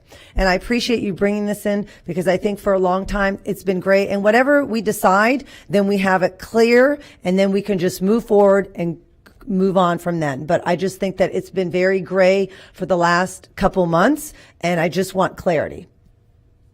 Thank you. Member Gray? Sorry.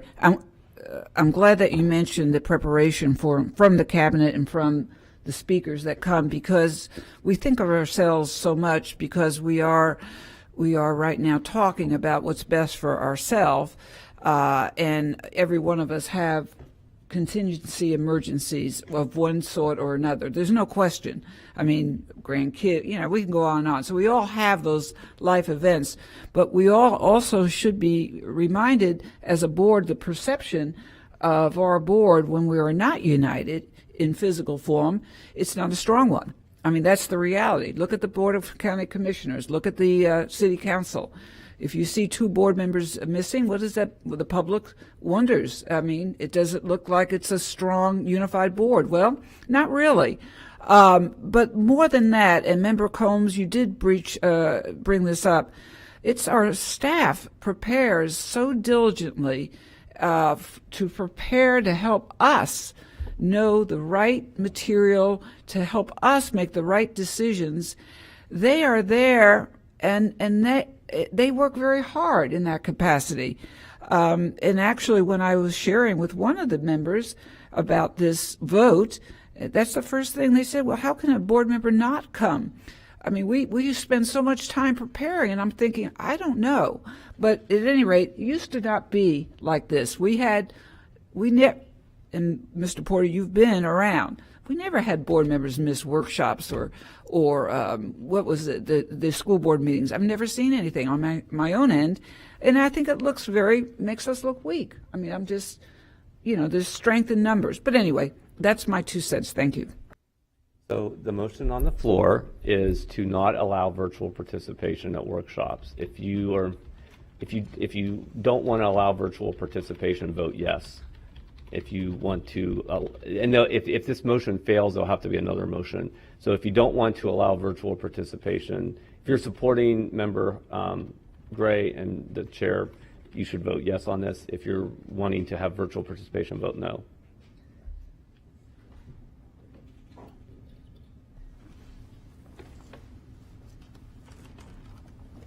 Okay, so the motion failed. So what I think would be helpful, because as the reason this is on the agenda, and Member Hahn and Member Gray, is you saw the discussion. There wasn't clarity, and so the chair was put in a bad position every meeting. Staff was put in a bad position every meeting. It doesn't matter where you land on this. We just needed clarity so she can do her job. And so I would ask that someone on the opposite side make an affirmative motion to allow virtual participation at workshops. You can just say so moved if you want. So moved. Okay. Okay, and so there's a motion on the floor. I don't know if you want to discuss it further. Just vote. No, I just appreciate the clarity regardless of where it lies. I just needed the clarity moving forward because it just makes it difficult, Thank you. So So if you want to, you two should vote no probably. If you want to allow virtual participation at board meetings, vote yes. If you don't want to, vote no. Okay.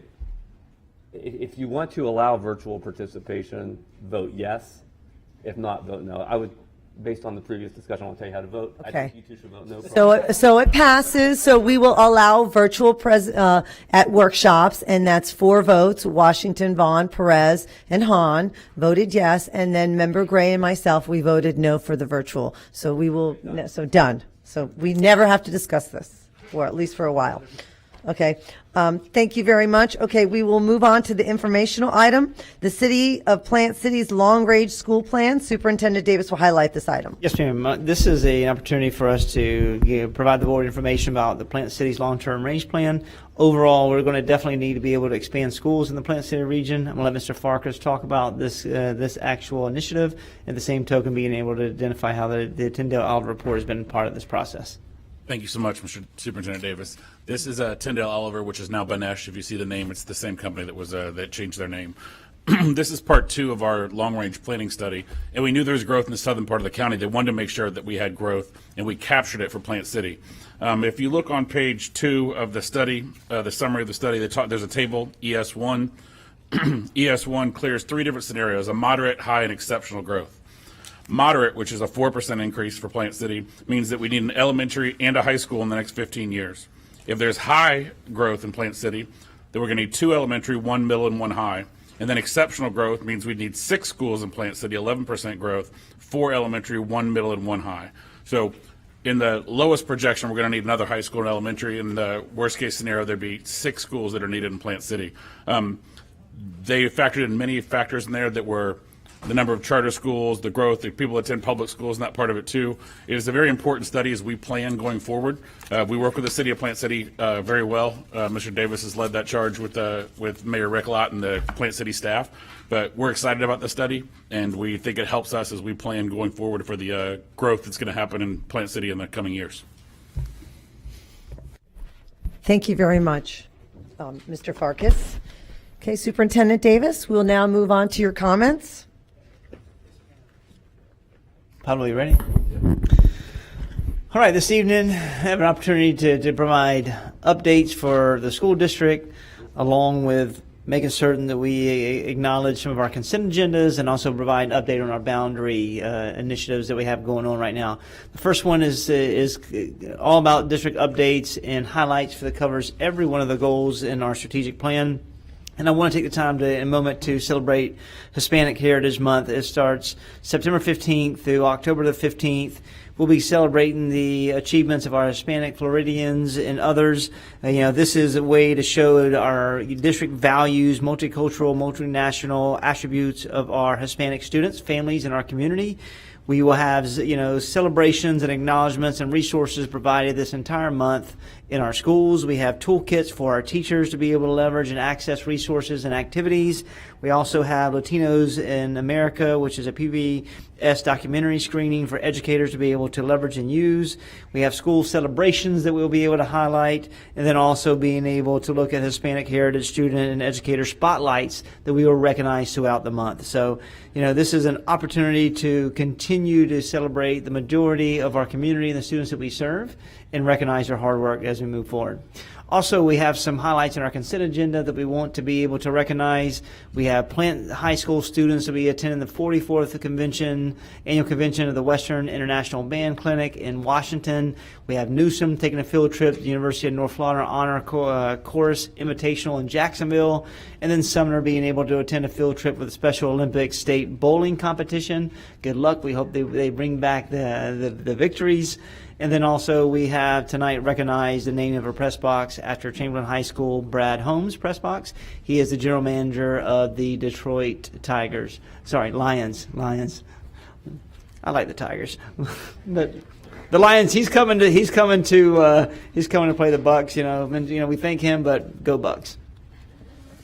Also, we have Goal 4. It's about making sure we're fiscal responsible and addressing our operational resources in the spend agenda for growth management. It's all linked together this evening. And then I want to make sure the community knows that our partnership with WXY Studios is all about being able to conduct a study of our utilization of our schools, looking at the enrollment patterns, looking at school assignments, looking at the social economic composition, also the distance to and from schools. And then also in the process of looking at how we are going to leverage facilities in the present and also for the future for potential repurposing, and then transition to be able to alleviate the need and the pressure to be able to create new builds or add additional wings or classrooms at our schools. And then all this process, as we get through it, phase 1 and phase 2, will come to the board for approval, looking at the overall boundary. And the question is why? Why is there definitely a need? It's been so long since we've looked at all of the boundaries in our school district at scale. As you know, we've done one-offs here and there over the many years. We've got to really look at how this community has continued to shift pockets related to enrollment, and then looking at the the housing development and also the patterns, also the charter growth. And we see that 25% of our schools are overutilized, and that's using a 95% capacity. And then 45% of our schools are underutilized, using a 80% capacity as well. When we look at the forecast for the next 15 years, we see that 15,000 newcomer students will be on the forefront, and we'll have to be able to serve them every single day. That will take the 53 overutilized schools to 72, and then that will create around 12,000, full or partial student stations that we'll have to be able to serve. So we have got to have a forecast plan not only for a 5-year vision, but the next 15 years of what we're going to accomplish to be able to serve our students in Hillsborough County as we continue to grow. The schedule of activities is all about phase 1, and phase 1 started last week to have 5 interactive virtual meetings with our community. We will then, in the next couple of weeks, get information from our vendor to be able to identify all of the conversational pieces that have taken place from this process. What we've learned is that our community really understands that boundaries have to be made, but they don't want their individual boundaries to be touched. And I get that. That is a very difficult decisions that have to be made within our district. And we'll do everything we can to make certain we actively communicate, not only engage our community through virtual, but as we go to phase 2, it's all about getting out there and have face-to-face meetings and being very instrumental to make certain we have voice within our community so we make these changes systemically, and then also get these feedback. And this is going to happen all the way through, October, November, December, to be able to potentially bring recommendations to the board formally in December, potentially early January. all to make the final scenarios in our development. And what we've seen this last week is over 700 participants in the 5 virtual town halls. Live streaming had 400 plus viewers. Ongoing surveys, to date we have 2,600 plus surveys to date with responses for our community members. And we've launched our website that has over 28,000 views to date. And we have email signups of around 1,600 constituents that want us to continually be able to push out that information to keep them apprised of what's going on. And the biggest thing, how do we get our constituents involved? Continuing to have virtual and more face-to-face meetings. We're asking our community members to go to our attendance boundary website, which is at hcps, boundary.org. Also, they can go and email us and be able to sign up for emails. But we want individuals to be involved, attend meetings, complete surveys, so we can gather as much information as necessary to make informed decisions. We know this is a very difficult and touchy decision, but we have to continue to make certain we are doing audits at every one of our facilities and making informed decisions along the way. And for that, we thank you, and we thank all of our hardworking leaders, our hardworking teachers and support staff for everything that they do every single day. And know that we're not only hearing, but we're listening, but we're hearing, we understand, and we're there to support you every single day in that process and trying to protect the working conditions, and at the same token, taking care of them in every way they can to make certain they feel supported. Thank you. Thank you, Superintendent Davis. Thank you for the update. Member Washington? Thank you, Madam Chair. I'm going to be real short tonight, not very long. So we have come up with a partnership with PwC, PricewaterhouseCoopers, and also with WeSeeYou. And the partnership is for financial literacy, and we are going to have it at 4 schools, 3 elementary schools, and 1 middle school. So we have Graham, we have Young, we have Edison, and we'll be doing it at Foster. So that was really a great accomplishment to come in and have that financial literacy at those schools. Thank you. And guess it's through. I was shocked. I'm going to take Member Hahn? Take your 4 minutes, please. I don't believe You get a rollover minutes? Okay, so first I want to talk about Mayan. The street team had a phenomenal summer. 6 young men and women visited 105 sites in our district, 7 weeks in all. Our students through this program, in our summer programs, accessed over 200,000 books and read over 80,000 books during June and July. So it was a great success. Kept our kids reading over the summer. They have also, Mayan has a Hispanic Heritage Month digital read-in which will kick off September 15th. It did kick off, and it runs through October 15th. All information is on the Mayan.com website. Read on Mayan.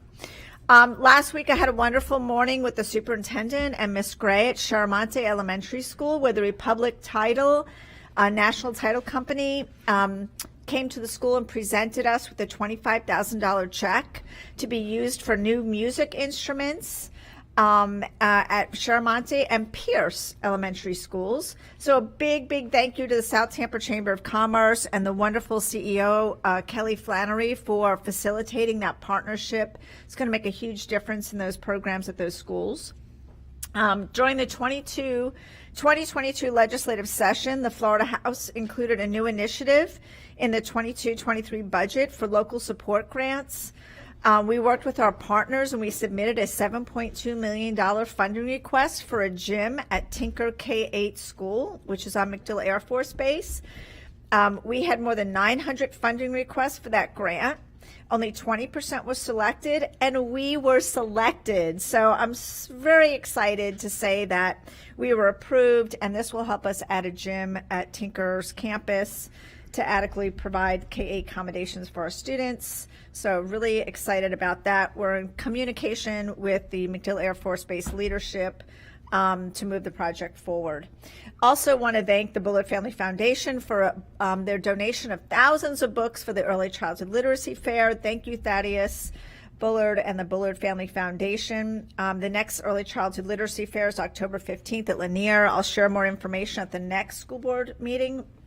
And a big thank you to Principal Parker at Madison Middle School for inviting me to visit with students and teachers in the Anchor for Life program. This program is funded through the United States Navy, and students are chosen to be involved, and they are training to be leaders at their school so that they can help and support students that are transitioning into the school all throughout the year, whether they're military students or outside of the military. It's for any student that's coming to the school. And it's just a wonderful way to create a really kind and supportive climate at that school. So thank you to the U.S. Navy, go Navy, woohoo, for supporting that. And lastly, I just want to make some last comments about the sex ed curriculum that I didn't have an opportunity to make during the when the item was being discussed. So, I am disappointed that the superintendent and staff brought this curriculum with these particular links to the websites. As I mentioned, they talk about topics about abortion, condom negotiation, where to get the morning after pill, and unfortunately this board approved that tonight. These are very sensitive topics, and I think to make it really crystal clear and transparent to parents in this community, so that they can make an informed decision about whether they want to opt out of this program due to these highly sensitive topics that I don't feel we were very transparent about when we put this out on our website. People really had to dig around for this. It should be on the opt-out form. It should be on our website, all of the topics, because when you include website links, that is an extension of the curriculum you're asking us to approve. So we want to be transparent. We talk about building trust with this community. We've heard over and over again the lack of trust that exists between the board and the community. And so I would hope that we would make the effort to at least be informed parents so that they can make a proper decision for their child. We know that parents pull their children from our schools for many different reasons. And one reason is because they're upset about the curriculum that we use because they feel that it usurps their parental authority. And so I would hope that we would go the extra mile to make sure that they are well informed about this curriculum. Thank you.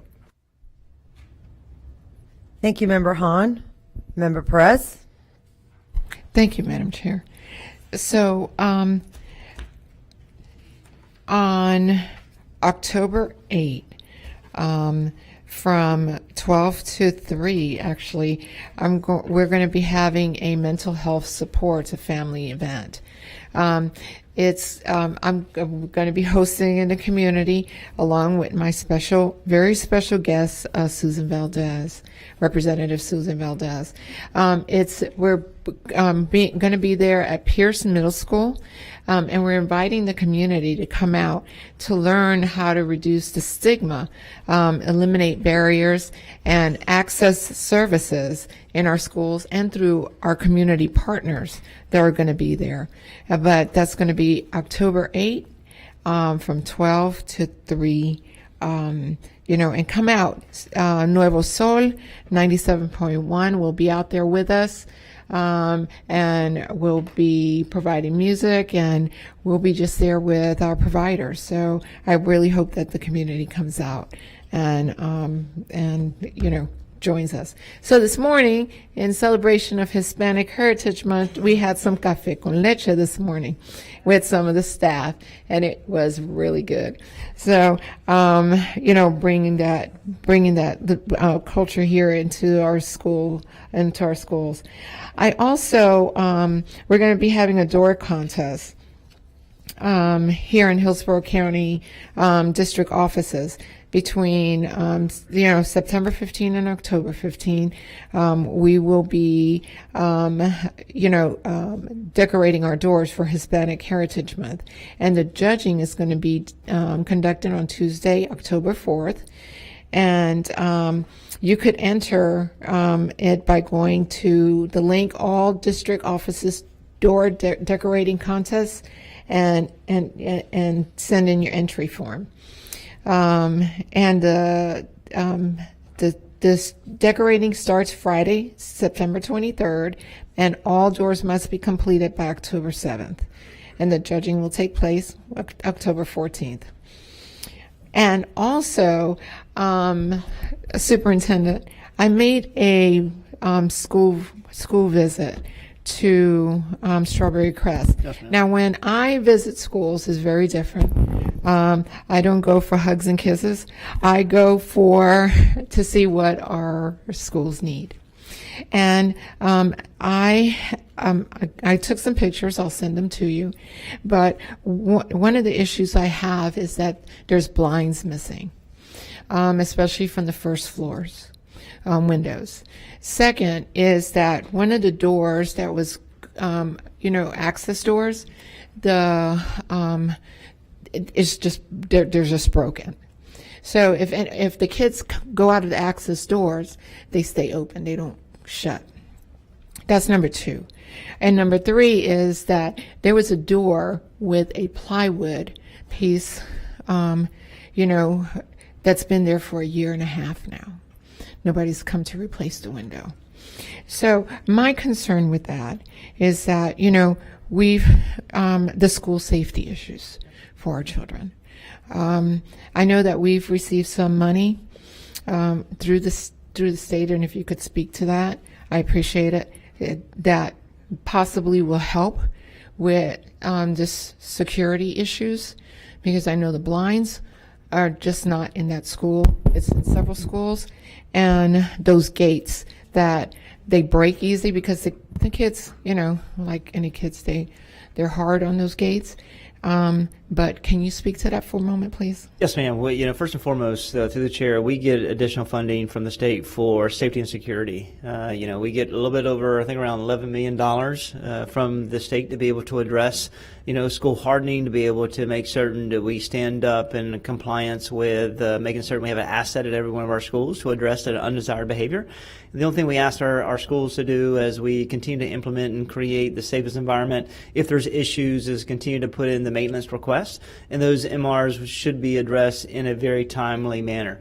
As it relates to Strawberry Crest, we have our staff on it like right now, ready to go, and be able to address those immediately.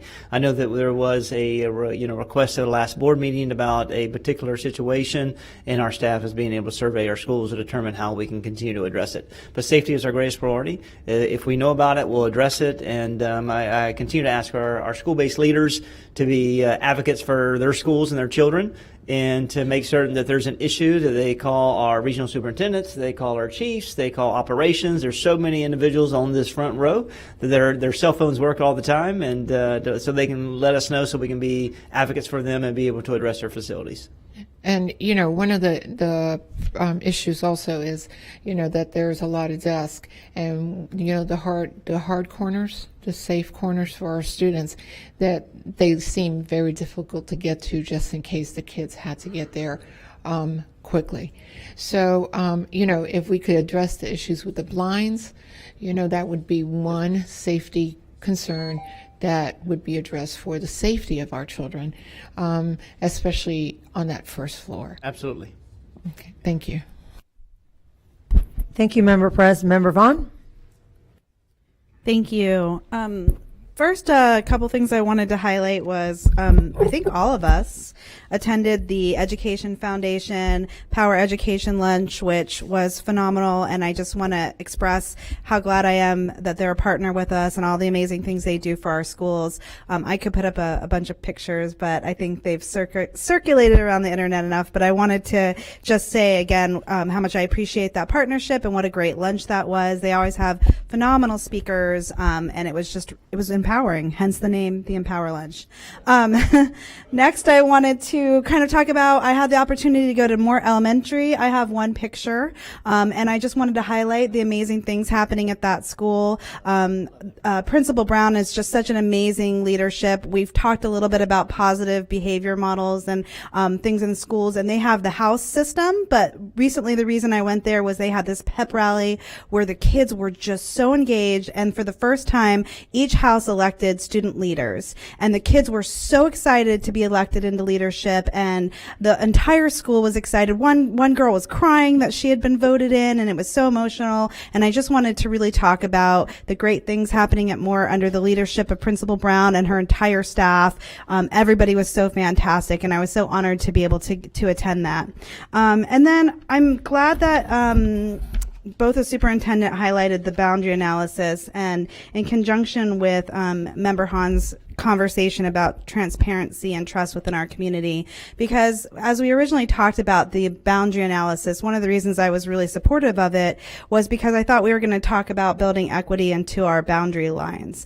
And I know that part of that is engaging with our marginalized community and what that looks like. And, you know, we had talked about several times, we're not even sure when we drew these boundaries, and much less if we've redrawn them since redlining was an issue. So I was really excited about that. But unfortunately, I feel a bit frustrated with the boundary analysis process so far.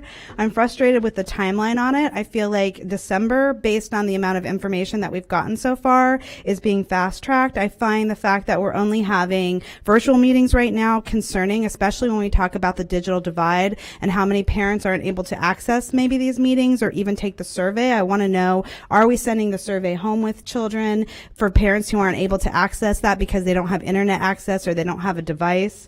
I have concerns about the transparency in it. I know that I had heard that the consulting company was not communicating with Marlene Sokol, who is the only one of our education reporters for the Hillsborough County, and she has questions about it. I've gotten concerns when I see that only 700 parents have participated. I know that seems like a big number, but in comparison to how many parents that represents in our district, that's a very small amount of engagement. Personally, what I would like to see is I would like to see in-person meetings held at different areas regionally. So again, those parents who don't necessarily know about it or have access to a computer can go in person because they know we're going to be talking about that part of the county. I would like to see signs put up like they do, and when I'm on a TPO, when we're going to talk about changing, you know, anything transportation-wise, we put signs up to engage the community. I'd like to see flyers go back into the kids' backpack. I think this is a huge decision, and I know all of us are prepared to make it, but we're going to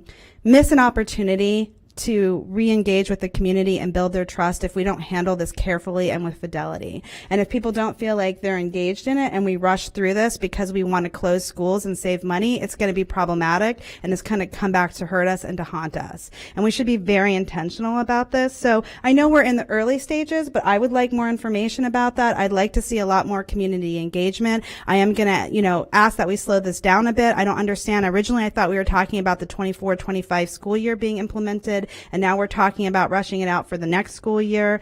I've had a lot of people who have concerns about it. So I just kind of want to start talking about that and get that on the radar because I'm going to continue to talk about it. And I want to do it with you guys. So I know that you've answered some of my questions, Mr. Farkas, and I'll have an opportunity to talk to the consulting company, but I wanted to address some of my concerns now because this is a huge decision and I want to make sure that we're doing it with as much community engagement and support. And I haven't heard much engagement from our teachers and staff and principals at the school site who should be included in this conversation. So those are my concerns for now. I'm sure we'll have lots more conversation about it. Thanks so much, and have a good night. Thank you, Member Vaughn. Member Gray? And I got to hurry because I have a lot. But Shay McCrae, we should send again to the House Academy. We should have another slew of teachers get up there. And thanks for mentioning that. We actually got certified for House. You would love that 3-day. I think it was 3-day. But anyway, let's put that on a list of things. Thank you, Humana Dina Marshall, for choosing Heritage as being a gold school, helping with our employees. So they won that. And thank you, Principal Mary Booth from Heritage for promoting health and wellness. Thank you also, and we'll hear about this tomorrow during our Hillsborough Healthy School meeting, Principal Ovette Wilson, also previous Hillsborough Healthy School Gold status recipient, is going to be definitely embracing a healthy school with his pre-K through 8.